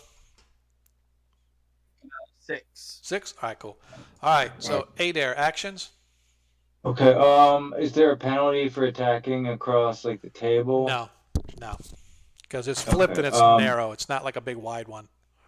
I'm gonna try to hit this guy in combat. Okay, so you're going to move up and attack him. Okay.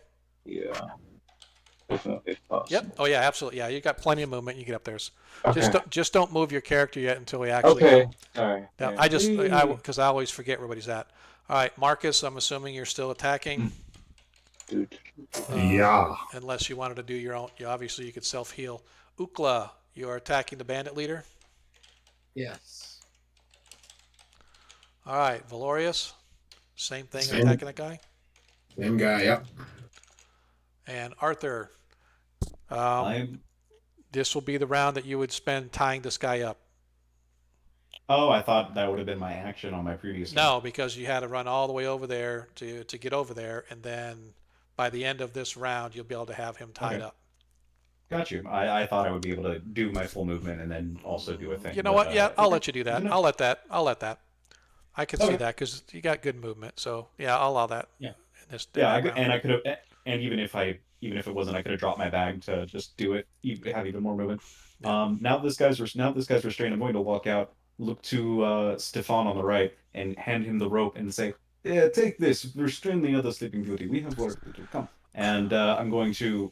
I can't see the combat, so I can't tell you exactly what I'm going to do because I literally can't see You it. just all you But have to do is basically- say I'm going to cast a spell or I'm going to do something else. You can tell me what spell later. Yeah, I'm going to attack people with darts. Okay. I get 1 spell per day. I don't have a second one. Oh yeah, gotcha. Yeah, that's what I love about this Level game. 1. Love this game. All right, cool. All right, so we all know what we're going to do. Let's clear the chat. Ukla, you won last time, right? You guys, yep. Yep, you went first. So Ukla gets to roll again. Beat a 3. I double dog dare you. You can't do it twice. Oh, you suck. All right, Adair, go ahead and move. Okay. Let's see. Adair, you used your nat 20 already, right? Yeah. Yeah. Yep, Monkey, don't forget you still have a nat So- 20 in your hip pocket, Swing Monkey. out. Pocket 19 monkey. hits. Ooh-wee. 19 hits. Nice. Yeah, For 7 hit damage. points of damage. Look at you. As you walk up, as you see this guy come running out of the room off to the left where he had a crossbow. You go running up just as he's starting to attack and try to tag team with his partner on your new rogue, Furnock. You catch the guy as he's turned around, and once again, just like the first guy, you smash him right across the jaw, and you watch as his head spins so fast it snaps his neck, and he drops to the floor, dead at your feet. Nicely done, sir. I got Nice. 20 with my blast. Not an app, obviously, but Pretty good. awesome. Pretty awesome. Okay, Yeah. Marcus, go ahead and roll for your attack, sir. 14. I believe that hits because his armor class was 8. You hit, sir. Nice. 7 hit points. Do you get the strength That's bonus? 10. 10 hit Yeah, points I of get damage. That's what 3. I thought. That's what I thought. Nice. As finally you manage to break through his defenses, and as he swings and you duck and you come up underneath him, your blade going right through his underbelly, right below his rib cage, and comes out of his back, and you watch as his eyes sort of go lifeless before you, and you push him back and he falls onto the floor dead. Can I move over by Uka? Yes, you can, but obviously you won't be able to do any attacking. Okay? That's fine. All right. So, speaking of, Ukla. Ukla is going to attack the guy. Okay. So armor class is Okay, 4. he's gonna attack with his and he's gonna use his nat, and he goes, "You don't laugh at me, Cyclop, little Cyclop." All right. So, which blade are you using? My sword. Your longsword. So, just roll 1d8 plus strength bonus. Oh, sorry, 1d8, double it, and then add your strength bonus if you have any. 7. So we do 14 hit points. You do any strength? 50. 15. So you get no strength bonus. So you did 14 hit points of damage. So Yeah, I have 15's plus 1. is it okay? So you did 15 hit points of damage then. Nice. So you guys watch as Ukla, you don't laugh at me, Cyclops, and he brings his blade up and just slices right down through this bandit lord as his blade comes all the way through the guy's shield arm, cleaving through his left arm, and his arm literally decapitated halfway down, and it falls as he yells out and screams in pain as blood begins to sort of spurt from his arm. He's still standing, but he's barely, and that leaves us with Is he still Valorius. standing? Yes, he is.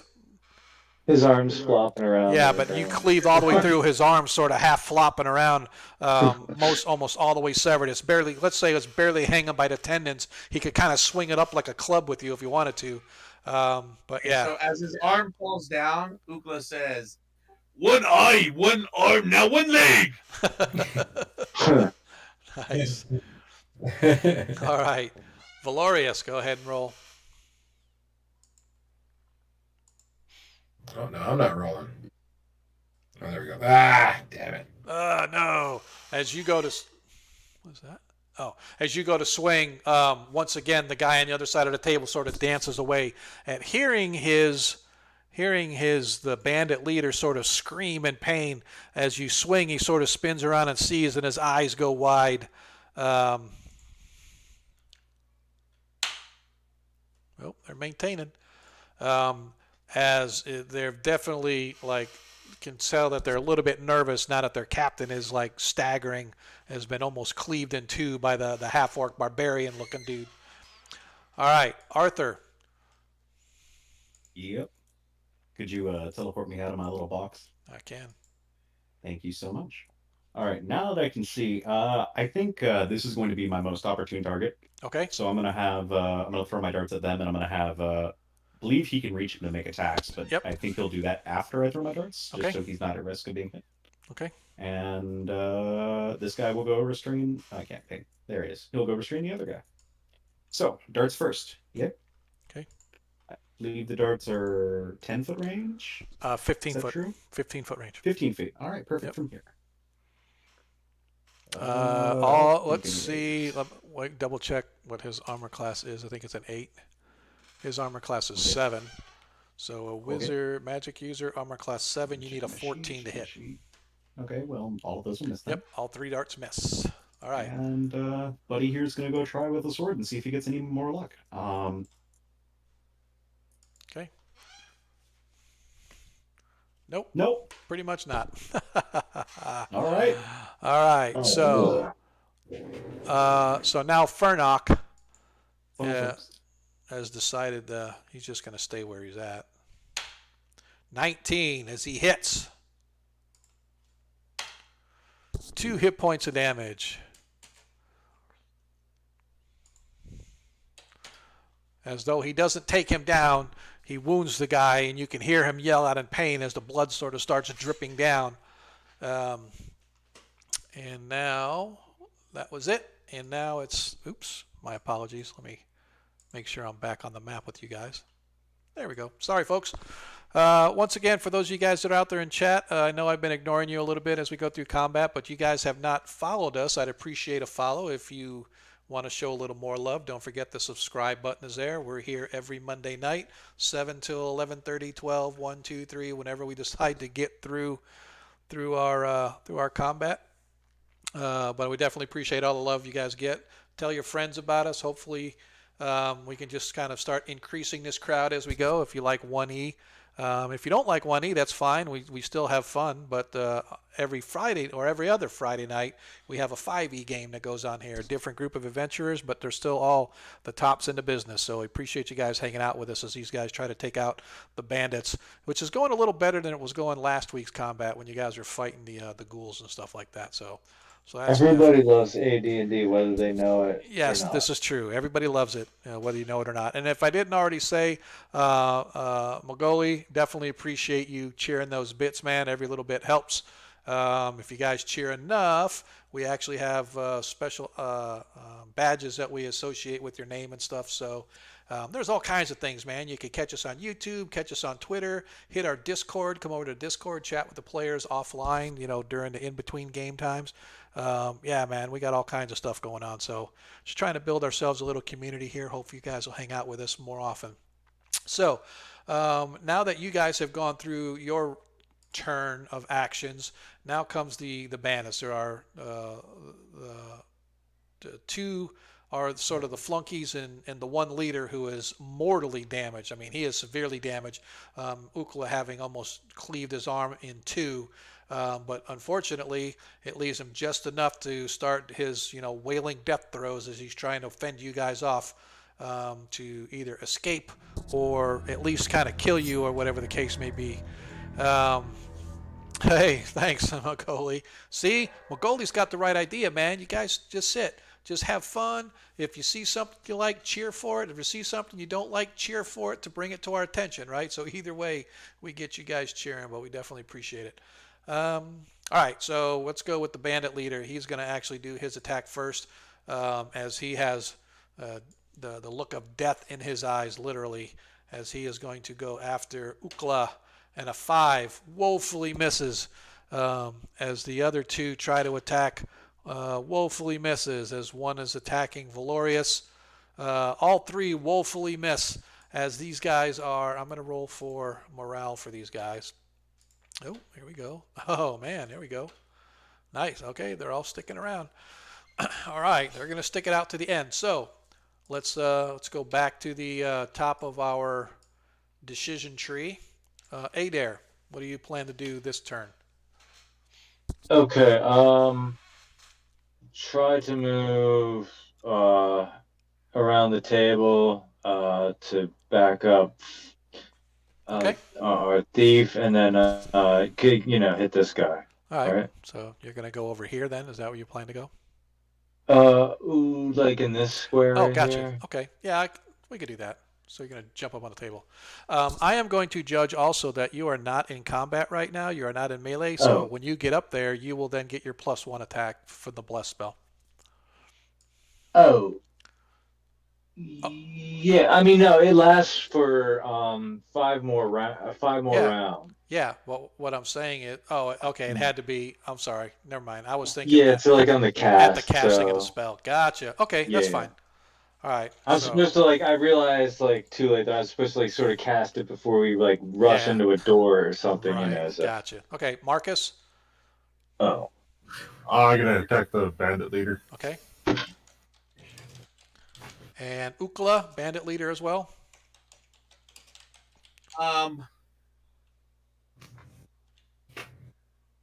I am going. I don't know. Well, yeah, bandit leader. You sure? Oh, if he misses, Okay. the bandit leader could be Do alive. it. I so- just want to make sure, man. You sounded like a Yeah. little wishy-washy there. Half orcs aren't usually wishy-washy. So I just want to Yeah, make I sure. know. All right, Valorius. I'll be attacking. Imagine that. This gets Amen. easier as we go. Arthur, darts or just going to stand by and watch him pummel everybody? Yeah, I think this fight is much over. I'm going to save the silver pieces. And just actually, can I ready an action if the guy from this area you comes? cannot ready an action. You can delay an action. You can say, I'm going to do this, but I'm not going to do it until the end of the round. Sure. There's no I'm such thing as I'm going to prepare an action and then it's going to Sure. trigger when this guy moves or whatever. Sure. I am going to delay until I'm going to delay throwing my darts until the guy who was down here comes out of his Oh, room. he and I already will did. Throw them at him. He already Oh, did. He did. Never Yeah, mind. I didn't that notice was that. I yeah. can't This see was inside rooms, I yeah. don't know. That's fine. This guy came Yeah. out of his room, and then Adair came up there and crushed his skull. And your Yes, DM yeah. is nicer than I am because you wouldn't Because have you known wouldn't that. have So known that, I would have That's made true. you go there. That's true. I would have. I thought I about count the that. bodies. Yep, I know. I count the bodies with my. How do you know how 18 many bullets. there Oh yeah, were? there's Yeah. one guy here. How do you? I actually. I don't no, know. that's fine. I actually was thinking as soon as I said it, I'm like, he didn't know that. Why did I even tell him? Oh well, too bad. That's fine. So Sure, yeah, I'll do that and save my darts for the turn. that's That's fine. fine. We're good. We're okay. We're all right. You know, DM Sean. I don't call myself the bumbling DM for no reason. So you're just gonna hold your, just do nothing. Yeah, this fight is basically over. I'm gonna save my darts. Okay. Let them finish All it right. off. So let's go ahead and roll. You guys won again. Yeah. So Mhm. Goes Ukla. without saying, hirelings will attack. Come on, Ukla. Ukla ain't gonna do nothing. Ukla can't do shit. He can't win 3 in a row. See, I There got you go. 5. There's no way. He's getting 6. Da ha ha ha ha! As my guy attacks Furnock first. 17. Ooh, what is? Oh Yeah. no, I don't think that hits. I don't think that hits. It might hit. As a thief with armor. Yep, 17 hits. As he hits with his short sword. He suffers 4 hit points of damage. Ha ha! He's down 6 now. Oh la la. That's right. He's still got 21. So that hits. Now this guy is going to attack whoever this guy is, whoever your little buddy is over here. Oh, he's attacking. That's not Stefan, Yes, but the other that one. is Jeremiah. Jeremiah. All right, Jeremiah. As let's hope you're Jeremiah lucky. easily dances away Yes. as the bandit leader attacks Ukla. Ukla, your armor class is 4? 3. 3? Okay, it's a 3. I needed a 17 to hit you, and I got a 16 as I miss. As we are back to you guys. Adair, go ahead and move yourself up to attack. All right. His armor and class we- is 7. All I right. believe it's a 7. No, his armor class I is don't 8. think I did that right. His armor class is 8, actually. Oh, well, 25 is pretty good. I didn't mean to hit 2 of them. Yeah. That's all right. Go ahead and re-roll. Go ahead and re-roll. All right. That was Hopefully cocked. there won't be a 2 in here. Okay. 17 hits. Nice. 17 All right. hits. Let me do that thing. Make sure that's a clean time. I think my phone might have been on the keyboard. 3 points. 3 points of damage as you take out the guy as you sort of step around at the corner of the table, just as he's getting ready to take a swing again at Furnock. Or he's pulling his blade back from Furnock. He leaves himself exposed as your mace comes crushing down into his chest, and you just watch his eyes sort of light up as you cave in his rib cage, penetrate into his heart, and collapse him on the spot. You deleted the wrong guy. Yeah, I did. That's fine. It's still. I was hoping that guy was That's all right. down too. No, but- that's all right. He actually is. I actually didn't have him on his hit points. He only had 5 hit points, not 6, so he's at 0. So he should be at 3. Oh. Yep. So he's down as well. So I take that back. All right. So Marcus, you gonna attack the Bandit King, or Bandit leader? Is it 12 hit? Probably not. His armor class is 4, so no. 12 does not hit. All right. Ukla. Okay. As you kiss your darts and throw a darts in his eyeball. I appreciate you guys hanging out. I know sometimes combat for 1E can be dragged out after a while, but this is half the fun of it because you just never know. You get down to a guy that's a one-armed guy with one eye, swinging wildly, blood pouring out everywhere, and he takes out the whole party because nobody can hit him. Yeah, that's totally boring. Like, All right, go 1E combat is awesome. All right, so Ukla is going to attack the bandit Okay, leader. the bandit leader. The Bandit Emperor. Bandit King. Oh, the Bandit King. You can do it! Or maybe not! Nope. All right, let's see. This is now the fourth round. All right. So, Valorius. All right. I'm not going to use that little button you made for the bastards, so I'm rolling a Totally D20. fine. Totally fine by me, dude. You do it however you want to do it. See? 15. That's it. 16 total. 16 total hits. I believe. Yeah. Just want to And make so- sure his armor class is 7. So you needed like a 15 or something like that, or 14? Okay. 12. Oh, you needed a 12, yeah. yeah. No, needed a 13. Armor class 7 is a 13. Okay. But Well, still, yeah. that's fine. You hit him anyway. Okay. He had a bonus for some reason. Yeah, that's fine. So go ahead and roll your damage. 3 hit points of damage. I like it. Dead? Gotta be dead. Maybe. God, you guys are so eager to kill people. All these guys are trying to do is feed their families. And what do? You come in here and you pounce on them. You're killing everybody. And as you guys watch, suddenly the bandit leader sort of collapse to his knees. He grabs his arm, and with a groan, he falls over.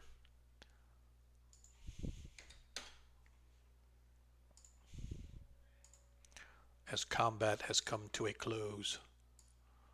You guys huffing and puffing, wounds sort of aching, muscles sore where blades and stuff have pounded upon you. Go ahead. Adair will say, "Who needs healing?" Ookla need heal. I want to cast Cure Light Wounds on Oogla. Okay, go ahead and roll. Is it Cure Light Wounds 2 to 7 or is it a die 8? Someone help me out here. I think it was Who's 2 to got 8. Oh, yeah. Okay. 1d8, right? Yeah. Okay. Yeah. Hit points. Nicely done. Nicely done. Marcus could use a heal too, but that's up to you. Yeah, coming up. I've got 2.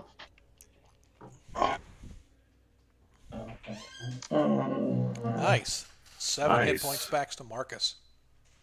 And don't Cool. forget, you each have healing potions as well. We want to save those if we Yeah. can. Yeah, I got you. I just want to Yeah, let you that's And what I was you thinking. You know that, and everyone here knows that. know. Nice. So, Yeah.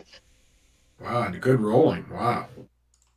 now I'm going to. Now, does this guy's chainmail look better than mine? It looks like chainmail. I don't know about better than yours or not. I'm just removing these Give me. tokens off the map. So, what are we doing? Let's. I imagine I'm gonna have my hireling who's down here drag the 2 unconscious guys. Wake up in like I think it's 2 more rounds or something Yeah. like that. Yep. 1 or 2 rounds. I don't know. We need to consolidate the scene. Bring them up here. We should search the rest of the place and make sure there is no one still sneaking around. While everybody's talking, Ookla starts chopping the head off of the leader. Oh. God. He go, what? He might have regenerate. Is it true? We should burn the bodies at some point. Perhaps not right now. That's so No. cold-hearted. Now we put them. Is that room a corridor over here to the left? Yes. We could line the bodies. We could pile the bodies up down here out of the way. We can, Or just put them in one of the rooms? or whatever. Yeah. I mean, just get them out of the way.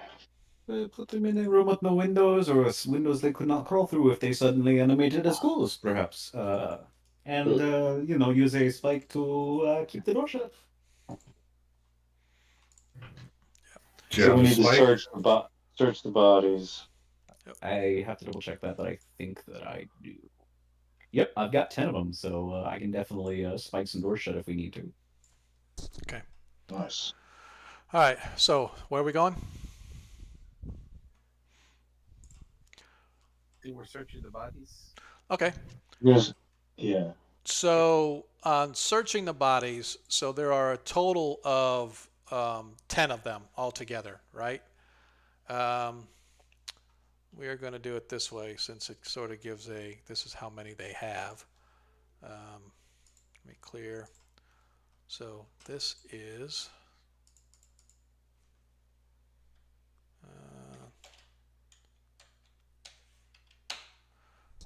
you guys find 80 silver pieces on them. Mhm. You also find On one of the bandits, you find 6 gold pieces, along with 7 electrum pieces. On the leader, electrum. Yeah. On the leader, you find 12 platinum pieces and 2 50 gold piece gems.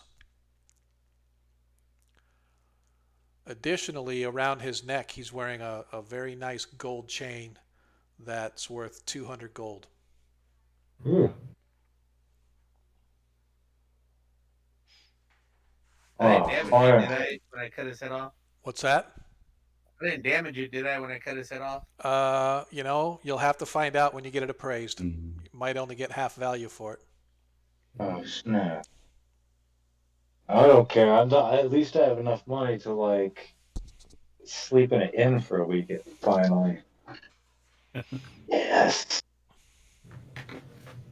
I could even buy a horse or something. This is awesome. So as you guys are sort of going through all of that and sort of consolidating the scene, if you will, the 2 other bandits slowly begin to wake up, and when they see what's going on, they're like, I knew I shouldn't have joined up with these guys.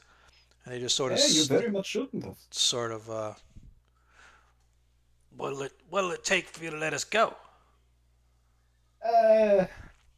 Well, I think you're gonna have to talk to the authorities about that. yeah, that is not likely to happen. Well, but hey, if I don't know. behavior, I'll put in a good We word got for you. gold. We got gold. We got stuff I'm we sure can you do. parlay with.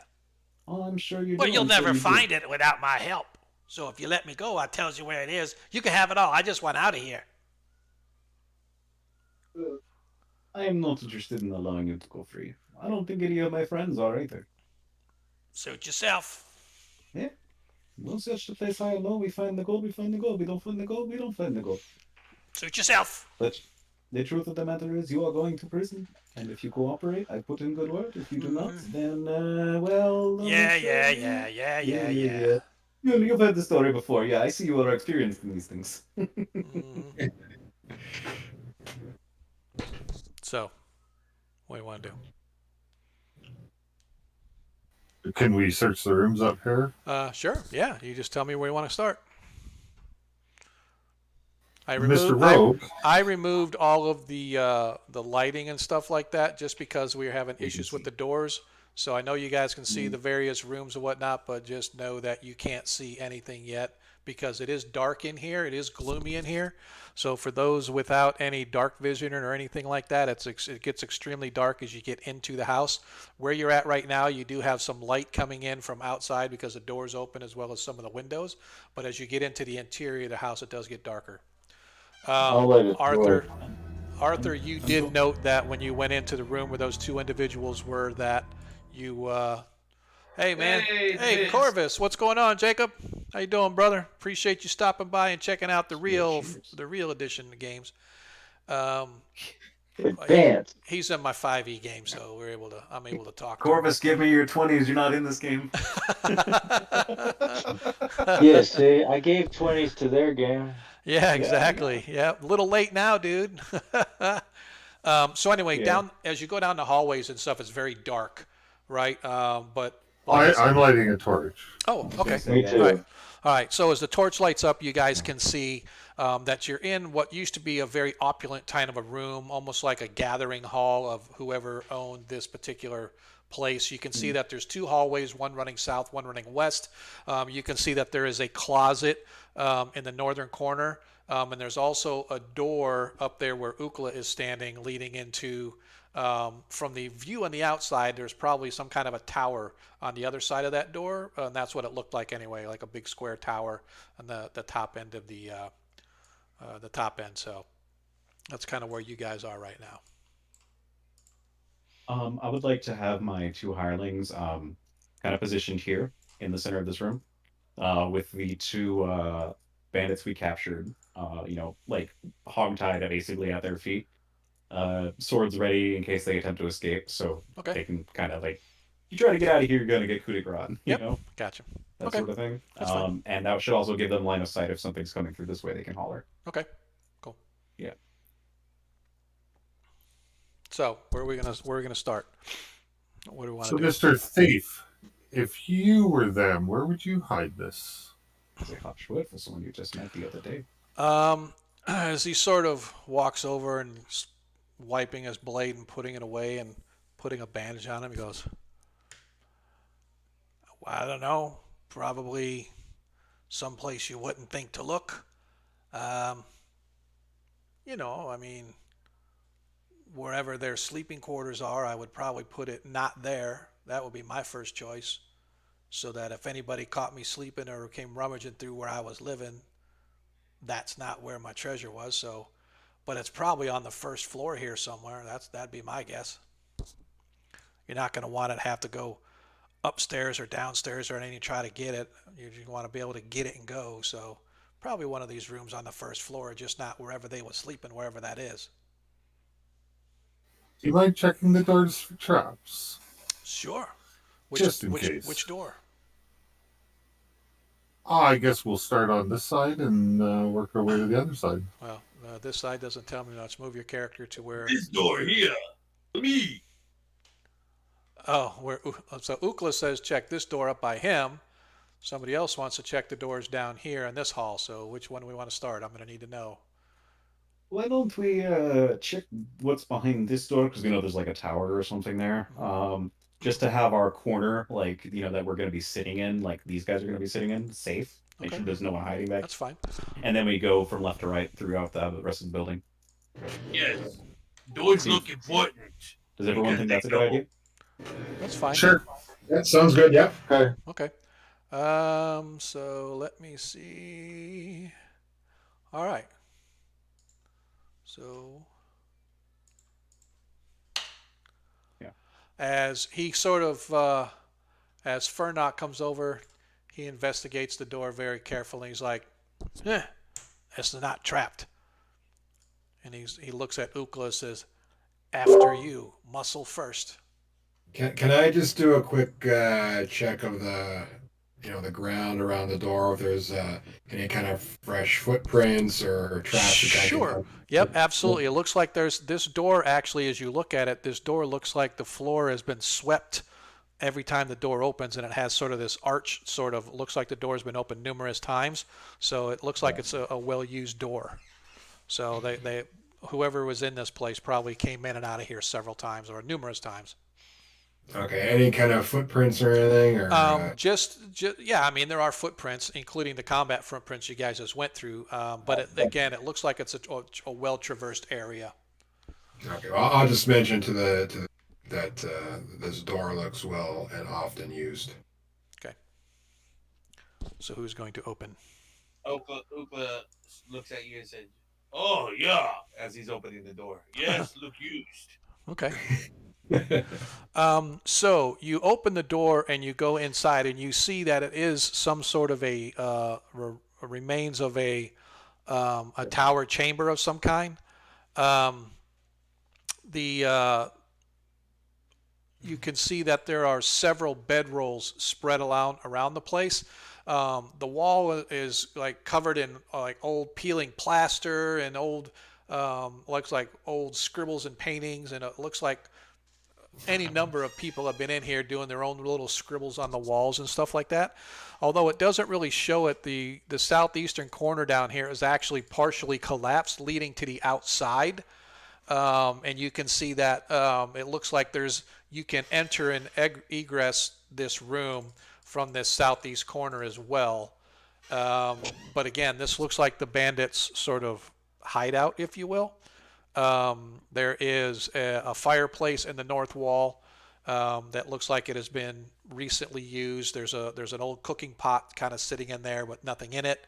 And like I said, the rest of the place is just sort of like they're holed up. You can see several arrow slits and stuff leading out of the tower and whatnot. But we doing a search here, Ukla? Yeah, No, we'll search it. All right. So Ukla and was that Valorius that said you're going to search it? I Or know was that Marcus. Marcus? Yeah. So Ukla and Marcus, give me a die 6 search roll, please.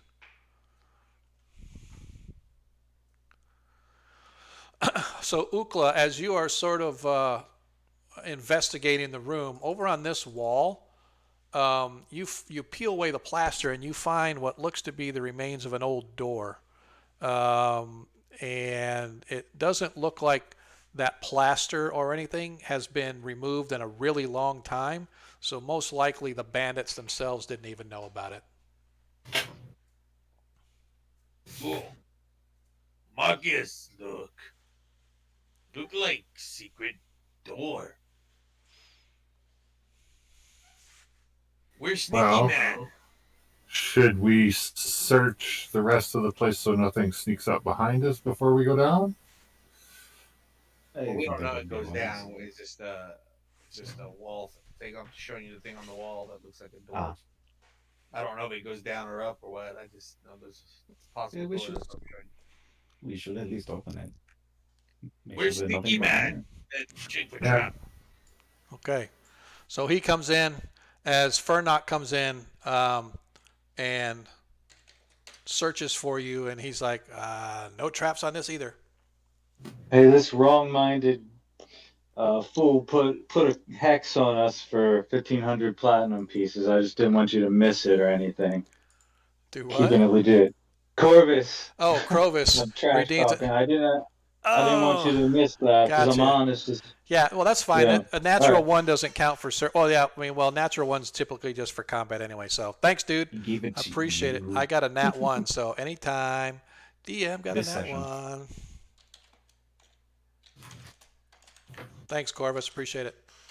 All right, so Okay, so Marcus will go down. You should get one, though. so you're actually going to go down. You guys aren't going to search upstairs. You're going to go downstairs instead. Oh, do we know it goes down? No, he just said there's no traps, and so Oh, Marcus we'll said he's open it. going. Yeah, so as you creak it open, the dust and the plaster sort of fall away to reveal an ancient cobweb-filled set of stairs leading down into the dungeons below. Ooh, dungeons. Maybe we check restrooms. Sure. That before sounds we good. Go here. Maybe Yeah. more than one entrance like this. Ukla know these things.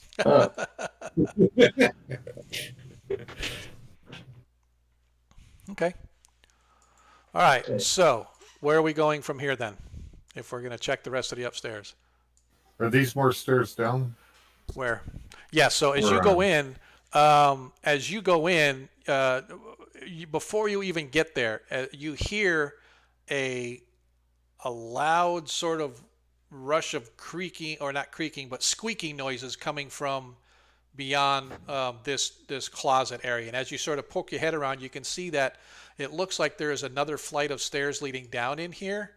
But you can hear squeaking and chittering, a lot of squeaking and chittering coming from in that direction.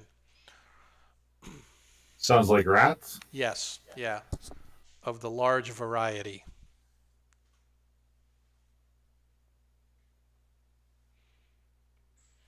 So, Well, guys, we got rats down here. Can we spike the? Is there a door that we can spike shut on that? No, there's no door it's there. an open closet. There's an open closet, and at the back of the closet, you can see it kind of goes around. There's a flight of stairs leading down. Can we put the tables up against it? Sure.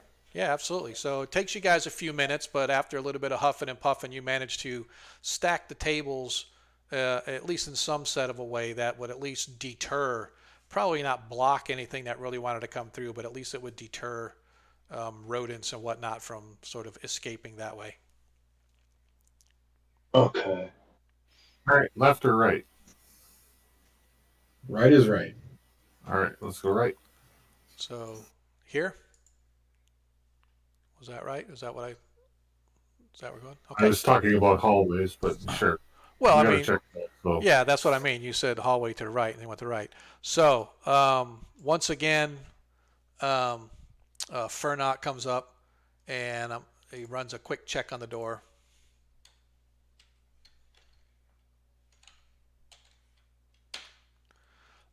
He says this door is not trapped either. And this is actually the room that you remember the rogue who was firing at you guys originally came from. Okay.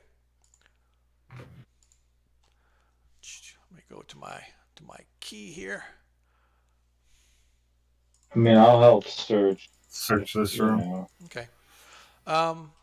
So you guys, you walk in, and the first thing you see, the first thing you notice is the rancid smell that comes out of this room. You can see that it was some sort of a trophy room at one time, as there are various pelts hanging on the wall, but they're all molded and slimy and whatnot.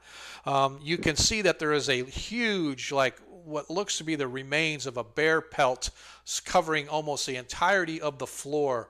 There is also a huge pile of refuse that sort of sits there. And sitting on top of that pile of refuse is a chair with a hole cut in it. Apparently, they've been using this place as some kind of a latrine. Oh, lovely. So go ahead and give me a search check, if you would. Whoever wants to go in and search the room. Anybody else going to go in and search the room? Just Yeah, I'll go in. Okay. I'm just saying. I don't want to like crowd it out. Like, how many of us can like? Well, you can. do it? Well, you got to remember, this is the room itself is probably about 30 feet wide or whatever, so you can get a few people in there if you want to do a quick search or whatever. If it helps, I'll contribute. Well, I mean, I don't know if you can get that many in there. So let's just say that I know Marcus or Valorius went in and Adair went in. Marcus, you had already rolled your check, so I know Marcus went in. So let's get three search checks. So Valorius, as you are sort of going around the room, holding your nose and look, you can see that at the base of the refuse, it looks like they pushed a large chest into the base of the refuse. Is that right? Well, that's kind of gross.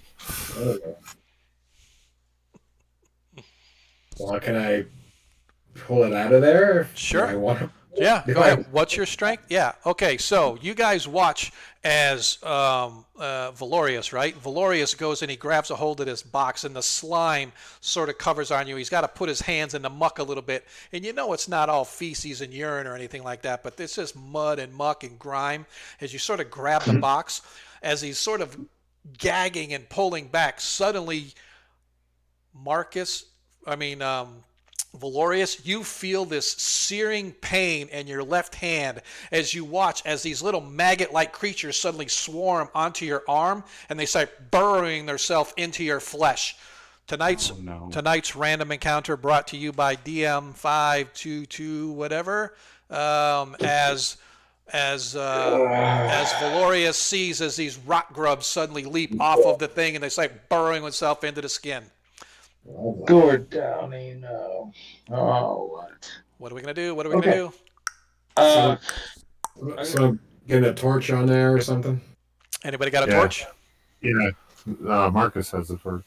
All right. So as Marcus comes in, as you guys watch as Valorius is like screeching out in pain, there are two rot grubs, one on each part of his arm that you have to suddenly you just put that torch down on top of. I'll put it on the other one. I got a torch. As he suffers 5 hit points of fire damage, as you guys manage to sear these rock grubs off of it, fortunately catching them before they actually burn their way or burrow their way into his arm. As you manage to burn them away before he sort of... hang on just a sec. Give me just uno momento, folks. I have to stop stream just for a sec. That's okay. It's all right. Just want to make sure.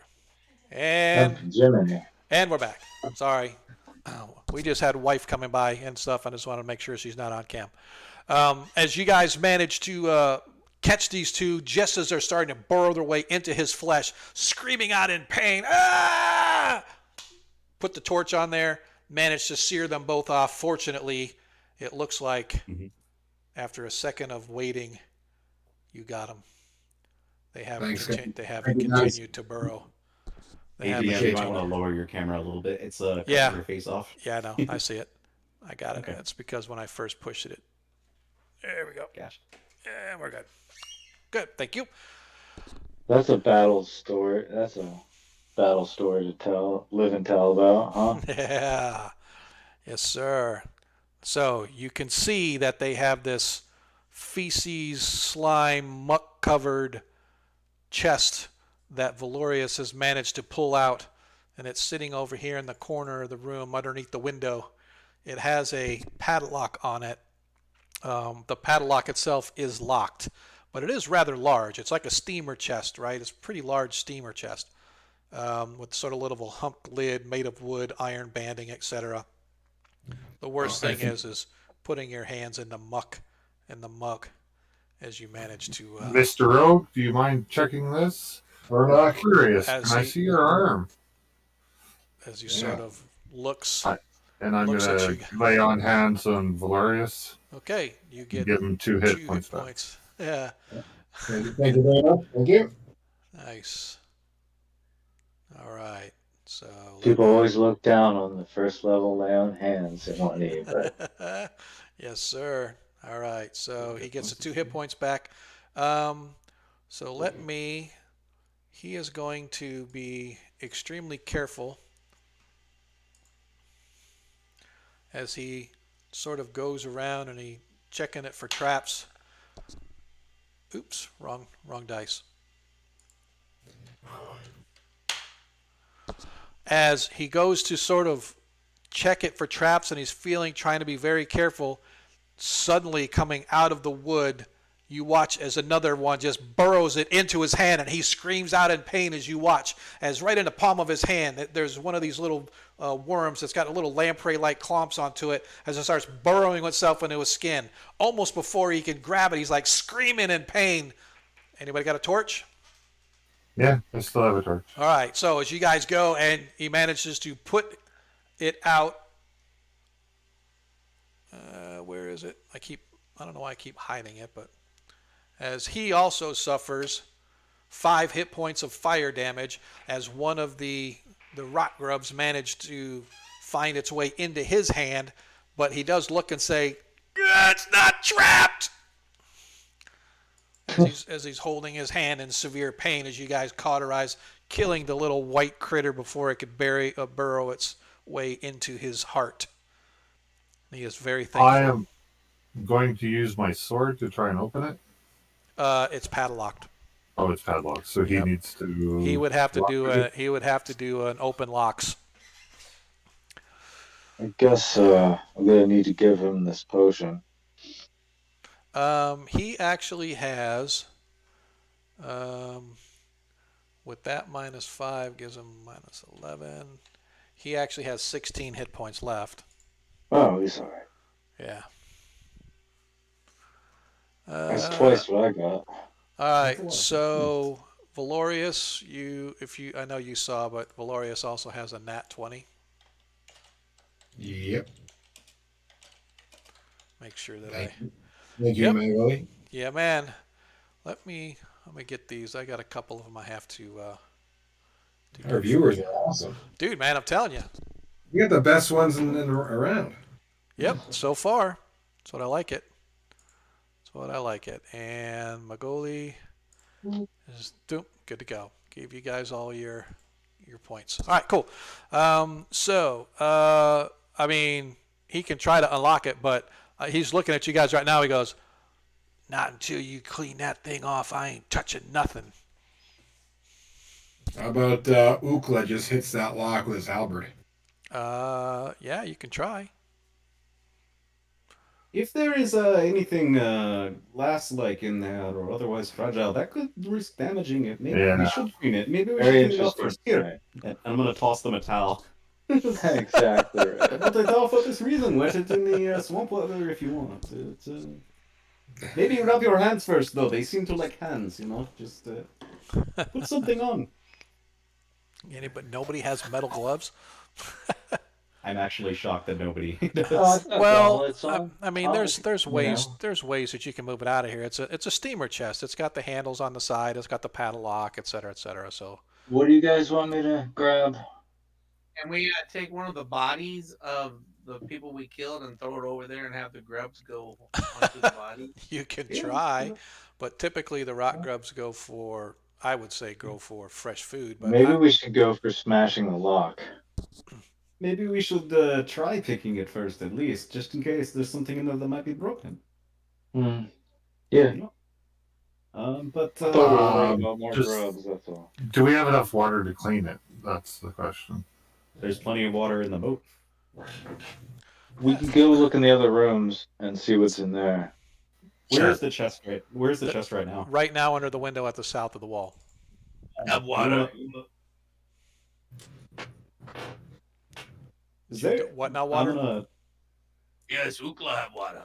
Yeah, but well, like I said, there's a lot of muck and slime and stuff on this. A little thing of drinking water, even though it might be a quart, is not gonna wash this thing off to any extent. If you want to waste your I'm water, gonna turn to the guys we captured and say, "Do you have a bucket somewhere?" turn to who? The two guys we have captured and say, "Do you have a bucket somewhere?" They just look at you like, "Go to hell." All right.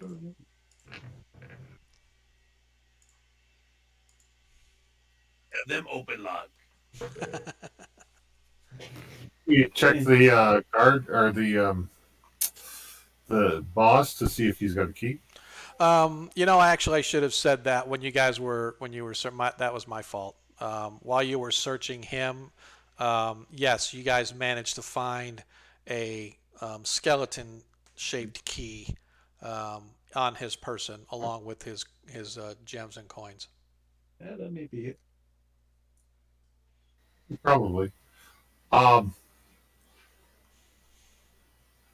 right. Well, Marcus will hand his torch to Valorius and say, "Feel free to burn it if anything crawls on me."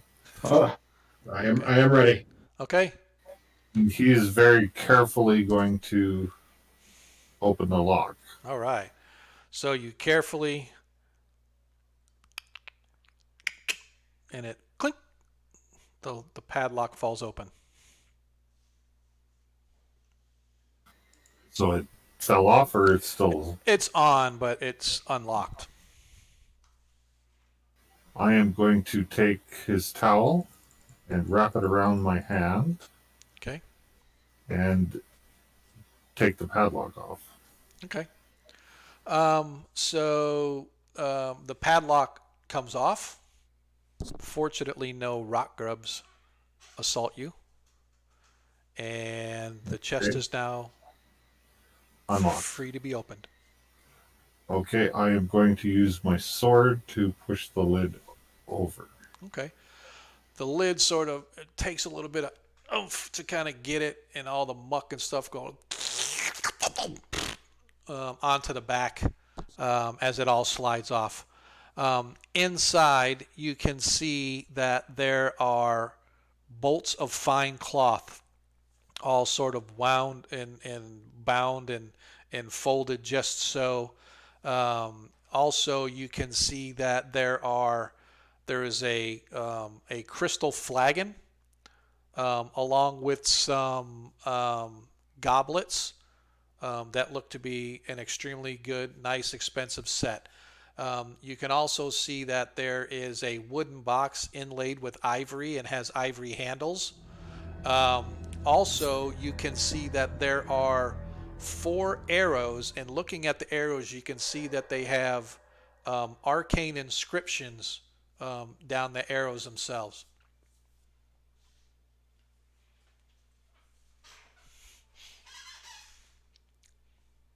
Fancy. What to do? What do we want to do? So, do we think that this is the Bandit stuff treasure? Probably. How many arrows did you say we found? 4 of them. 4. magic arrows, and there's- how many boxes were? There's 2 bolts of fine cloth, Gotcha. a crystal flagon along with 4 goblets, Mhm. a wooden box inlaid with ivory handles, and 4 arrows. Have we taken this stuff out of the bathroom? Because I feel like we should take this stuff out of the toilet. It's Uh, sort of out of the toilet. It's in the We toilet can room. take it out of this I disgusting don't really chest. want to, yeah, take it out of the chest, but I think we leave the chest here. Yeah. So we leave the chest here and take everything out of the chest. Uh, Yeah, we're gonna once we get everything out, I want to check the chest to see if it has a false bottom. Okay. Good idea. So as you take the stuff out, it takes you, a couple minutes to start taking out. As soon as you remove the bolts of cloth, covering the entire bottom of the chest is copper. Oh wow. The whole bottom of the chest is just nothing but filled with copper coins. The eternal paradox. I mean, we are holding part of the chest, right? We've got like a handle that he's holding onto or something, correct? No, the chest is Oh, okay. the chest is open. It's like a steamer chest. It's open, Mhm. and you just took the stuff out from inside the box. We make sure there's nothing good amongst the copper coins, and then we leave the copper coins. Okay. Yeah, it all seems to be copper. We're worried about more rock orbs or something. Is that the idea? Just in case there's like gems or like good coins underneath, there's like. Well, I'm just trying to understand why we're leaving the copper. I just want to make sure I'm on the same page as I everyone guess we else. could take. I don't know. That's all. It's Yeah. gonna weigh us down too much. Other than the fact that it's 200 pounds of copper, yeah. I was just gonna say, Okay. not to carry for now. I mean, we can always come back or something. Well, no, I mean, my hirelings have empty backpacks, and we can carry a good portion of that. Yeah, I'm and not then stopping you. I was just like. Marcus could carry like 500 pounds, so Yeah. Okay. So I don't see why we'd leave it behind. definitely take it out there because I still want to check the bottom of the Okay. chest Mhm. to see if there's a false bottom on it. Yes, All right. Yes, good Right. job. So you put the copper on top and then the good stuff underneath. Okay. All right. So first of all, let's just get it all marked so you don't lose track of it. But you get 2,000 copper, Sure. 2 bolts of fine cloth worth 60 gold each, Oh, okay. crystal flagon and 4 goblets worth 80 gold pieces as a set. All right. Hold on. How much did you say the cluster works? 60 gold pieces? Yeah, 60 each for the cloth. It's Okay, silken gotcha. cloth and stuff. Yeah. The flagon and goblet worth 80. Mm-hmm. The Gold inlaid, pieces. yep. The inlaid wooden box with ivory and ivory handles is worth 45 gold. 45 gold. And of course the 2,000 copper if you didn't already get that. Yeah, I already got that. Yep, and then the arrows. Yep. How many arrows? 4. 4 magical arrows. We don't know what they do yet. Oh, okay. They don't know they're Cool. magical. They just have arcane inscriptions on them. They don't necessarily know they're magical. 4 arcane inscribed arrows. Thank you. Okay. Possibly magic. Possibly magic. I'll put that in like parentheses.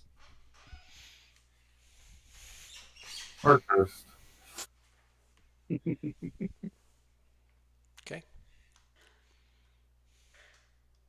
So what to now?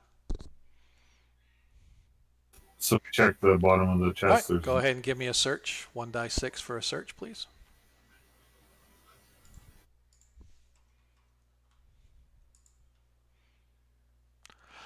So as you poke around, seems pretty solid. Look around on the inside. Doesn't appear to be any false bottoms.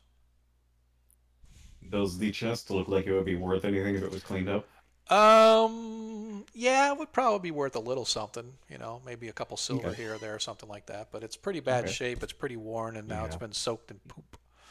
Yeah, fair enough. Probably better just take the stuff out of it. So who's carrying the cloth and who's carrying the what? Put your sword away so you can carry these big, huge bolts of cloth. Can you give me weights for all this?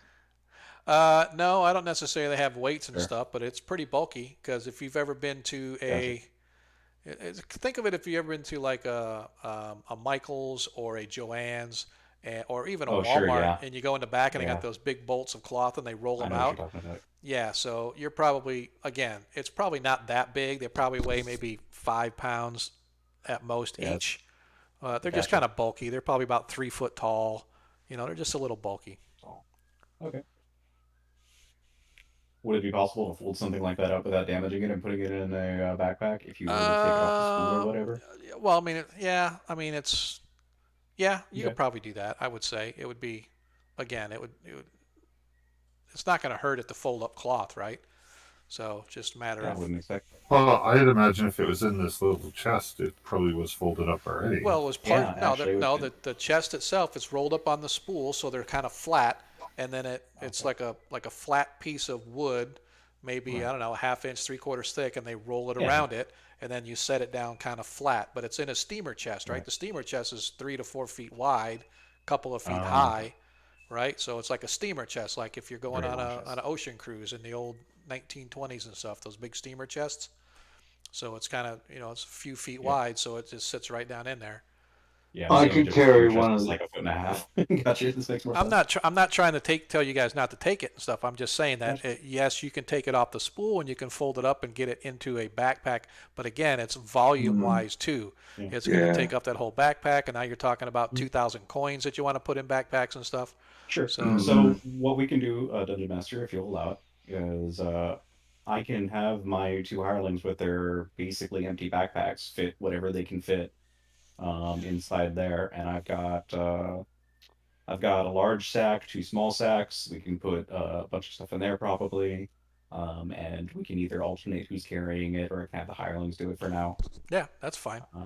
I don't Yeah. have a problem with that, but it's just, again, just Sure. you start thinking about all these numbers and stuff. Eventually, it starts to wear down. So We're gonna keep ganking stuff until it comes to like where we're overburdened, there you go. Um, That's the whole goal. Get and then we overburdened can. and then go home. That's right. Okay. So you guys managed to load up their backpacks full of coins. Each one of them has about a half a backpack of coin. And just pick whichever one you want to have the goblets and stuff in there with the coins, but that's all that he can fit left in there. The bolts of cloth, you can kind of fold one of them up, but the other one is not going to fit in a backpack, but you can put it in the sacks, right? So you can kind of fold them Sure. up and put them in the sacks and stuff like that. So they're really Sure. not that heavy. They're only a few pounds of the cloth, So right? do So it. it's, So I can. Sorry. I was going to say the in one backpack you can get half the coins in the bolt of cloth, but the other bolt of cloth would go in the sack, right?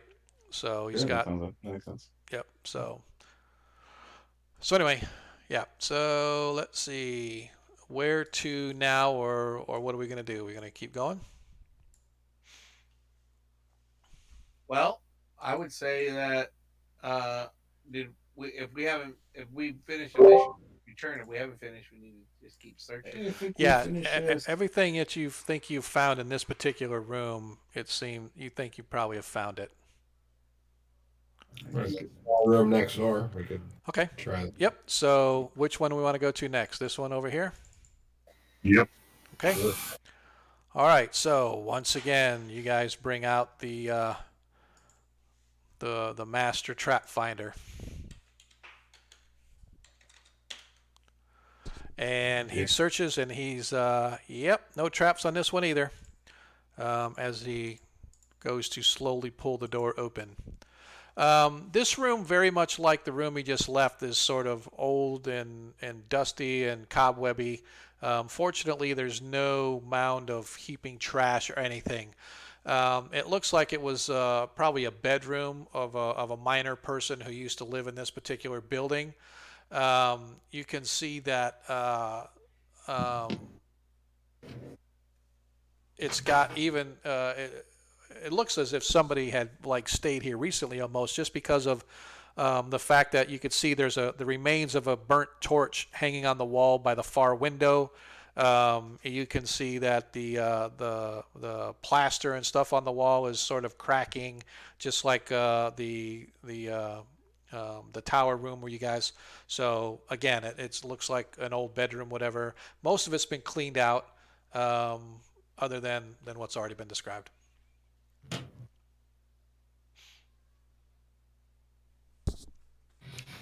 Okay. Well, I'll go in and I'll do a quick search inside. Okay, go ahead and give me a die 6 search.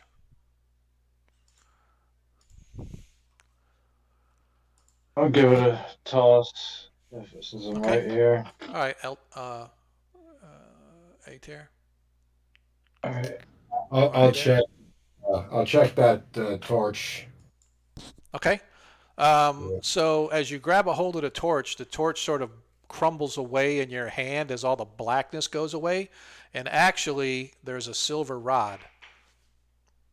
It's not a torch. It's actually, it looks like it was the handle of a torch of some kind or whatever at one point, or a torch holder, and just all the blackness just sort of dropped down on it, and over the years it's just kind of caked on with grime and dust and muck and whatnot. But the item is actually a silver baton. As you pull it out, you would guesstimate it's probably 30 gold pieces. Silver, but baton worth 30 gold. okay. Great. Is anybody in the group able to detect magic? I can after we have a rest. One spell per day. Yeah. Wah, wah, wah. I would presume we're going to, once we go back, detect magic on everything before we start selling anything. Oh yeah, I for can sure. detect magic too if you want to keep your good spell. You can do it now? No, like Okay. that way you won't have to use up your daily spell. Oh, that's right. You're a cleric. You get like a billion spells, don't you? Just 3. just 3 times as many as I do. I'm here for it. Sure, if you. No. I assume that I'll do it during a rest period, not during like I assume we go back, take a day to get a hit point back or whatever, and then Yeah, there's no rush on it. sell. Right? And then the next day,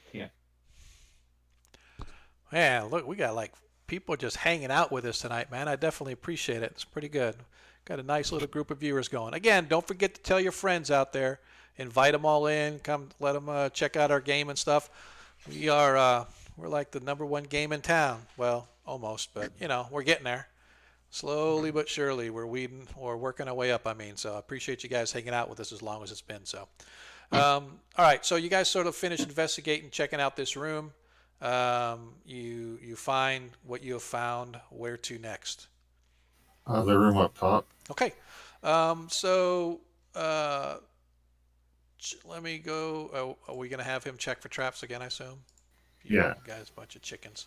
Just go for Well, I'm assuming that they have a room that's it. Yeah.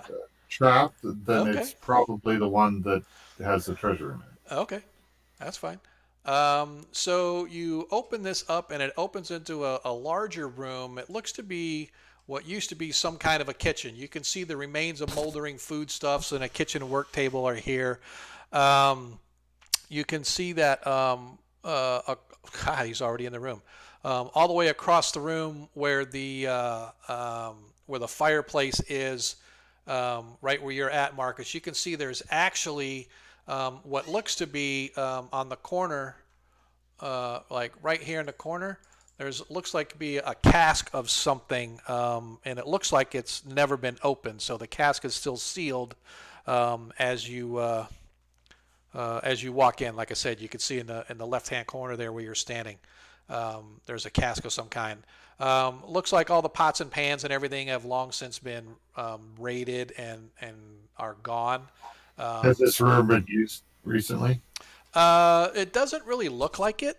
Like I said, it looks like all the food stuff in here is all molded and stuff. It's been here for decades or however long it's been. But the kitchen utensils and stuff are all gone. So that looks like it's been plundered. So it doesn't look like anybody's been in here a while. The only thing of interest, like I said, is right there by the fireplace is that cask. Looks like it hasn't been opened because it's, again, just standing there. All the bands are on it and it's still sealed. It's very dusty and worn looking, but it does not look open. I'm kind of wishing that I'd bought that mule I was looking at.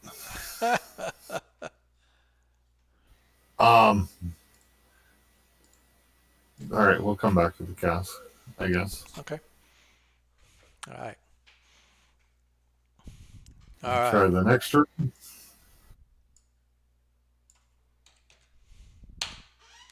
All right. Once again, as he says that this room is not trapped.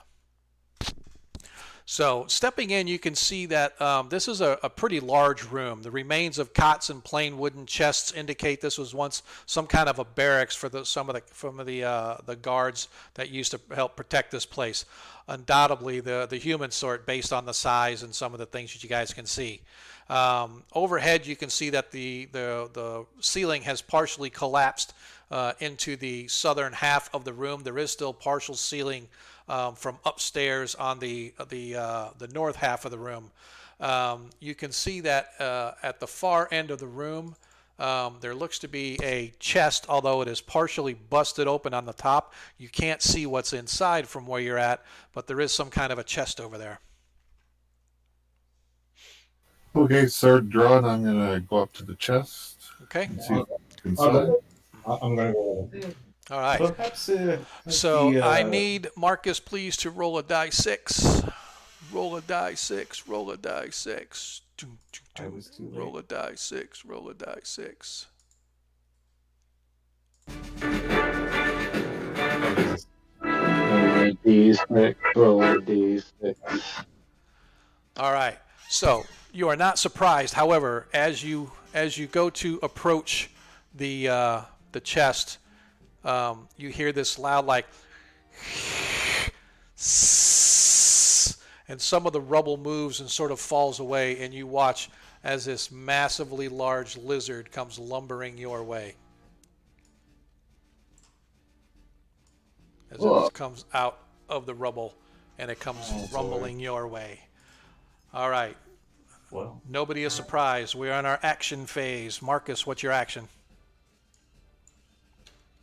Other people have come into the room. Right now, it's just you and Valorius.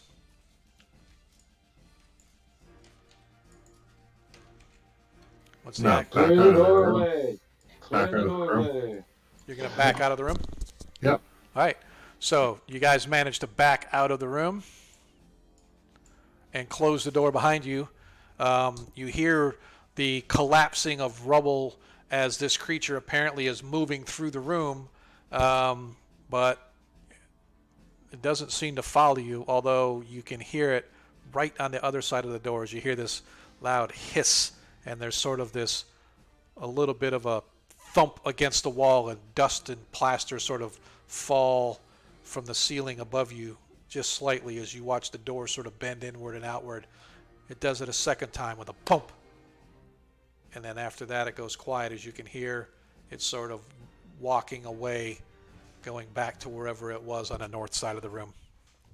Dungeon Master, you got another nat 1 that you got sitting on 2 nat 1s now. You gotta use them before the end of the night. I know there's not much I can do if we're not in combat, but I definitely There it appreciate is. it, guys. Hey, man, you know what? I appreciate it, Troy. You rock, brother. You rock, man. I just want to make sure everyone who gets it that I Hey, noticed no, knows we'll they get it. got it. Absolutely. Right on. No, I appreciate you guys watching chat, because I sometimes get caught up and I don't watch, and I need to make sure that I'm Cool. doing that, especially when they're for me. I need to really pay attention, man. Definitely appreciate that, Troy. Thanks for stopping by, Sorry, man. guys. Appreciate it. No. No, it's all good. All right. So, you guys decide to leave the Yeah. area. We Yeah, know so- Valorius doesn't like killing animals, right? Well, not necessarily. I mean, he's a ranger, yes, but it doesn't necessarily mean he's not going to fight animals. Yeah, it wouldn't stop him unless that was part of his character. Yeah. No, I think Black and me are frogs. evil. They're a goner. Yeah. Yeah. Just, dude. He could I hate just lizards. noticed that. Hey, Troy, thanks for the. I appreciate the subscription, man. I definitely appreciate that, man. That rocks. Thank you very much. This wouldn't make sense. I didn't even see it come up. I'm surprised. I usually hear those come up, man, but I missed it. I apologize. Thank you, kind sir. I appreciate that. Okay, so you guys Do back we out. want to take this thing out, or Goes like, he's like, "What wrong with you guys? In the room." What after, is it? after you, sir? Well, he Were doesn't. were we able to tell what it was? It's a giant lizard. Okay. Tempting, but I think we should not. We've already got our resource, we're a bit, beat up, like not badly, but we're not at the top of our, There is a chest in there. Oh, well, It came out from behind the chest. Yeah. As the greed Well, there's- sort of, oh, a chest. You could just hear that. Oh, well. Some more resources in our crusade against the potential undead that may be downstairs. Yeah, seems like But- a. That being said, maybe these gentlemen have already looted that chest. You think these guys were brave enough to fight a lizard? Well, maybe the lizard came later. Yeah, Be like, perhaps. Is there a way it could have gotten in? Yeah, Like, the yeah. roof is collapsed, and Okay. Take like the two guys that we have. Yeah, feed him to the lizard while you go get it. No. Oh, no, that's not what he meant. Oh, sorry. Can we tie them to like the tables and do like a road warrior kind of thing and just charge at the table with those two tied to it?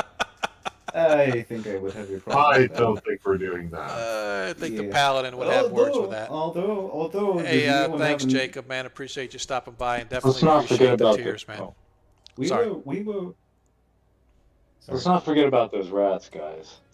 Yeah, we have a number of corpses that we want to dispose of anyway. Perhaps we can appease the lizard with the corpse. Just throw the corpse one way, we run the other, grab the chest, come out, and everyone's happy. And plus, a corpse can regenerate or turn into a ghoul if it has been turned into shit. Eh? Maybe we scoop some worm from doo-doo and feed to lizard. I don't think it's going to eat human shit.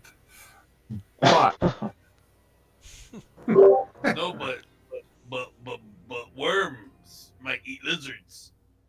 Okay, we need an intelligent plan. I still say we feed it the corpses, we want to get rid of them anyway. So Did you kill the propose- lizard? sure. Although I they haven't couldn't- come back to life yet, so I don't think they're coming back to life. Do you have any idea how long the thing is supposed to take? It could be a day, it could be a week, I don't know. For what? Sorry. The alligator did not. I was just talking in character. Gotcha. The alligator did not come back for how many days? So we spent the night next to a corpse. Yeah, it took a couple days, so. I'm pretty sure these guys are just bandits. I think you might be right. But Is still, anything happening at the door with the lizard? Or No, originally it came up to it after you guys left and closed the door, and it bumped up against it a couple times, but then it apparently lost interest and went back to doing whatever it was doing. the way I see it, there is treasure in there.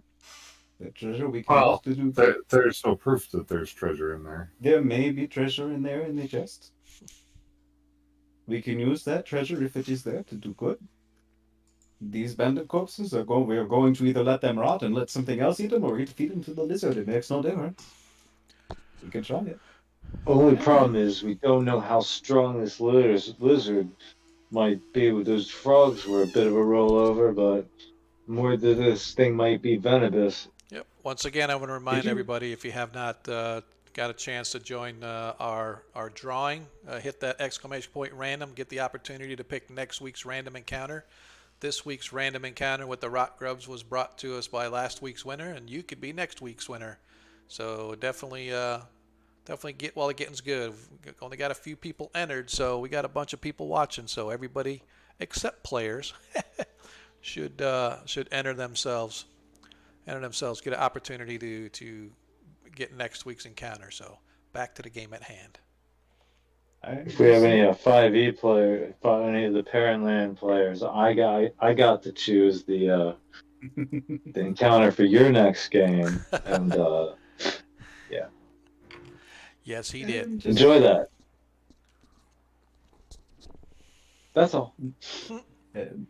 this thing may be venomous, but if it decides it likes the corpses more than it likes, something with a pointy stick that will fight back, and we have a multitude of corpses, perhaps. We might as well give it a shot. Yeah, perhaps the two most heavily armored and strongest of us could, just run in, grab the chest, run out. Easy, close the door while it eats.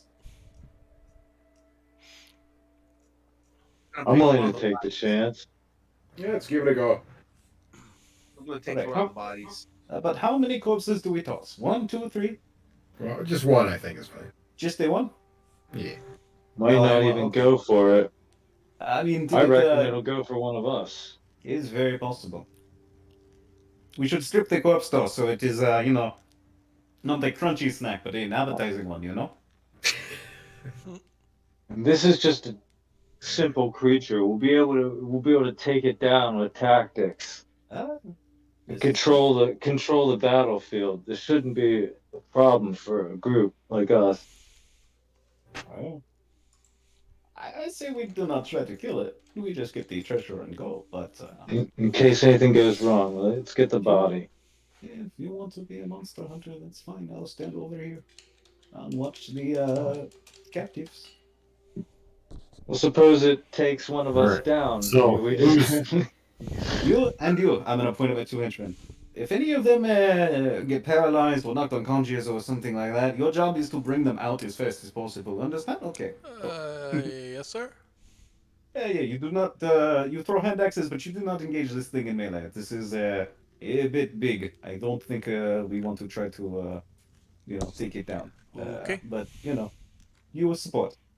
All right. I So will who's be- going after the chest? We should Don't know. probably figure that out. We should probably have two people with enough strength to make it and speed to make it in and out. If anyone does. got a 12 strength. Adair does. Yeah, I got 16. I Okay. have 17, but I got a 13, 30. I have 18 strength, so I'll go after the chest. Who's going to take care of the? I don't know. Does Uko? Yeah. I have the body on me already, carrying it. Jeremiah and Stefan can drop the body. It is true. They could toss it in there. I assume it Well, would be then most. they'd have to go in first, and I don't think Yeah. that idea. Oh. I think the best idea is to grab, two people grab the body, leg and arm, and you just kind of swing it across the room. The lizard goes after it. You go after the chest. In this way, we have as much time as Brooklyn, possible Marcus, before it throw the follows us. body and do the run-in. Got it. That seems Alright. like a bit much, but We'll give it a shot and see what happens. The rest of you should be ready to fight it if it decides that we're more tasty than the pork. I'll be out with my bastard sword to protect anybody or getting away if I can. I'm gonna shadow him on the other side. Or mirror, whatever. So Adair and I will be ready for attack. We need to. I'm guessing this chest is going to be empty, and this is just That going to would be be- a bad idea. hilarious, but we will What was find out. that? You never know. That's the body. What? I didn't want to use one I Oh. already had. That's the body. So the That's the body we're sacrificing? Damn it. lizard master. yeah, the lizard master. Nope. So what are we doing? Who's doing what now? Now that you guys have talked it amongst yourselves, and I'm sure everybody I'm out there on turning the internet wants to know, and they're waiting with bated breath what this amazing plan to lure the lizard away is going to be. I go in the body right there. We're not tossing it, we're going to drop it. So you go in. So as soon as you I'm walk in, Ukla, you watch the lizard start coming back out. As it starts heading your way. Chuck the body, Ookla. Oh, Well, I did, but I don't know if I can move anymore. I know. Oh, if you wanted to no, as you moved, I mean, this thing moves kind of slow. No. The plan was that we're going to throw the body. Yeah, And yeah, you throw the body. So as Ukla's back here, as you open the door and you throw it, the lizard comes right at you guys, and it seems to ignore the body. It sort of half goes over there and goes, gives it a big sniff. You watch its tongue sort of lap out at it, and then it sort of starts moving back towards you guys. How long did it sniff it for? Because that might be the dash, grab the chest, get out, and hopefully. Okay, Marcus, you dash over there as the lizard sniffs. Looking down in the chest, you can see that there is some stuff in there. It's not like a whole bunch of stuff, but you can see that there is some bunch of coins, not a whole bunch, but there's some coins scattered around the bottom of it. An old scale mail tunic is there, as well as you see a light crossbow and a case with crossbow bolts in it. But by the time you're looking down in it, this lizard has stopped sniffing, and he comes right at Ukla, and he sort of blocks your exit as you're sort of rifling through the chest. As it comes in, looks at Ukla with a hissing sound, and a hungry hissing sound. I am going to need actions. Adair looks at Valorius and sighs. All right. so, did Ukla not get the message that we were going after the chest? I don't know. Yes. So you're I both did. at the chest? No. Yeah, I was supposed to drop the body off. Yep. No, we threw the body inside, and then we were supposed to go and get the chest. And just pull the But chest out. apparently, you didn't get that message. Okay, carry on. Okay. Well, I That's threw the fine. body. Okay. It's all right. And then you should have been running with Marcus at that point. It's all right. Regardless, by the time the lizard sniffs and you guys go to get the chest, the lizard has turned around. Even if Ukla went with you to grab the chest, by the time you come back, the lizard has turned around and is now between you and the door. So even if you guys went to get the chest, you would not have gotten all the way back before the lizard sort of turned around and came back at you and is now blocking your way getting to the door. Yeah, but now we got him from both sides. Now you got them from both sides. That's how this is going to work. All right, so let We'll us do this. Go ahead and starting with the top of the order, Adair. Are you planning to do anything? Yeah, I'm gonna fire a bullet with my sling. Okay. What about you, Marcus? I'm sorry, Ukla. Sorry, Ukla. My bad. I'm just going around the horn. I'm gonna charge it with my halberd. Okay. Now, Marcus. Yeah, I'm gonna go after it with my sword and shield. Okay. And Valorius. Bastard sword. I like it. All right, and the lizard just does one big thing. He bites. So. Do my hirelings that I told to go over there get a turn? I forgot they were over there with them. So you're staying back with the guys? Yeah, I'm gonna stay back with the two guys. If they try to escape, I have my dagger ready to end a coup de grace. All right. I don't think my cards are gonna be super Well, helpful here. he's going to be. Furnock is standing back. He's got his bow down here at the end, but he's not going in. It's too crowded, too many people. So your guys do have actions. What do you want to do? Just throw axes? They'll be throwing their axes. All right. All right. And Furnock is not doing anything. He's just waiting in case this thing comes back. All right. So now that we know what everybody's going to do, let's roll initiative. Dun, dun, dun. And we're going to take it off with Marcus this time. So let me clear the chat. Let the next person go, because I can't find my dice roller anymore. Okay. Valorius, want to go ahead and roll a die 6 for me, please? I got a 3. Just one sec. Mine. Come on. I'm back up again. As a 5. We're good. Yeah, we're good. All right. So let's start at the top of the order. Adair, if you come through. Yeah. All right. Oh, God. Yes, was that good? Was that a good oh God, or is it a bad oh God? No, it's a one. I fumble like right it. there. I like it. Roll a 20-sided dice to see if we can confirm that fumble.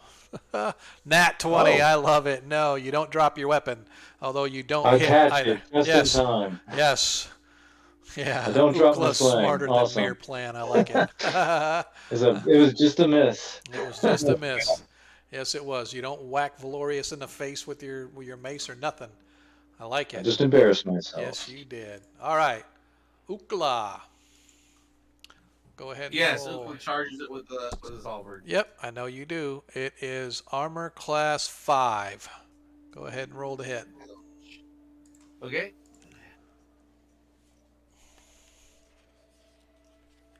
You can do this. Ukla gets an 11. 12. Armor class 5. 12. Has an I don't armor need class. it. I need a No. 15. Yeah, you need a 15. Yep. Awesome. All right. So Ukla comes up and you bring your halberd down on this thing and it just sort of bounces off its tail. It's just like it didn't even know you were there. Marcus. Go to hit armor class 5, please.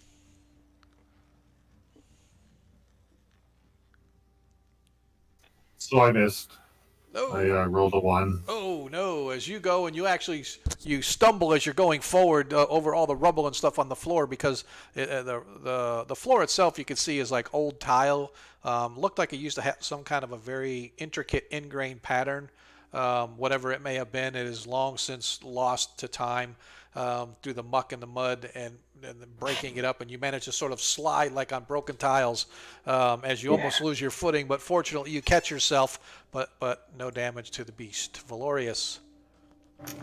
Nat 20. Nice. Nice. Rolling coins. The night's getting short, so I think I better use it now. Yeah, I'm glad you're Right using on. it because otherwise I'd have used a nat 1 on you, so that's fine. Now is I thought those two were the nat ones. No, he had a nat 20. The DM gets 2 Oh. nat 1s. So I Yeah, can I replace your roll with nat 1, so I have not yet. It doesn't happen in the dice roller though. Yeah, it doesn't happen in a dice roll, correct. I see what you're saying. Yeah, no, his was a nat 1. So go ahead and roll your damage and just... Is this a large creature? This is a large creature. Nice. So 2d8. Wow. 9, nice. So 18 plus your strength bonus. Yeah, so 10. 10 hit points of damage to the lizard, which doesn't have as many as it says on the. That's the one downside about having a 5th edition thing here. It has how many? Where's my room? Oh, there it is. Yeah. So I do 20?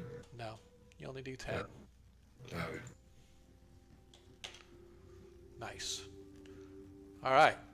So you guys watch as Valorius, after the first 3 people sort of, slip sliding away on this slick, broken up tile, Valorius manages to catch it with his blade. But now it is the axe throwers. I need my 2 axe throwers, please.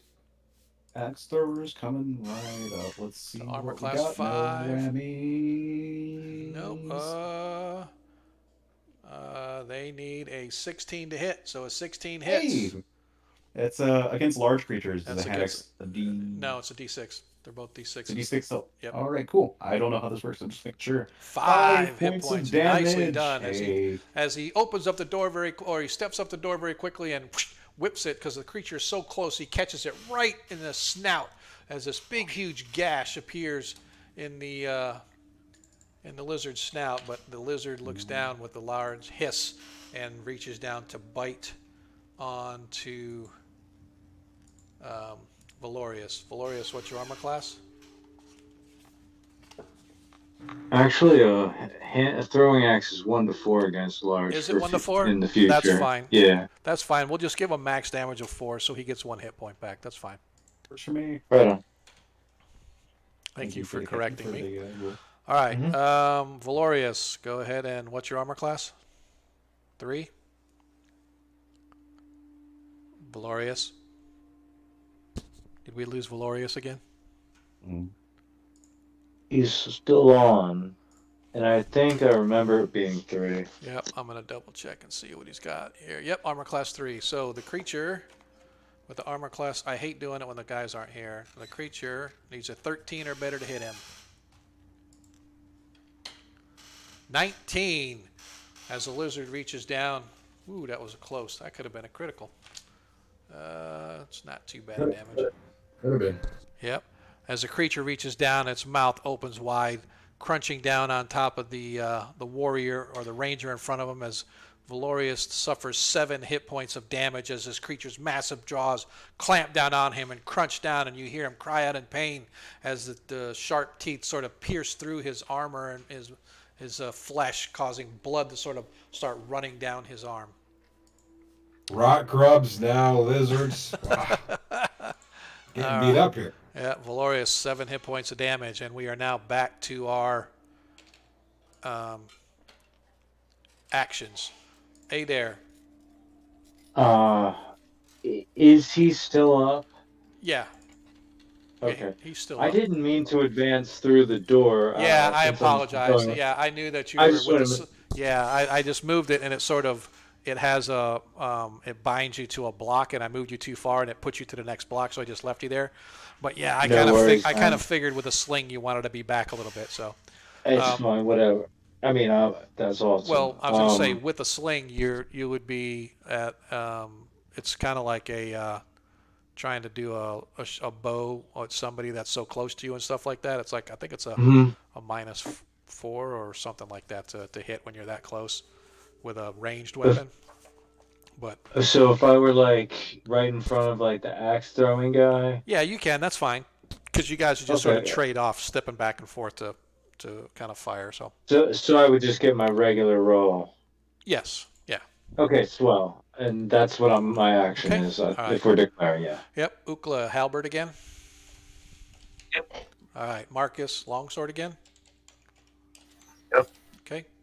Valorius, bleeding again. But without a nat 20 this time. All right. Hey, that nat 20 is going to help. Arthur, you guys doing your axes again? Because this is your second throw. Sure thing. Last verse, same as the first. Okay. All right. So you guys won initiative last time. So if we could get Valorius to roll for us again. Hang on. Let me clear chat real quick. And now we're going to roll for us. I rolled a 3. Man, I've gotten a 3 almost every single time. Yeah, tied. Finally, let's do something different. Roll again. Oh, you freaking kidding me. You guys suck ass. I hate you. God, it's got a 3 every single time, man. What the hell? All right, so Adair, go ahead and roll your sling attack, sir. Oh. It's against armor class 5. Creepers. No, as it just sort I of got a 1 in last round sort of now, as it just sort of bounces off its nose, as you're just not getting the angle that you want for the sling to be effective. It just seems like it's not. It's got a really thick hide, so your bullets aren't able to penetrate the flesh. Ukla, go ahead and roll attack with your halberd.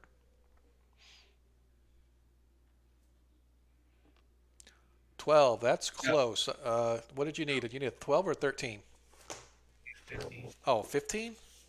Yeah, you said it has the armor class of 5. Oh, right? yeah. Sorry. I was looking at the wrong one. Okay. Yep. You're right. 15. Okay. As Ukla, once again, your halberd comes down. It's just like you can't quite get the reach in because it's such a long weapon, and you're trying to bring it down. You just can't get enough leverage to pierce any flesh, and it just sort of slides off to the side. Marcus? Oh, no. Please tell me. That's a nat 1. Sure was. Go ahead and roll again. 3. Woo! That'd have been funny if you got a... Yeah, if you would have rolled another nat 1, you'd have been on your back. But no, once again, you're trying to find your footing, but you just can't quite find your footing as you swipe at the lizard, which is bleeding profusely, by the way, from that massive underbelly wound that Valorius did last time. So, Valorius, you're back up with your bastard sword, sir. 5, as you miss as well. Arthur. Here they come. Nope. Nope. I like it.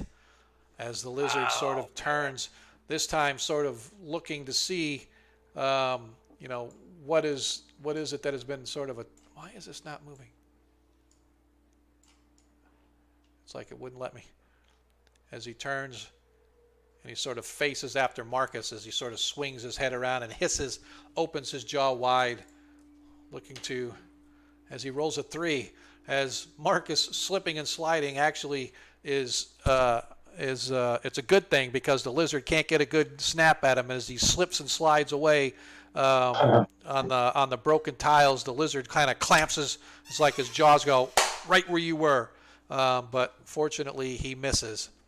And now let's go just to re-roll initiative because I don't. Is anybody going to change their action for this round or this turn? No. Yeah, Okay. the only thing is I can't have them do the hand axes again. Right. So So they're not going to be able to do anything unless you want them in to go hand to hand. no, they're not going hand to hand with this Oh, thing really? right now. Okay. All right. Nope. So we are going to do. You're going to hang out with the do nothing crowd. And so let's go ahead and you guys won again. So Valorius, if you would like to continue to be our dice roller. Uh-oh. Why did mine not go this time? There it goes. All right. So as the lizard once It's a lot again. of 3s. Yeah, no, dude. Every single time. It's a 3. What the hell? As he rolls an 8, as he once again misses Marcus, who's moving in to attack with his longsword. 8 air. Go ahead and go with your sling. There you go. Big roll. It's almost what do I need to hit? What kind of armor class? It is armor class 5. 5, so no. Yeah, I think you need like a 16 for a cleric. I got a 13. Yeah. Really? Yeah, you need a 15 to hit armor class 5. Yep. All right. Yeah. Okay. Ukala. Let's see what you can do with this halberd, dude. Not doing much, but he's gonna try. Oh, no, as he misses once again. Valorius. I'm sorry. Yeah, Marcus. Sorry. Marcus first, then Valorius.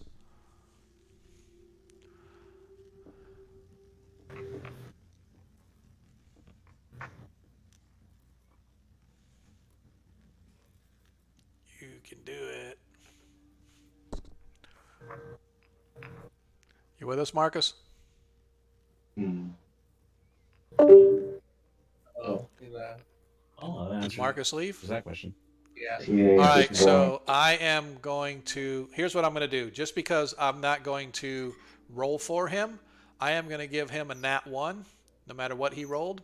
So I'm going to give him a nat 1, take away one of my nat 1s, and but he's just not falling prone. So his attack was a nat 1 regardless. So go ahead, Valorius. 11. Damn it. You miss as well. 3 11s. Yes. 11. Oh, yeah. Exactly. All right. Anybody going to change their actions? No. Nope. All right. So, Valorius, you lost the initiative that time, so now we're down to Arthur. Arthur, would you please roll initiative for us? 3 11 Hive, where you at? 1d6, right? Let's sir. go. Yes! As once again, the lizard goes to clamp down on top of Marcus. 17. Oh my Finally, the lizard God. finds purchase as he grabs hold of Marcus. Do you want to give him your other one? I was thinking about it. No. But Aw. as he suffers 7 hit points of damage. I'm not sure how many Marcus had left, but if he wasn't at max, he had 3.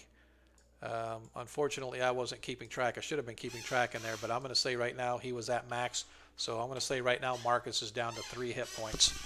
All right, 8 air. Okay, I'm spinning and throwing. As you guys watch as Oh the my lizard, God. as the lizard is just sort of shaking Marcus back and forth as he's like crying out in pain as the teeth sort of pierce through his metal armor. That's how sharp they are. I've got a 1, Ookla. a 2, and then a 2. Ukla. Okay. Ukla is just confused. This super lizard. He tries to hit again, even though he keeps missing. Oh. 14? Oh my gosh, man, you missed it by 1. So close, so close. All right, I'm going to go ahead and roll for Marcus. On Wait, his- doesn't he get like a rear flanking bonus or something? Like a You know something? attacking I should have said that. You know what? Thank you for reminding me. Yeah. It's not really flanking per se, but when you're behind them, right. you get a +4. Ukla, you got it. So Ukla, you did hit with your halberd because if you're behind him because he's after Marcus and you're behind him from behind, you got a 17. Therefore, you did hit. Thank you for reminding me. See, there's a lot of this stuff I don't ever think about it because I played so much 5e recently. I read these books so many times by Yep. myself when I was 13. So yeah. Ukla, you did hit. Okay, I'll just start mentioning it then because I was gonna say that at the beginning, but I was like, Yeah, you need to ask because, like I said, it's been like 30 years since I played 1E, and even 25 years since I played, or 20 years since I played 2E. So there's a lot of the rules that I just don't have fresh in my head, and I just don't. Sometimes I don't remember them. So yeah, I'm not proud, man. You guys let me know when I'm missing something. Are you gonna do a nat one on me? No, I'm not going to do a nat one. Okay, just wanted to make sure. Actually, yeah, I should do it. I should do a You nat really one on you. should. I'm going to do a nat one on you. Why? Just because I want to use it before the night's over. So I'm going to use my nat one on you. Therefore, you don't hit. But I'm not going to call People it. paid for it. That's it, man. I'm not going to call a fumble on you though because it is a DM instituted nat one or nat 20, whichever. But nat one. So Ukla misses. And now, What are the rules on giving them to two of your teammates? Is that frowned upon? No, it is absolutely fair. Absolutely well, fair. So if you have one that's outstanding, then and you want to give it to somebody, you go ahead and give it to them. Do we have any more that are? Yeah, you mean give one that was given to you, not like use our coins, right? You can put it on their roll. No. Players in this game cannot get a nat 20 and give it to somebody else in this game.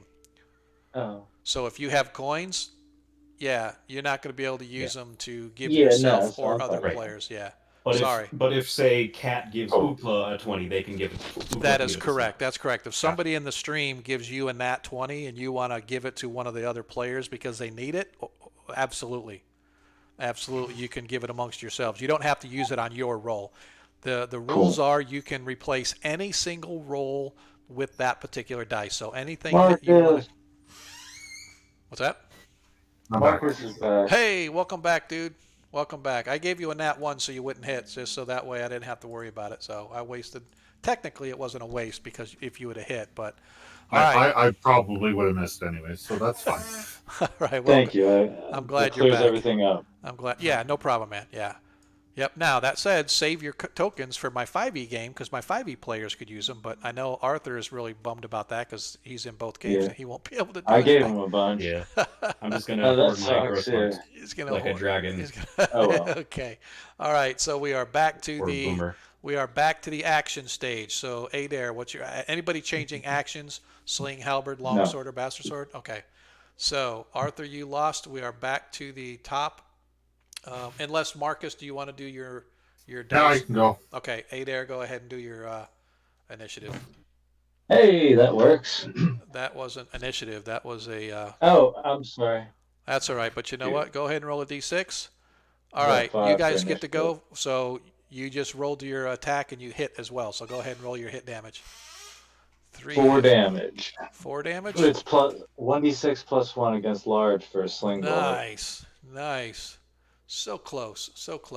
So you guys watch as Adair finally steps up and at last, with all of this sort of hissing, this thing thrashing around, everybody slipping and sliding on these broken tiles, he looses a bolt or he looses a stone or a bullet, and it actually goes into the eye of the creature as you watch as one of his eyes go as it pops like a big zit, and blood just goes all over and stuff as it hisses and it shakes his head back and forth. Ukla.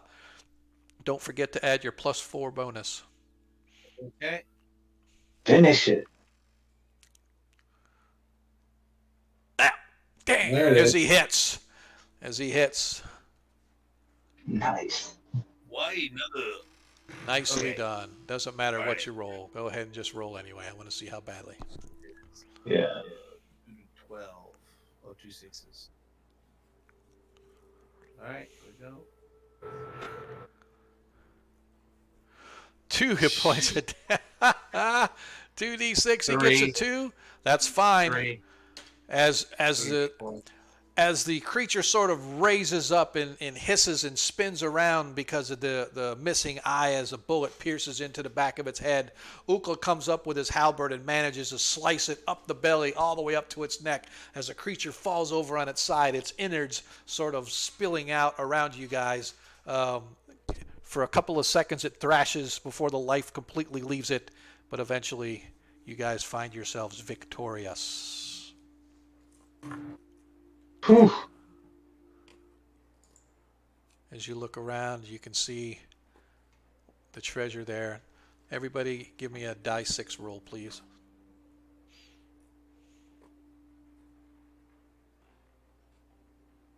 The Ukla new plan.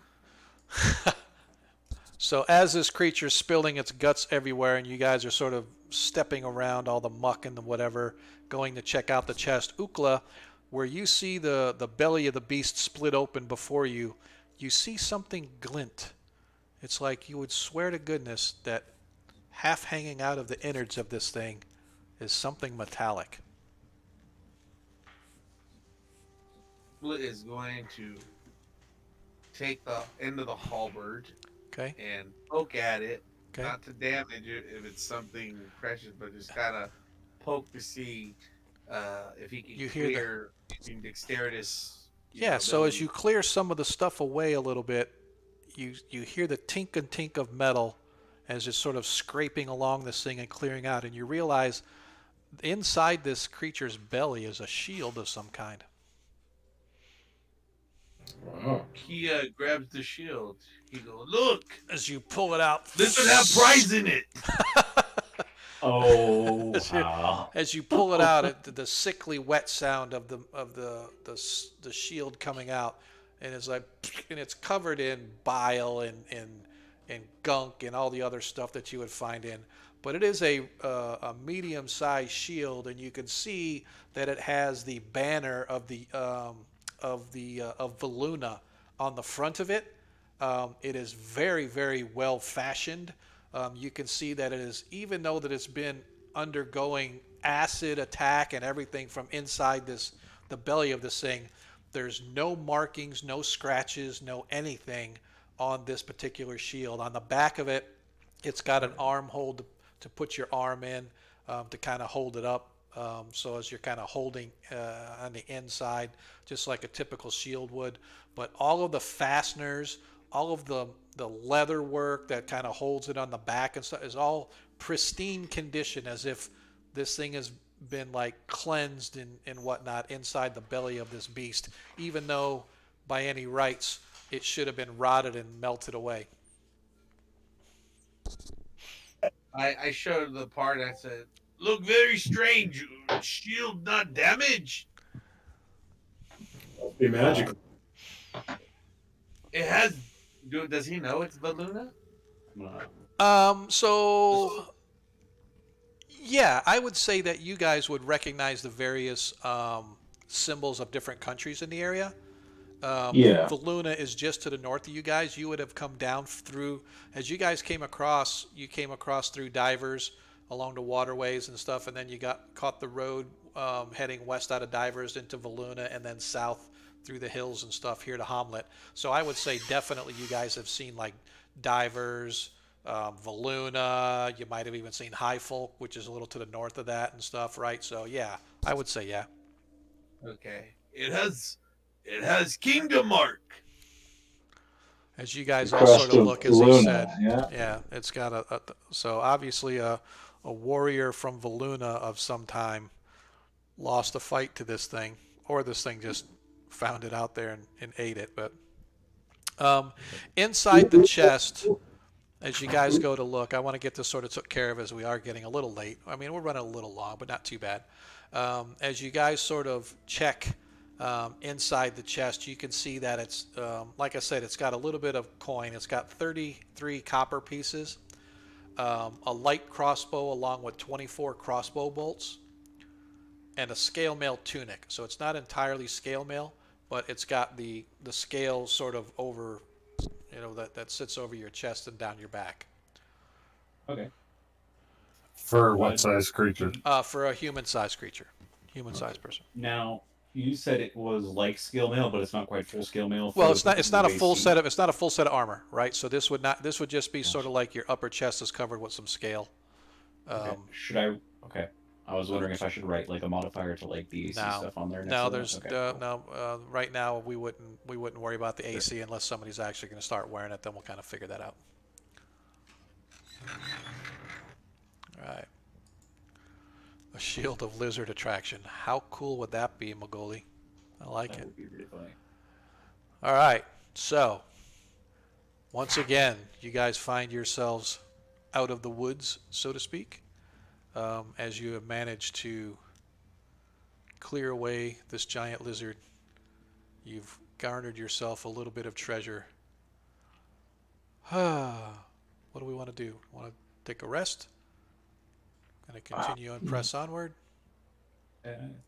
Oh, I think I need to call it. Well, I know, I knew that, but I just want to make, I didn't know. Yeah, we should like figure out whether we're gonna what our plan. So Are we gonna stay in this dungeon or are we gonna head back to town? Let's say that. So, I think that we still have 1, 2, 3.5-ish rooms to search, and then after that, I think it's probably a good idea to, if we have the daylight for it, go back to town. We don't have the daylight for it. We got don't here have late to. in the day, so it's probably dark, getting dark by now. Yeah, it's going to be getting dark very soon, if not already. Okay. Because it It took was you, too well, dangerous I don't know. to Yeah, spend the because it night took here. you guys, so you guys probably got here about 1 or 2 o'clock, right? So, I mean, we hit the swamp. We did the thing where we hit the swamp during the day. It took 4 to 5 Oh, hours. yeah, right. Yeah. So like, I was thinking that we left the day before. yeah. no, we spent the night. So if we say this, what time does the sun come up, Dean? Usually about 5:30 to 6, yeah. All right. I always so if we say like 6 to 6, but sometimes it's a little earlier than that. But yeah, let's So say 6. so even if it took us 5 hours, we would have gotten there like at 11 p.m. And Right. this probably took an hour, maybe 2. Yeah. So it's probably 2. Couple hours. Yeah. Yeah, so Yeah, that's what I said. so- It's probably around 1, 2 o'clock or so, 1. something like that. I mean, we're definitely wrapping the game for tonight. But before we wrap, sure. I need to know where you guys want to go, because I really hate leaving like in the middle of, oh, we're just going to stand here in the middle of the rooms or whatever. I would rather it be more like, Well, I think hey, we were going to search the other side of the Yep. place, okay, and maybe then go back to, Gotcha. depending on how late it was, go back to Hommlet. okay, all right. Yeah. So we'll kind of leave it at that with you guys in this room here. Our intent next week to come back is to complete checking out the rest of the other, and you still got the other stuff that you haven't got, like the keg, and then the other side of the keep, if you will, you guys haven't checked. And then of course going downstairs, if you want to go downstairs. There's no requirement to go downstairs, so I have no Well, I think objection to going like going downstairs multiple would be- sessions. yeah. Yeah, like I think we go downstairs after we take a rest, get our Okay. EXP, and buy some new stuff. Yeah. All right. Well, So can we bar ourselves in one of the rooms that we've already checked and take a rest here? yeah, but I mean, yeah, rests are fine, but it's the only time you get anything from 1E is for a full night's rest. So unless you guys want to, Is that too dangerous to do here? I'm So- guessing. Not that's comfortable totally enough. up to you guys. I never say it's too dangerous, because if you remember, the bandits were here and they've got a hold up room, and that's where they were at. So they obviously thought it was safe enough. Okay, well, but this that is would a be- good place that- to that- stop for everyone. Yeah, so either here, or if you guys want to stay in the bandit encampment, and lock that door there or bar that door there. Don't forget Try that. there's an escape leading out of the bandit room. Don't forget the wall collapsed, and you can kind of leave that wall collapse outside, right? So that's Do you guys want to do that to end the night? It's probably smarter for us to stay in that bandit room with the sleeping bags. I mean, I'm not sure if it's a good idea. I mean, if we're gonna keep watches, maybe, but I'm not sure it's a smart idea to spend the night with these 2 prisoners we have if we can go back to town instead. Okay, I want to leave it in the lizard room then, okay. You want the with the lizard? intention to sweep the floor. Yep. And then head back to town when we come back to play. Okay. And we're not going to play next week. Yeah, so we're just gonna leave it at that. So like I said, right now I'm gonna leave you guys in the lizard room. The intent is to go back to finish out the rest of the upper floor. You still have a couple rooms here, like I said, you still got the keg thing in there. You've also got the rat sounds coming from there, but that leads down below. And then we've got these rooms over here that we technically these were looked at because you didn't find anything there, or you didn't search anything either. And then you've got this room and you've got this room as well down here. So that's what's left to be searched upstairs, and then the rest would be for however you guys want to do downstairs. So for those that are hanging out, I am going to. Wow, we didn't even have a break tonight. Wow, that's like the first time I have ever not had a break at least sometime. For everybody that's stuck with us this whole time, definitely appreciate it. Hopefully you can tell some of your friends. If you haven't already clicked the follow button, please click the follow button. The more we can get our numbers up, the better things can go as we go along. And if you really want to show some love, I definitely appreciate you guys hitting the subscription. So for those that have ever played with me, know that I always usually hang out after the game and stuff to kind of shoot the breeze. For those players that can stay, if they can't stay, I appreciate you guys staying as long as you did. And again, to you guys out in the audience, I definitely appreciate how long you've kind of stuck with us tonight. It's been a pretty interesting night, just like it was the other night. It wasn't quite as a disaster, I could say, combat-wise as it was last time. But what I want to do before our players get out of here, for those that can't stay, what I do want to do is, if you have not already, please enter the drawing for the what I call the giveaway. It's the random encounter selection. So tonight's random encounter was brought by last week's winner, DM 25. That's what I call him because I can never remember his whole number. One of these days I will. But that was the encounter with the rot grubs. Had the players not known what to do, could have been pretty deadly for a couple of our characters. That's for sure. Because if you don't know to put on fire, or you don't know how to kill them, 30 minutes from now you're toast, because they burrow to your heart, and that's it. There is no saving throw. There is no nothing if you don't put flame on them right away, or you don't. If we were like all elves, like going, or dwarf, like all elf or all dwarf party going infravision, we would have been screwed. You'd have been screwed because nobody had a torch. By the time you get a torch lit, that thing's inside. But yeah, so it's kind of good though that you guys kind of had that handy.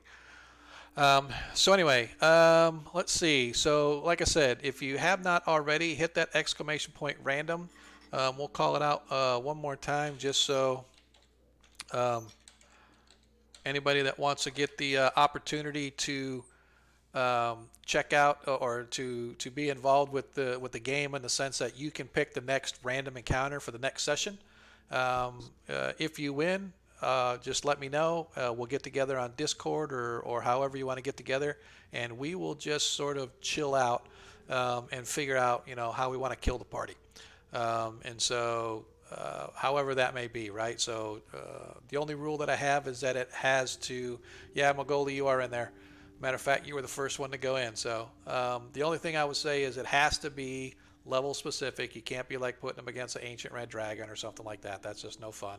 But just, something different, something interesting, something maybe there's a throwback to when you used to play. There was a creature you used to love that you think that the party would enjoy as an encounter. So maybe we can do that. So again, if I'll give it a couple minutes and then I'm going to close it, and then I'll pick whoever's going to win. But I definitely appreciate everybody sticking around tonight. It's actually been a pretty fun game. We had a pretty good group, probably up to like 20 people at one time, I think. So I definitely appreciate it. So here we go. I'm going to close. I am going to close, and entries have stopped. So if you're not in now, I do apologize. So now let's pick who's going to win. And Corvus. That's hilarious. He's going to like that. He's kind of weird too, so I'll get with him, and we'll let Corvus pick what random creature our next session is going to be. He's a good dude. He's all right. So that being said, next week we are not streaming. Next week I'm out of town. I apologize for those that like to come in and watch this stream, but I am not going to be here next week, nor will I be here next Friday, which is our normal time to stream for my 5e game. So we're going to miss Monday and Friday. However, the following Monday we will be back. Hopefully, all of my players will come back. If not, the heck with you guys. We'll just find someone to replace you. What you think about that? Nuggets. Or the random encounter will be only for you. Not just kidding. I really hope you guys come back. I'm having fun. This has actually been kind of cool.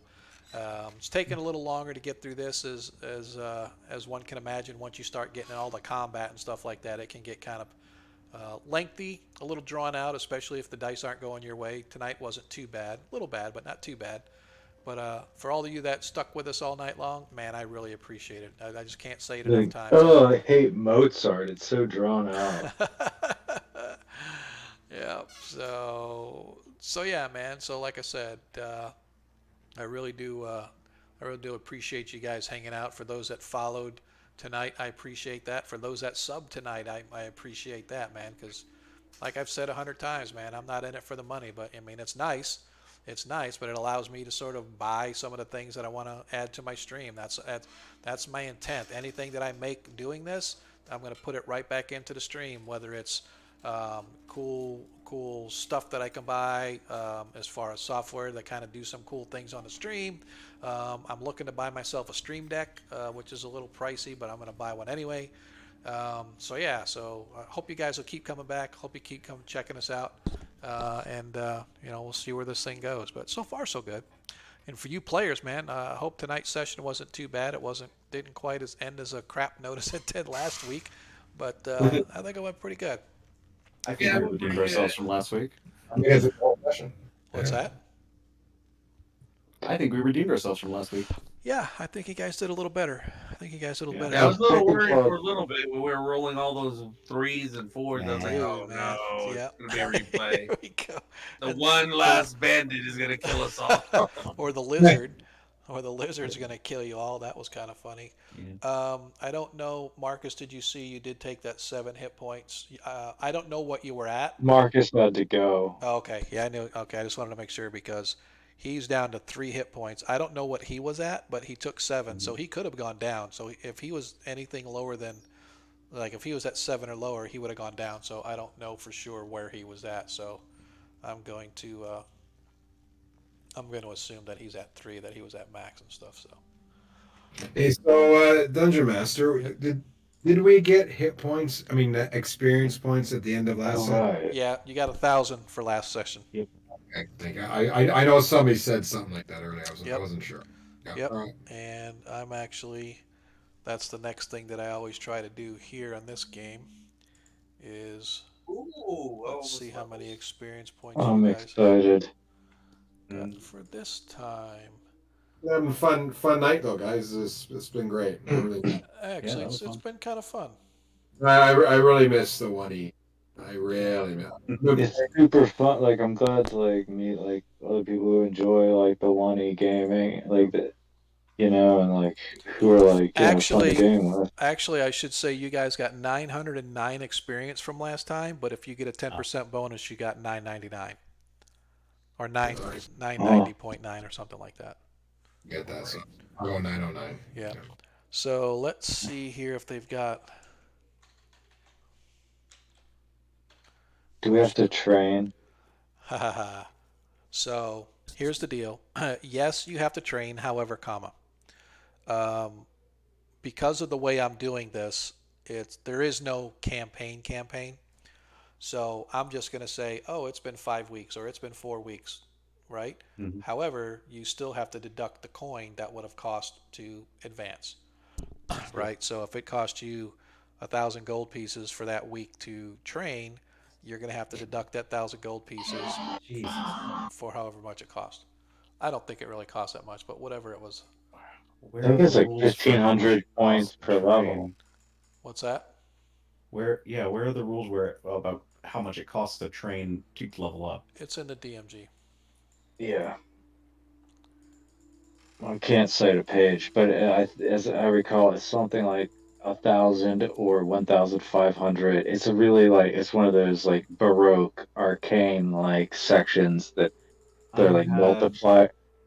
It's weird. no idea I was gonna have to spend money to level up. Yes. All right. Yep. It's alright. It's the job of the DM to pay you so that you can actually level. Don't worry about it. Yeah, Yeah. you get that's when you get like enough coin and stuff like that. It'll be alright. Hey, Be so like, for no, the you can't go up a level. That would suck. yeah, I'm surprised because I see a lot of people here that are apparently paying attention and listening, but nobody did the exclamation to get into the excuse me, to get into the giveaway. I'm kind of surprised. They don't want the responsibility of killing us. That's probably what it is. So I don't. Yeah, give them the option to give us a treasure. Yeah. All right, so I'm just gonna do this here. That wouldn't be very interesting. Well, it could be if it's like this treasure is guarded by encounter. Yeah. Oh yeah, that would be cool. Yeah. All right, so give me just a sec so I can get the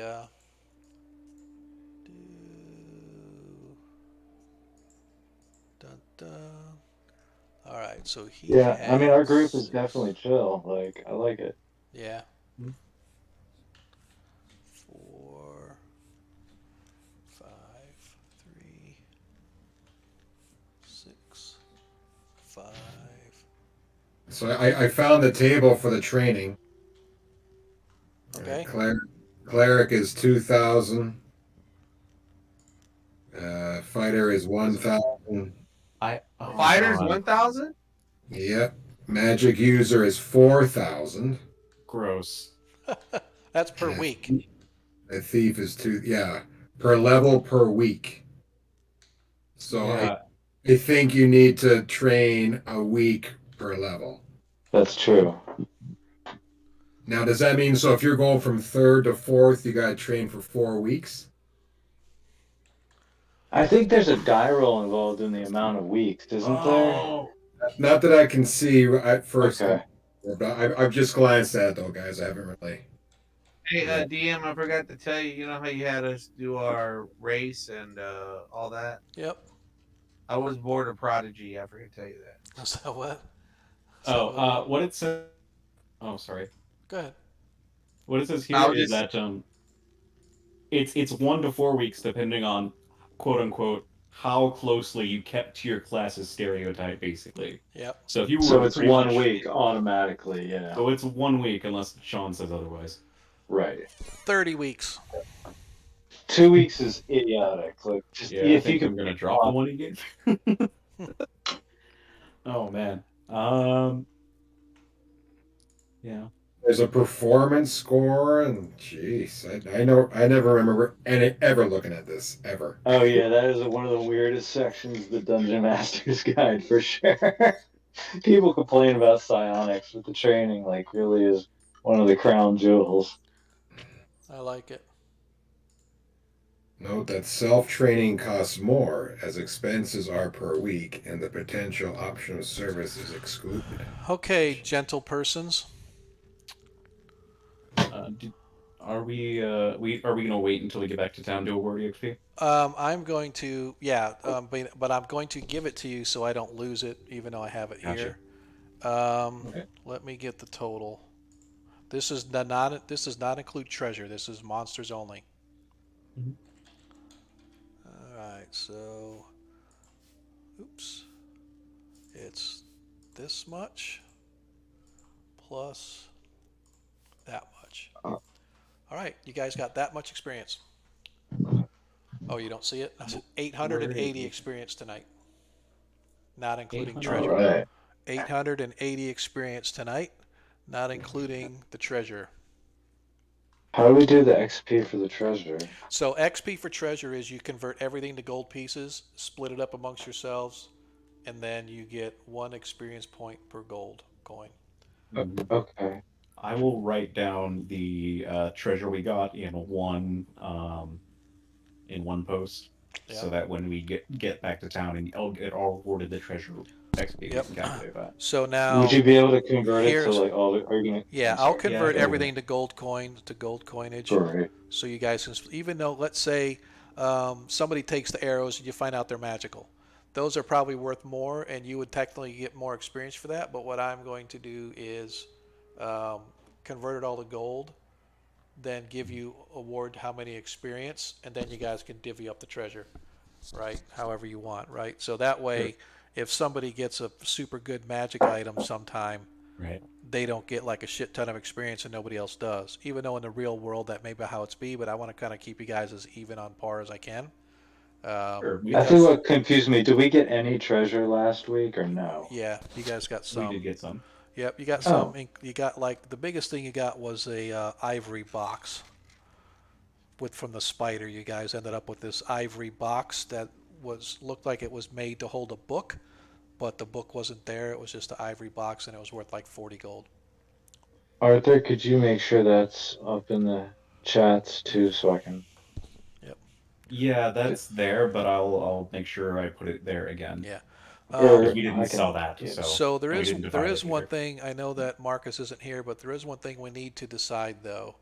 How are we going to divvy treasure? Now, old school way is, hey, what's up, Crimson? Where you been? Why did you not? Did you? Oh, I already closed it. No, I didn't. Yeah, I just noticed that Crimson didn't get into our giveaway. He obviously doesn't want to kill you guys because he loves y'all like that. So It's all love. yeah. So you guys, like old school way is like rolling dice. Like, oh, we're gonna roll. I know in Jay's stream they use a D30. I used to use a D10 because we only had a few players, and we would just say, all right, you roll a dice, highest dice wins, and you go in order of dice. So it doesn't matter. It's if you got the highest dice, you get the first choice of the items, right? So treasure is typically split evenly, but if there are items, then the highest dice get to go first. Magic stuff, you mean? Well, not just magic. Could be items. Could be I want the ivory box, The right? tunic. Or Sure. I want Okay. the necklace, or I want this, right? Coins are totally separate, but usually we just roll the dice. So Okay. give it a little things- thought how you guys want to do it. We don't have to I decide was right thinking now. we could liquidate it and then split it evenly. I was thinking liquidate anything that Like is fence magical. it. Yeah. Yeah, I was Like thinking unless it was like magic or like some other Yeah. like equipment somebody wanted. Right. What And I you- would you know. recommend, what I would recommend we do is that anything that's worth just money value, like a necklace, if it's not magical, and we verify that, liquidate, split the coins. Absolutely. Unless somebody wants to pay what we would have sold it for, in which case they can buy they can buy the item, but we all still get a cut. If they want to wear like a gold minus necklace their like cut, of Mr. course. T. Yeah. Yeah. That way we don't have Got someone that. like claim all the gems and sell them themselves and shit. Yeah, no, that's. I think that's a good way to do it. Now, what do you want to do for like magic weapons? So we got those So 4 engraved, possible magical arrows, right? Like, is that when you want to do the rolling it that Sean was talking about? Yeah, and that's what I I'm don't saying. mind. I You think don't maybe have doing to the- do it that way. Like I said, that's just typically a fair way to do it. Because a lot of times people are like, oh, well, I want it, and then they fight over it, and it's just easier. Well, we're just going to roll dice, and we're just going to choose, and we'll let Yeah. everybody. That Do we want to do like a dice roll only if it's like two people can agree, or do we want to like have a conversation and say, This yeah, is you up- use your bow the most? This is your I kind of like guys'. that idea. Yeah. You know what? That's what I'm asking the group. Like discuss it first, kind of thing, and then if Yeah. And then everybody goes into a pool to see who gets like, and then I mean, Yeah, that makes sense. because Adam can't use the arrows. I can't like Adair can. Well, Yeah. I do have. There is an argument for being able to use them with followers. However, in this instance, I'm not going to try to claim it. Is what Right. I would do. So I'm just like, I'm not gonna roll. It's between you guys, and you guys roll off. Yeah. If we decide that I don't know, maybe Valorius uses their bow the most. Maybe that they should just go to Valorius. Everyone agrees to that, and they just give it to them. Yeah. And I'm of a cooperative state of mind where it's like I want the person who needs the item the most to get it. I'm not about trying to get ahead of the rest of the Agreed. party. Yeah. Yeah. And Or- again, or- this is Yeah. completely up Yeah. to you guys how you want to do it. Totally up Yeah. to you guys. Yep. That's my intention. Crimson Yeah, I'm Dex. not gonna take the magical shield for myself, for example. Shane out there says that we need to just have a battle royale. Just put all the items in the middle and have you guys fight it out. So they're all they're all 1d4 like hit dice, right? What? So sleep will hit like at least like This 4 of is them. true. This Okay, is good true. to You know. got at least 4 of them down right away. Good to know. Yeah. Yeah, the wizards are Assuming already nobody thinking. hits me first. Yep. Wizards already thinking. Oh please. That's hilarious. Shane, you're a turd, man. You've been drinking. So yeah, game was good tonight, man. I apologize that we're gonna. Anybody doing anything over the 4th besides me? Going up to South Carolina. I'm going down San Antonio. Probably not. Nice. Where are you at right now, Monkey? I'm in Texas. I knew that. I just didn't know if you were. I'm in Killeen. Okay. Nice. My birthday on the July 8th. Oh yeah. Happy Yeah. birthday. 45. Damn, Wow. dude, you're old. I know. I am? If it's any I consolation. thought 45 was the new 44. Yeah, Years pretty old. much. You're as old as my dad. Dude, Monkey, I'm gonna punch you in the throat, dude. I'm not your dad though. I'm gonna punch him in the throat. Okay, guess what? Yeah, my birthday's July 10th, actually. Hey, I do have something. If somebody cool. wants to do something for me next week, I don't know if you guys want to do your own or you want to have, like, I know Arthur Aethernalis is really good at it. I would like actual tokens for everybody. I love Marcus's token that he made. That was kind of sharp. But I would like an actual token because right now it just has your character portraits. So I'd like to have an actual token, a round or octagon or whatever shape you want to make it with your character portrait in it.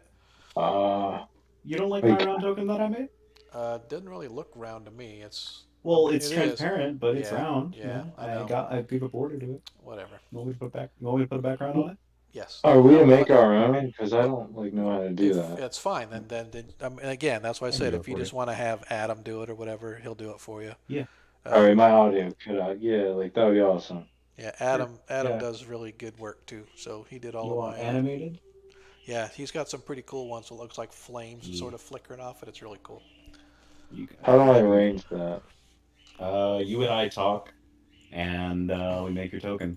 And Yeah. it'll take me Okay, so maybe. you're the infamous Adam. Yes. Yeah, that's me. Hello. Damn. Yep. He's the infamous Adam. The I A had is still. suspicions, but I wasn't for sure. Oh, that's funny. None of you didn't actually know. I never even considered that. Yes. Hello, my name is Adam. I do D&D stuff. Most people would have assumed that, but not me. And maybe somewhere between, depending on how you count, 6 to 8 years of graphic design and Adobe experience. So If it's any consolation to all you young'uns out there, I'll be 57 this year. See, I'm a baby grog. You are. A lot of baby. Adam's a baby grog. This is Adam's first ever grog game. Oh yeah, he's that's true. like a baby Yoda grog. Yeah, he's like a newbie. Big are you time calling newbie. me adorable? I No. like that. I'll take it. Yeah, no, it just sounds weird. I'm at least, I mean, if I'm Baby Yoda, at least I'm marketable, you know? You make a lot of money off of me. That is true. Also, fun fact, I am exactly 79 experience above what I need to be to level up. So once we get back to town, if we have a week, which we don't, but you know. Yeah. I'm gonna level up too. I've leveled. I just don't have all the experience for the gold and stuff.